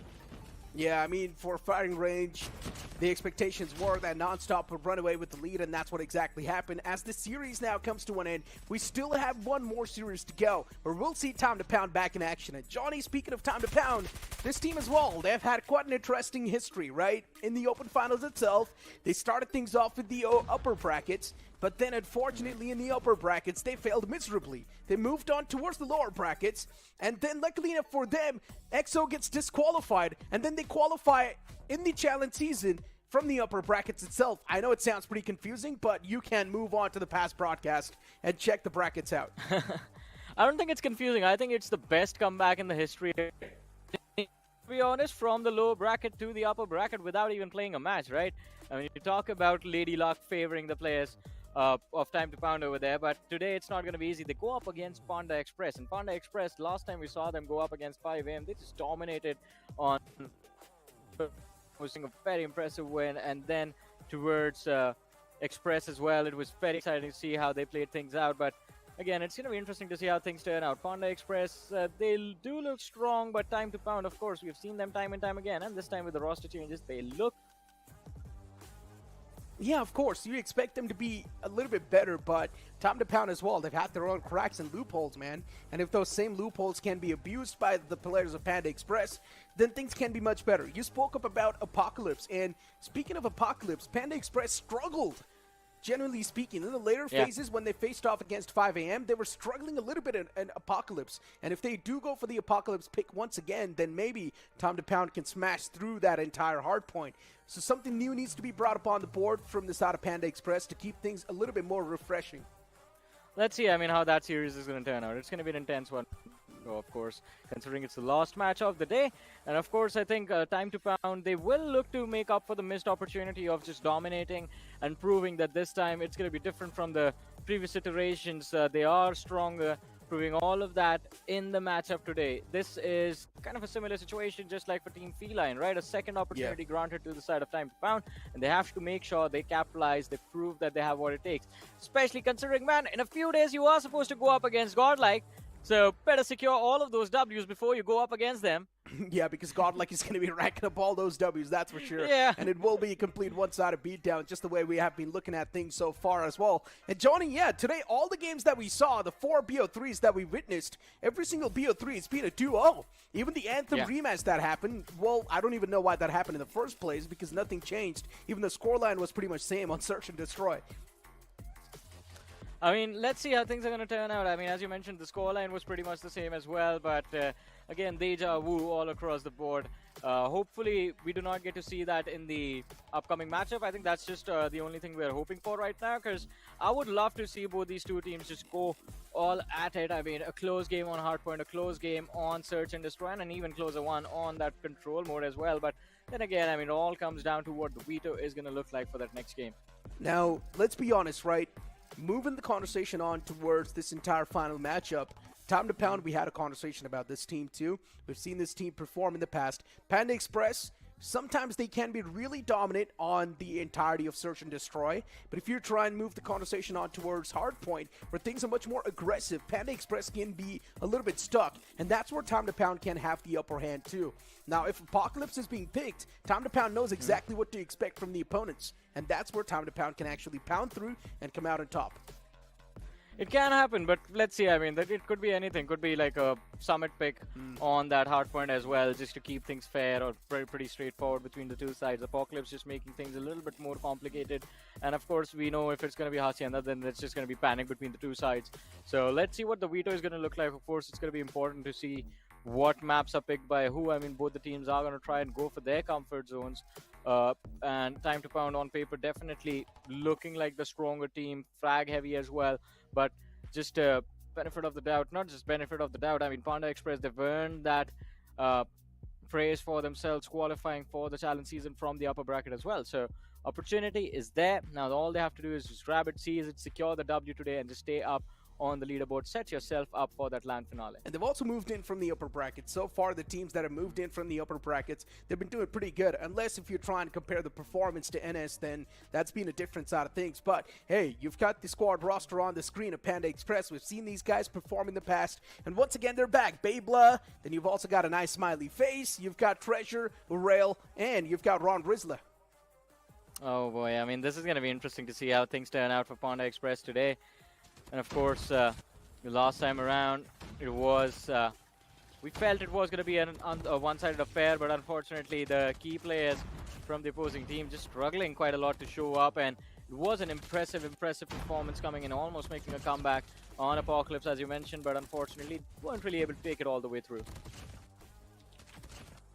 Signs of struggle have been witnessed from both these teams that are about to face off against each other. Time to Pound, for some reason, even though they moved in from the upper bracket, still they struggled too much. And that's something we never saw coming. That was a big upset that was pulled out against Time to Pound. Time to Pound moving down to the lower brackets as they faced off against EXO. That was something that we never saw coming. Now, a matchup was supposed to be there between NS and Time to Pound, but even we never saw that coming too. So there's a lot of things that we never saw coming, especially when it comes to Time to Pound. But let's see their roster for now, because that's definitely something we can see. Yeah, I mean, let's see the roster for Time to Pound, because these lads have been waiting for an opportunity to be let loose throughout the entire day. And again, I think they are going to try and make it a quick 2-0 as well, because that's been the result of every single series we have had. Till now, Abyss, Master, Random, Progressive, and Griffin. Again, some of the best players you can run into in Call of Duty Mobile India. Let's see how their journey is going to turn out at the start of the challenge season. Abyss, quite the known player. He's supposed to be the IGL for the team. You've also got Master, Griffin. All these guys, we have seen them perform all the way back in the OG days too. So one thing is for sure, this lineup packs a lot of that punch and also experience. But sometimes that punch can lack a little bit, only if the opponents, they can put up a great fight. We did see Time to Pound face off against EXO in the past, but unfortunately, EXO was DQ'd. That's why Time to Pound, they got a second chance to life as they moved in from the upper brackets itself. But now for Time to Pound, they've been rusty for a long time. They've been sitting in the back lines for a long time. They haven't really gotten the proper warm-up, but when they face off against Panda Express, it's a team that has faced a lot of those possible outcomes in a bad manner as well. So you can't say Panda Express. They might just be much more better prepared compared to the players of course, their opponents. That's going to be Time to Pound. Yeah, but let's see. I mean, we are going to have a look at the map veto now and see what maps are going to be picked between these two sides. What's going to be the battlefield or the ring looking like. But hey, Hardpoint on standoff, it seems like there's a new meta developing for at least the challenge season. Standoff is going to be there for Hardpoint, picked by Time to Pound. With firing range for Search and Destroy, picked by Panda Express, and then Control is going to be played on Raid, picked by Time to Pound again. So it's going to be quite interesting. I mean, could be a quick 2-0. Every single Search and Destroy we've seen on firing range has gone into the team that wants standoff up until now. Yeah, firing range going super close, right, Johnny? I mean, the first firing range that we saw, even that was really close. The previous one that we saw, even that was super close. So, yeah, the firing range, considering it is quite the classic maps, both the teams do know what to expect from each other. But, yeah, Standoff is going to be the map where we're going to kick things off the rip. And these two maps are pretty much like the classic ones. Hardpoint, which is going to be played on Standoff, and Search and Destroy on firing range. But still, are we really going to see that decider come through? What do you think, Johnny? I think this time the decider might come through. These two teams look extremely solid in the matches that they did play. And of course, I think just because of how strong Time to Pound looks on paper, let's not forget even that matchup against Extra, they looked quite decent, to be honest. So it is going to be interesting to see how things turn out. But yeah, I am expecting to be there as well. I generally think Time to Pound, they might just run away with a 2-0 once again. That's what I think. Time to Pound, the last time when we saw them, maybe all the issues, they've been ironed out.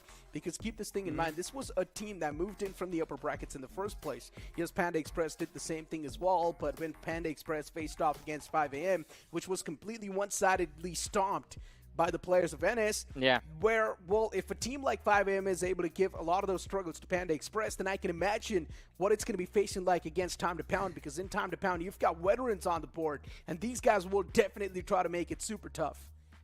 That's the thing, right? You can't really give them even a single opportunity to strike back. The moment you do, you are going to be beaten down. That's the problem. You have an advantage against Time to Pound. You just press on it, pedal to the metal, and just keep the pressure on till the very end of the game, or in fact, the very end of the series. A single mistake, and Time to Pound, if they regain the momentum, well, they are going to start pounding again, just like the Incredible Hulk. So you have to be extremely careful about that.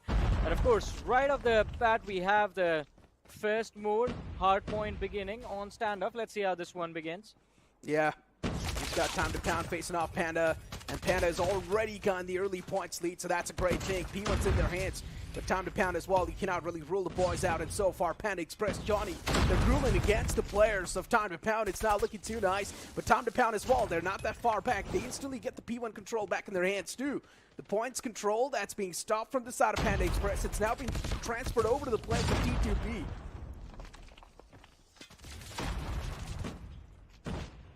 And for Time to Pound, if they keep on getting these kills back-to-back in their hands, one thing is for sure, for Panda Express, it is going to lead to their demise. Panda Express needs to find a proper answer right now. Even Progressive is able to reply back in a great fashion. Time to Pound, they've already gotten 20 points on the board, but Panda Express, you can't really rule the boys out just yet.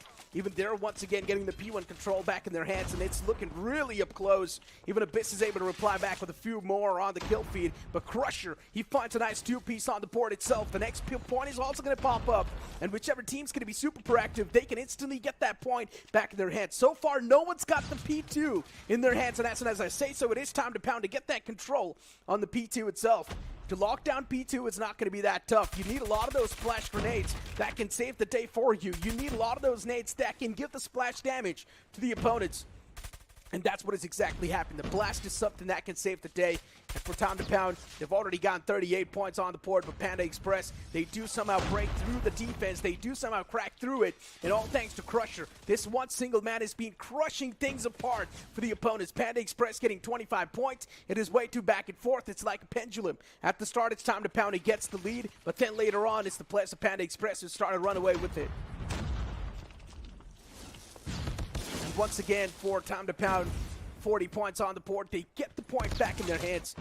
It is still looking super intense. It is still quite tough to say who's going to be the one to come through victorious, but even Progressive towards the hard point, he's getting a lot of that job done. Rail was able to reply back with a little bit more, but that little bit more stuff is not really going to matter, especially when Time to Pound, if they do start to run away with the momentum, that's going to be a big problem. Crusher pulls out the equalizer, but unfortunately does not really get the value that he's supposed to with that weapon. And even the operator skill from Ron Rizzler as well is going to be popped out. It's the claw in his hands. He's looking to mow down a few more players on the front, but unfortunately, there's no one to be spotted in the front line, so that claw is not able to find the maximum value. Even Ron Rizzler is still doing a great job keeping that point under lockdown, but even Panda Express, they're constantly getting the points flow back in their hands. Time to Pound, all the lead that they had built up, it's been taken away from their hands already. And Progressive with this Fennec, he's able to do a lot of that damage against the opponents. Look at the kill feed. Time to Pound now once again starting to rack up a lot of those kills, and kills means you're probably dominating the hard point. Well, well, well, man, we are getting exactly what we wanted, a close matchup between these two sides, but Time to Pound some control regained by them, only for a few seconds though, as Panda Express, they're trying their level best, charging forward, but the players are getting shut down instantly. Abyss, oh, the claw comes online right at the nick of time. He finds the opener, but can he hold on to this hard point for his team? Their teammates have showed up, and the utility being lobbed in by the players of Panda Express. They have found themselves in a slight advantage in this matchup.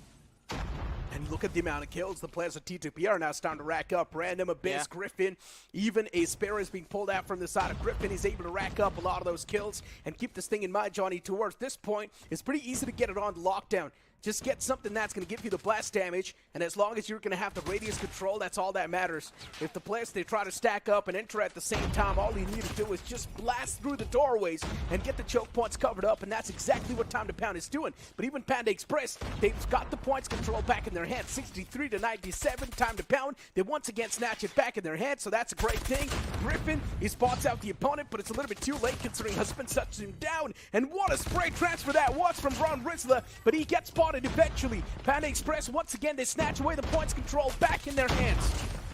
But look at Crusher, man. He has just been incredible this time around. 17 kills already secured inside of this game. The man from the other side who is the one to watch out for, it's going to be Progressive. 20 kills secured. Here he comes, going up against Crusher. Gets taken out. An important kill secured by the players of Panda Express, but it's not going to be an easy one from here on out. They do find themselves in a little bit of control of this hard point, but they need to hold on. Time to Pound still have the upper hand and looking to move in with the equalizer. Finds an important kill for himself. Crusher with the second, looking for the third, and it's going to be there on the board as well. Teammates help out, and Crusher crushing the opposing side. Honestly speaking, Crusher is the only player while Panda Express is still in the race. If Crusher gets taken down every single time, Panda Express can't do anything. Crusher was able to find so many multi-kills. That's the only reason why Panda Express is able to close on up with that lead. As soon as Crusher gets taken down, there we go. Time to Pound once again. They get the hard point control back in their hands. Not a lot of time left. 10 seconds on this hard point. As you mentioned, not a lot of time left, but Panda Express, a soft little comeback initiated by them. 97 to 115. Time to move on to the next one. Here it comes. Lockdown for the next 7 seconds, but the players of Time to Pound are there early. Only one man from the side of Panda Express looking to go for the early challenge. Into the first frag is going to be found. It is going to be the side of Time to Pound who do end up increasing their counter onto this next hard point, 122 to 97. It's still very close though. Oh, the kills back and forth on the board now. Finally, Panda Express as well. Replying back in a great style, but still Crusher's been the only main playmaker. All the other players as well, they need to start to pop off, but Crusher gets caught. As long as Crusher is getting countered, the players of Panda Express, they will start to struggle, and that's exactly what's happening on the board too. Treasure's able to shut down Random, so that's a great thing. So at least Time to Pound right now, they're starting to face some reality. But even Master pulling out the War Machine, once again, things are back in the flow. They're getting the points control back in their hands. Master with this War Machine is able to rack up all those kills on towards the choke points. It's going to be tough to breach on towards this hard point itself. But still Panda Express, they do snatch away. And now they're at least getting the points flow in their hands. Well, let's see though. 156 to work with.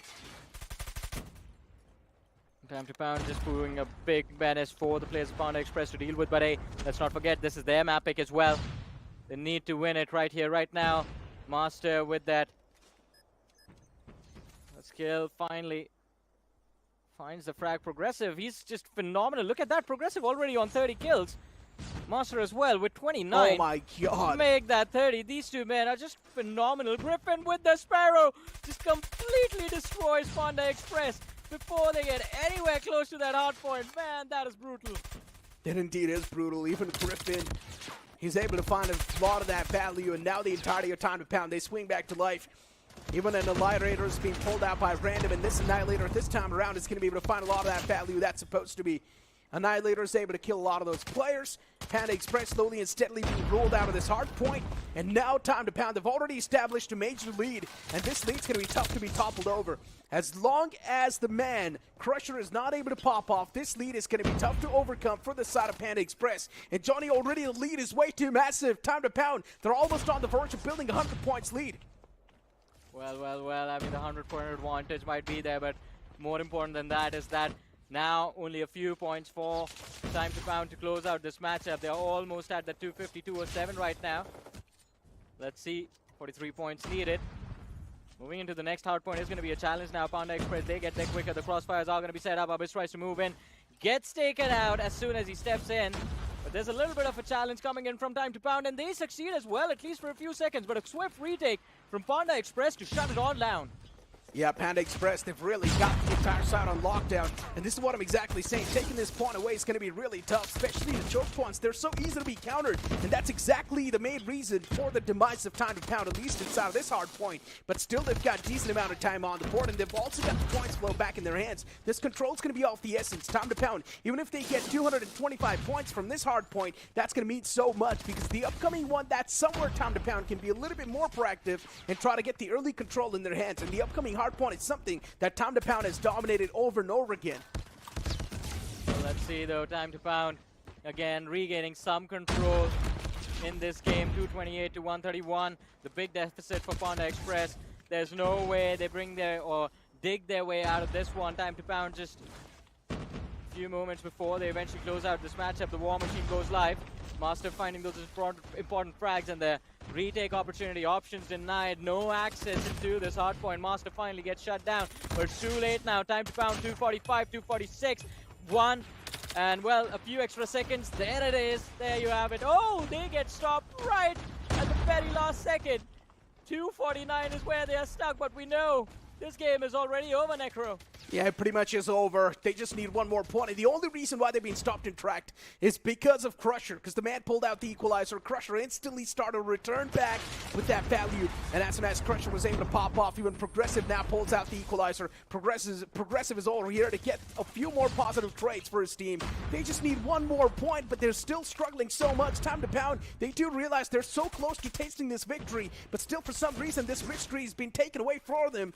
And now soon enough, the next hard point's going to pop up, but Time to Pound, they've already got the control in their hands, and there we go. 250 points on the board in the next hard point, and that's going to be the deal sealer. As Time to Pound, they win the first hard point against Panda Express. And this is where we speak of the domination now. Time to Pound, there's someone with a lot of that experience, and there's a big chance now in the upcoming Search and Destroy as well. Experience is something that prevails every single time.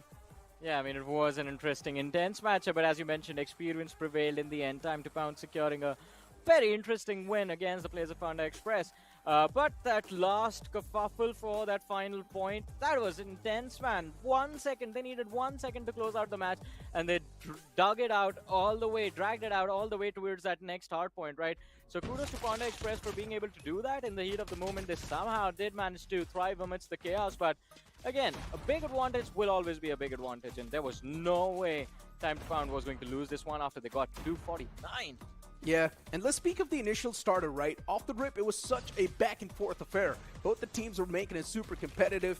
Everyone was able to get the defense. Everyone was able to get the proper counters as well towards the hard points. But then later on, Time to Pound realized what they exactly needed to do to rule out the opponents. And everything they did worked out to perfection. Time to Pound, for some reason, off the rip, I'm not exactly sure what was the reason for those struggles. But then later on, it was a smooth sailing for the boys. As long as Crusher was taken down every single time, Time to Pound was not struggling at all. But this one single man Crusher, he was a big pain in the foot for the side of Time to Pound. Well, let's see.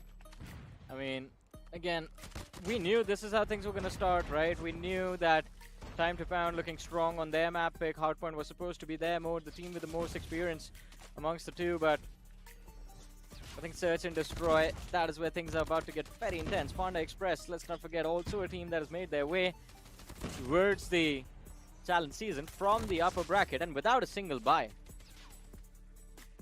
Genuinely speaking, I did not expect this to be super one-sided like this, right? Now, I do know still getting 150 points against Time to Pound, it is still quite a good job, but I genuinely thought at least 200 points could be in there from the side of Panda Express. But Time to Pound later on, with the way they played, realizing the fact that the only main playmaker from the opposition is Crusher, they started to crush Crusher. And then later on, Ron Risley as well was not able to get a lot done because he did not really have Crusher to play with him. Well, let's see, though. I mean, as you mentioned, Crusher started off strong, but again, I think during the mid stages there was a big shutdown. But look at this. Random, Master, Progressive. These three players were just on fire, man. All of them securing those 40 frags. And yeah, as you said, they were just farming kills. Random had 46 kills. Master had, what, I think it's 44. And then the guy under him, which was Progressive, he had 42. And now imagine, Johnny, if the same thing happens even in the upcoming Search and Destroy, things are going to be much more dicey for Panda Express. And keep this thing in mind, as I mentioned, experience always prevails in Search and Destroy. These guys have got much more better synergy compared to the players of Panda Express.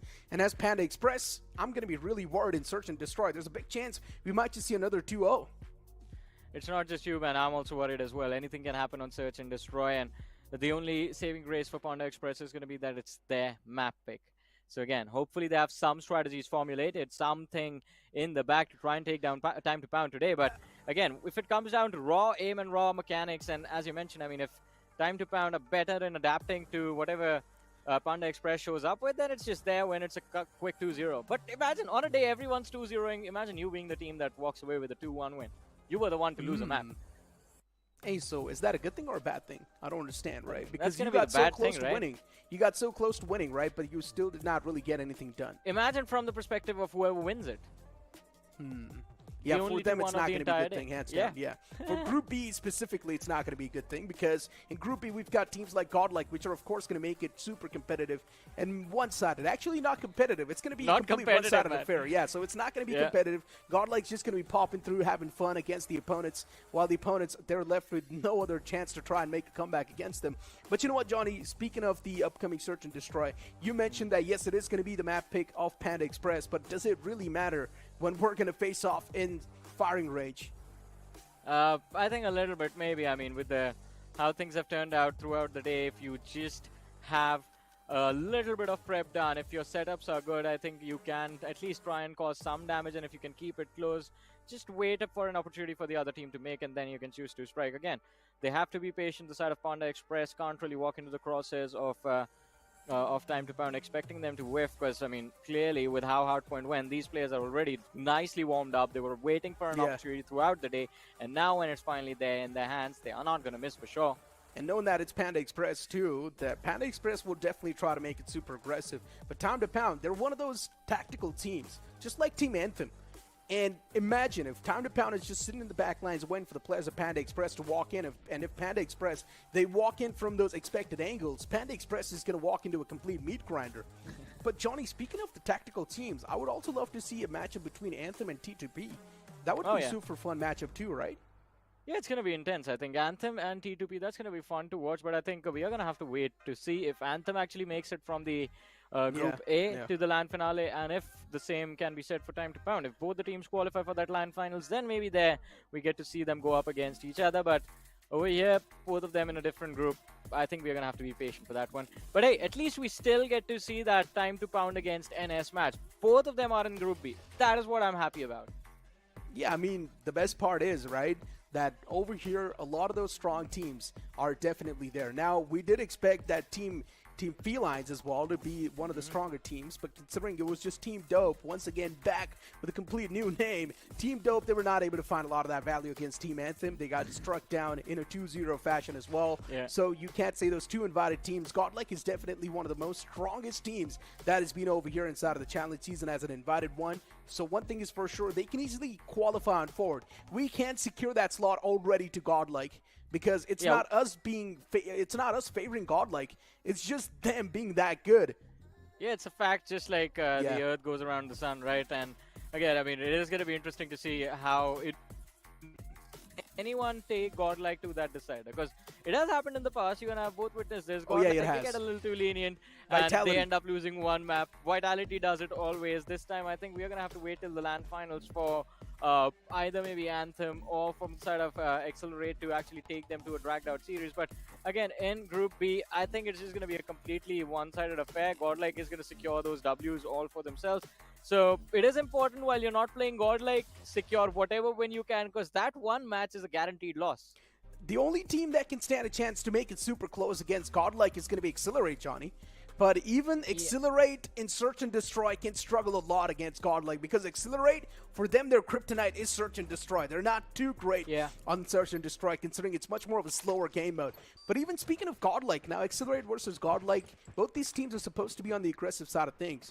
But still, considering Godlike's synergy has been much more better, so you can't say Godlike is coming. But hey, let's be back in towards this series, right? Still, we've got Search and Destroy to go through off Time to Pound.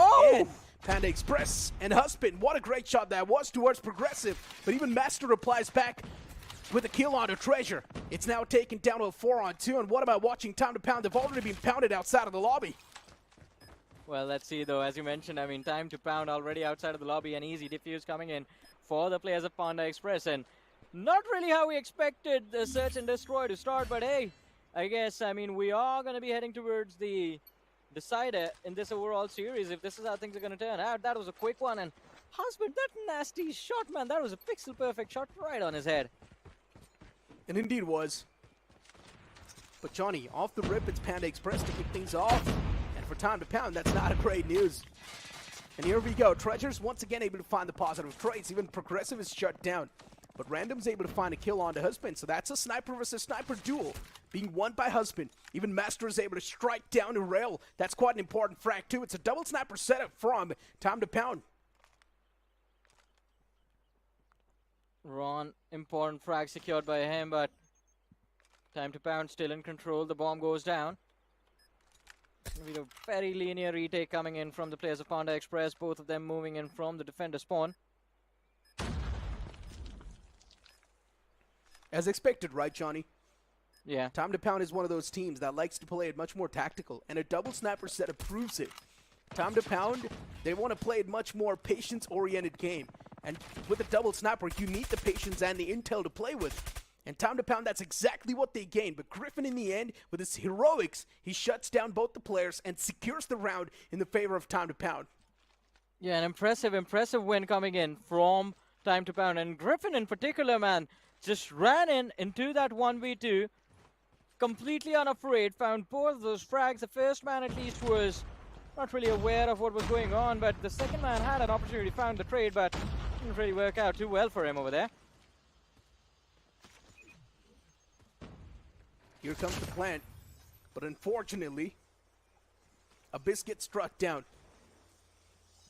Treasure is still there around the corner. Toe's being spotted, and Treasure's going to be able to spot out Progressive, and that's going to be the elimination on the board. 4-3 man advantage in the hands of Panda Express, and this man advantage is going to have so much value. What was that shot? Master! A quick two-piece on the board, up close and personal with that sniper, and now Master left to clutch it out. Make that a quick 3K. Master, such an intense playmaker, and he still wins that scenario, even though we thought Master's not going to stand a chance up close and personal. Yeah, I thought he was done for, man. That was unreal. What a shot connection coming in. And this again goes to show how much experience this man has and how good he really is. But let's see, 2-1 Panda Express. Still an opportunity for them to bounce back. Look at this A-side control gained by the players of Time to Pound. They have to be careful. One man still hiding in the container. No one clears it. And Treasure finding a frag, looking for the second. Progressive takes out Treasure, but gets traded out instantly. Things not looking good for Time to Pound in this round.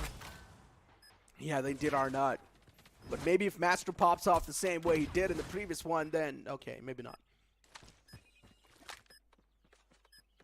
Too many expectations sometimes can lead to disappointments. Master, he did pull off that clutch, but it's one-in-a-while moments.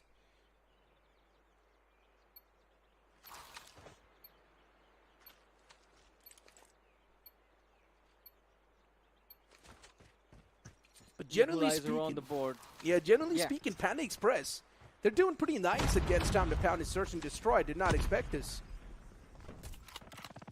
Yeah, to be honest, me neither, man. But hey, I mean, it's Search and Destroy, right? So, always has to be extremely close. Let's see. Oh, needs to go big. Abyss. Shut down. That was unfortunate, to be honest. Oh, whiffs the shot. Husband needs to be careful. And he's going to be shut down. Random moves in. A side cleared up. It's a 3 versus 2. 3v3. Progressive needs to shut down Crush, and he does as well. 1 versus 2. Progressive in a very aggressive position. Needs to make a clean getaway, but struggles to do so. The nade comes in. Ron. He's been one of the best performing players. He's going to be shot in the back. No! Master was looking somewhere else. Necro. This is unfortunate. He doesn't know where Ron is. He's holding a nice cheeky angle. It's a one-on-one, and Time to pound. They still need to get the bomb down. A side is completely vacant. But this is where the overthinking comes into play. Master does not exactly know where the opponent's placed. He's going to get his hands on the bomb. What do you want to go for the plan, though? That's the real question. I'm not exactly sure why the man, Ron Rizla, is placed so far away from the bomb itself. He should have been the one to protect it. Master getting his hands on the bomb. He's looking to pull off maybe a big rotation towards the opposite side. That might just not be a good decision, but here could we go. Master is already going for that plant. He's going to find a smooth sailing towards that entire area. But he's still waiting for Ron Rizla to pop up. He's expecting a flank from Ron, but that's not going to be the case. Instead, Ron, he might just pull off a big brain move, but no. He gets read like a book. Well. Again, time to pound, as you mentioned. Reading the opposing side like a book. Secure the round for themselves. 3-2. Still a close call between the two sides. Fire to try and see if they can find a pick down mid. Again, moving towards that A side. This time they need to be a little bit careful, though. Again, a man hiding inside that container. Treasure needs to be taken out no matter what. But it's going to be Crusher finding the first kill for his team. Panda Express, they've got too much of a big advantage. A 2-on-3, hold on, that advantage has now been stolen away. Griffin and Random, these two guys, they might just be more than enough to strike the players down. The first engagement's come to fruition, but unfortunately, for Time to Pound, they're not able to clutch it out. Time to Pound, somehow, they're losing the man advantage every single time. It's a back and forth matchup that's going through, and Panda Express, you really got to give it to the players, man. They're making it super competitive.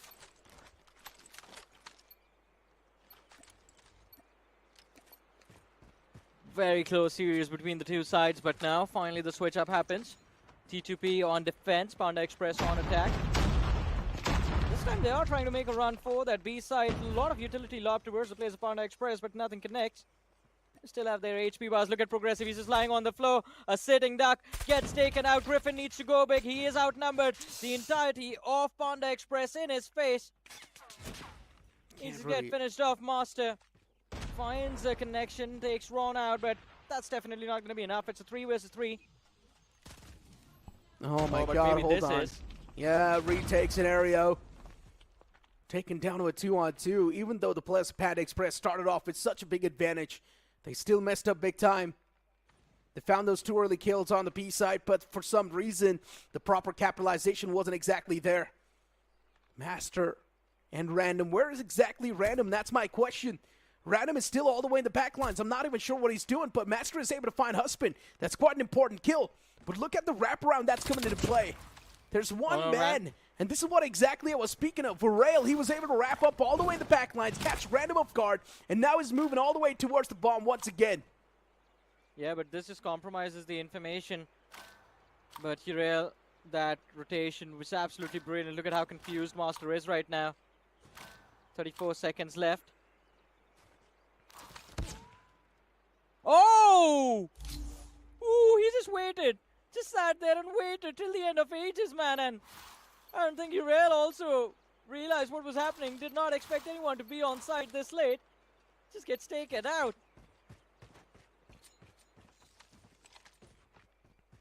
But I can say one thing. T2P's got some long feet, man.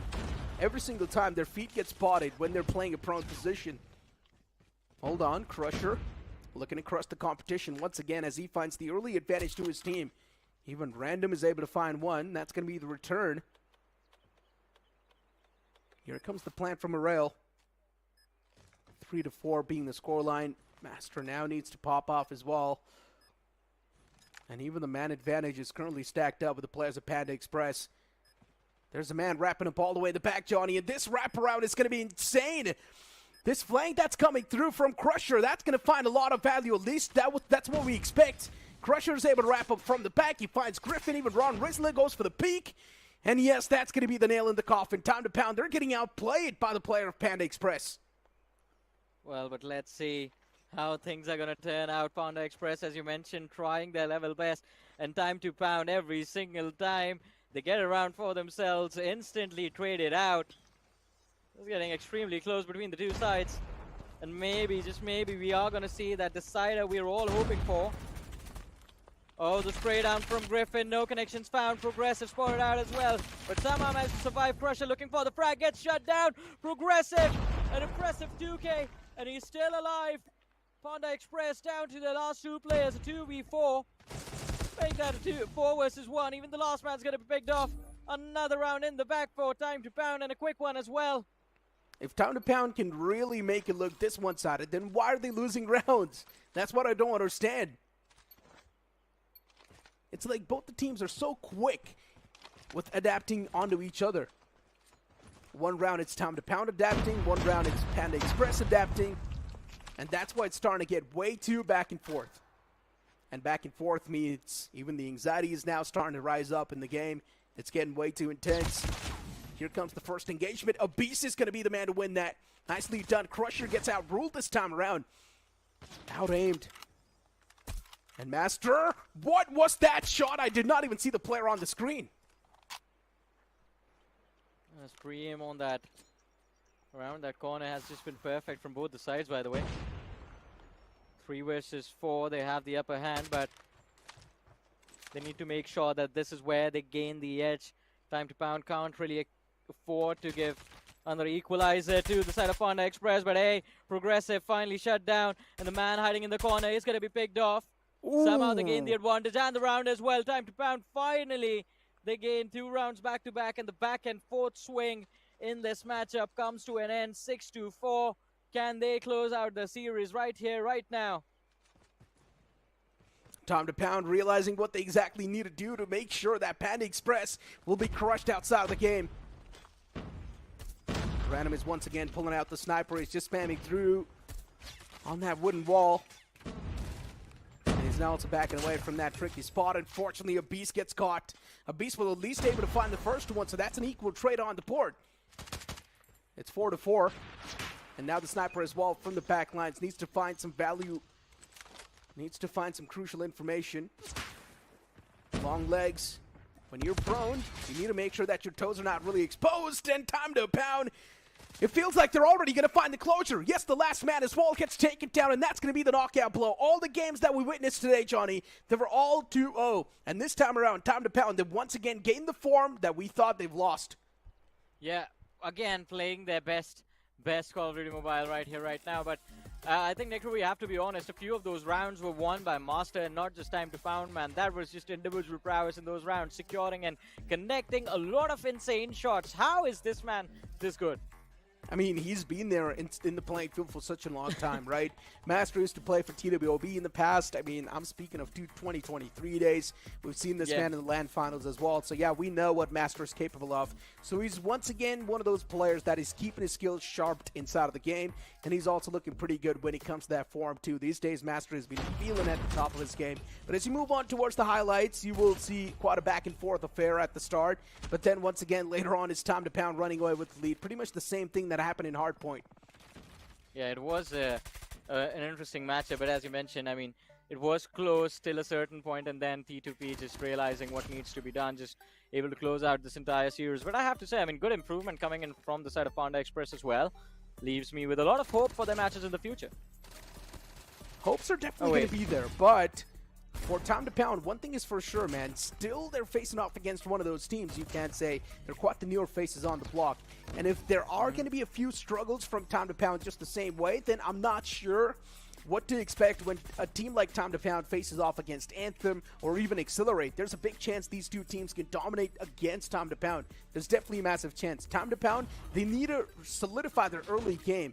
If they do find the main reason why the early games are being cracked open by the opponents, then later on, when they face off against the formidable foes, that's when things can favor them even more. Yeah, but the bigger formidable foe for them to worry about right now, it's going to be Godlike rather than Accelerate. That's a team in the different group. Maybe if they make it that far, they're already in the LAN finale, and before then, they will have a little bit of time to prepare for countermeasures for teams like Accelerate, for teams like Godlike as well. But before that, taking on Godlike in their group, that's going to be a big challenge. But hey, at least they've come out on top in this one today. And from the side of Panda Express, Treasure definitely doing quite well for himself. Husband also starting strong on the defensive side, at least in the first half. But then the shutdown comes in, and Master, very impressive today. Yeah, even Griffin was doing pretty good, man. especially in the entire search and destroy. This man was able to find a lot of those proper values. Griffin was able to win those crucial duels as well, especially on towards the site when we thought that maybe that now Time to Pound can lose the site control. But Griffin was coming through with some miraculous clutches for his team to do. But now moving the conversation on towards Time to Pound versus Godlike, which is probably going to happen in the future. Johnny, let's be honest, man. The only reason why I did not really point at Godlike over here is because we pretty much know the scoreline. It is going to be a complete one-sided stomp. I mean, it is going to be a one-sided stomp as of now, but you never know. Time to Pound, they've been there for ages as well, just like Godlike, right? And you sometimes do end up getting tired of being bullied, especially for years and years. And Godlike, that is what they have been, man. There is no one in the entire Call of Duty Mobile India scene that has stood up to Godlike ever since the roster was formed. That's the thing, right? Is it really bullying when you're just that good? That's the question, right? Is it really bullying that is also when you're true. just that good? Yeah, to be fair, they are pretty amazing. So, but again, incentive is there for the players of Time to Pound, for every single other team, be it Accelerate as well. You got to rise up to the challenge. Finally, someone needs to try and put up a fight against the side of Godlike. Someone other than Vitality, of course. Yeah, Vitality's not really over here in this SPS, so yeah, that's quite an unfortunate thing. I really do miss Vitality, though, because I thought maybe these two invited teams, one of them can be them, but it's not the case. Hey, we've got the leaderboard on the screen, and Accelerate is currently at the top, considering all the matches today that we saw. They were quite the 2-0 fashion. So, yeah, for Accelerate, they pretty much got 2 wins back-to-back, so they, of course, are going to be the one to come through. Yeah, they're just dominating their group right now, and I don't think there's going to be a lot of teams in their group that are going to stand up to the challenge of Accelerate. That's the best team there in Group A, but we move on to Group B. We see NonStop with 1 win on the board. Time to Pound with 1 win. Group B only had 2 matches today. Panda Express 5 AM, not off to a great start, but then there's a team sitting on the 5th position right now. Yeah, they're eyeing that first position. They are going to grab it with both hands, not really letting go of it till the end of the challenge season. We all know it. It's a fact, but we have to wait for a while before we see them in action. The only reason why Godlike has got 0 in front of their name is because they haven't really played a single game. Yeah. And even Team Strike, they've got a 0 in front of their name. It's because they haven't really played a single game so far. So Group A and Group B, they're off to a great start. Considering there's so much money on the line as well, that's going to be the motivating factor for this team. One thing is for sure, today's day we saw a lot of those one-sided matchups, but maybe tomorrow things can be a complete different course. We might just see a lot of those things where things might just go in a complete 3-0 manner, or maybe not 3-0, a 2-1 manner. Let's see how things are going to turn out, right? Not tomorrow, day after tomorrow is when we are going to be back with action, and it is going to be interesting to see how things turn out over there. But as you mentioned, I think now with day 1 done and dusted, especially in Group A, I think we can expect a lot of close matches. But for Group B, I think Godlike, if they have 2 matches, then we can expect 2 swift games from them. Exactly. As you mentioned, day after tomorrow is where the games will be resumed between these teams. And we're also going to see Godlike in action. That's definitely one of those teams that the fans are quite optimistic about. And even they do want to see Godlike perform on the screen itself. And make sure to follow all the socials of ESL India too for the future updates, because today's day was quite nice. Anthem as well, when they faced off against their opponents. That matchup was quite nice. And generally speaking, Felines, I expected a lot more from them. But the first matchup that they played, they lost. Yeah, unfortunately, they weren't really able to make a comeback in that particular game. And, of course, Feline, this was the second opportunity that was given to them. They need to capitalize if they can try their level best to qualify for that LAN finale. But as of now, starting off from a loss, it's not looking good. But, hey, still more matches left. As long as there are matches, there's still hope. Exactly. The hope is definitely going to be there for all the teams so far. But, hey, even a hope for you guys is going to be there. Make sure to follow ESL India's socials, as I mentioned a while ago, too, for the future updates and maybe for the future upcoming tournaments as well that might just be lined up. So make sure to follow ESL India on X, Instagram, and even Facebook, no matter what social media platform you guys prefer to use. Exactly. Updates are going to be shooting out everywhere with regards to tournament, and as you mentioned, Necro, with regards to the future tournaments as well. And at this point, I think, again, everyone's keeping their eyes pinned on which teams make it to that LAN finale. It's going to be exciting for sure to see which 6 teams we get to see step foot on that stage. A few of the names you can't say have already successfully moved on forward. If Accelerate keep on playing the same way, one thing is for sure, no one's going to stop them from moving on towards the LAN finals too. If Anthem find a better groove as well, and if they face off against their opponents in much more of a better and a refined manner, even Anthem can be one of those teams moving in towards the finals. And a few more teams can definitely have a solid chance. Panda Express, though, still things are looking much more tougher and dicey, considering the first matchup that they played against Time to Pound, they lost in a big margin. Yeah, but as you mentioned, I mean, it was exciting to see Time to Bound back in their old form Yeah. because their journey in the Open Finals, that matchup against EXO, yes, it was a loss. So, again, we didn't really see them in Yeah. the best form. And then we expected to see them go up against NonStop, but that match did happen as well. But here they are once again today looking extremely solid. And hopefully this is the form that will retain till we see them in the LAN finals. On the day 2 of this entire challenge season, one thing is for sure, action's going to be even more intense and more entertaining, considering one of the invited teams, which is going to be Godlike, which is also going to step inside of the action right next to Team Strike. These teams still have to play their games. But with that being said, ladies and gentlemen, the day 1 of the challenge season comes to an end. That's going to be it from me, Necro, and Johnny. We'll see you guys day before tomorrow. The Snapdragon Pro Series is brought to you by Snapdragon Elite Gaming, Monster Energy, and DHL. Lot for me to get here, but I have arrived. I really made it, and the haters be looking surprised. Been down before, but now I'm better than I've ever been. Through all adversity, I saw them right down at the river. The problem, we'll solve them. They get through together, it'll be all love, and it's all good. Okay. They say pressure makes diamonds.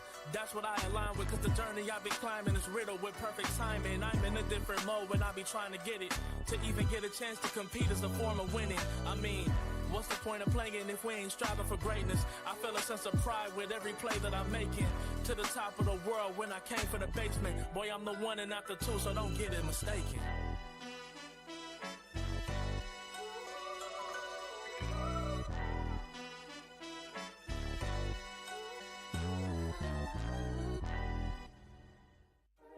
You waited all night for me to come back.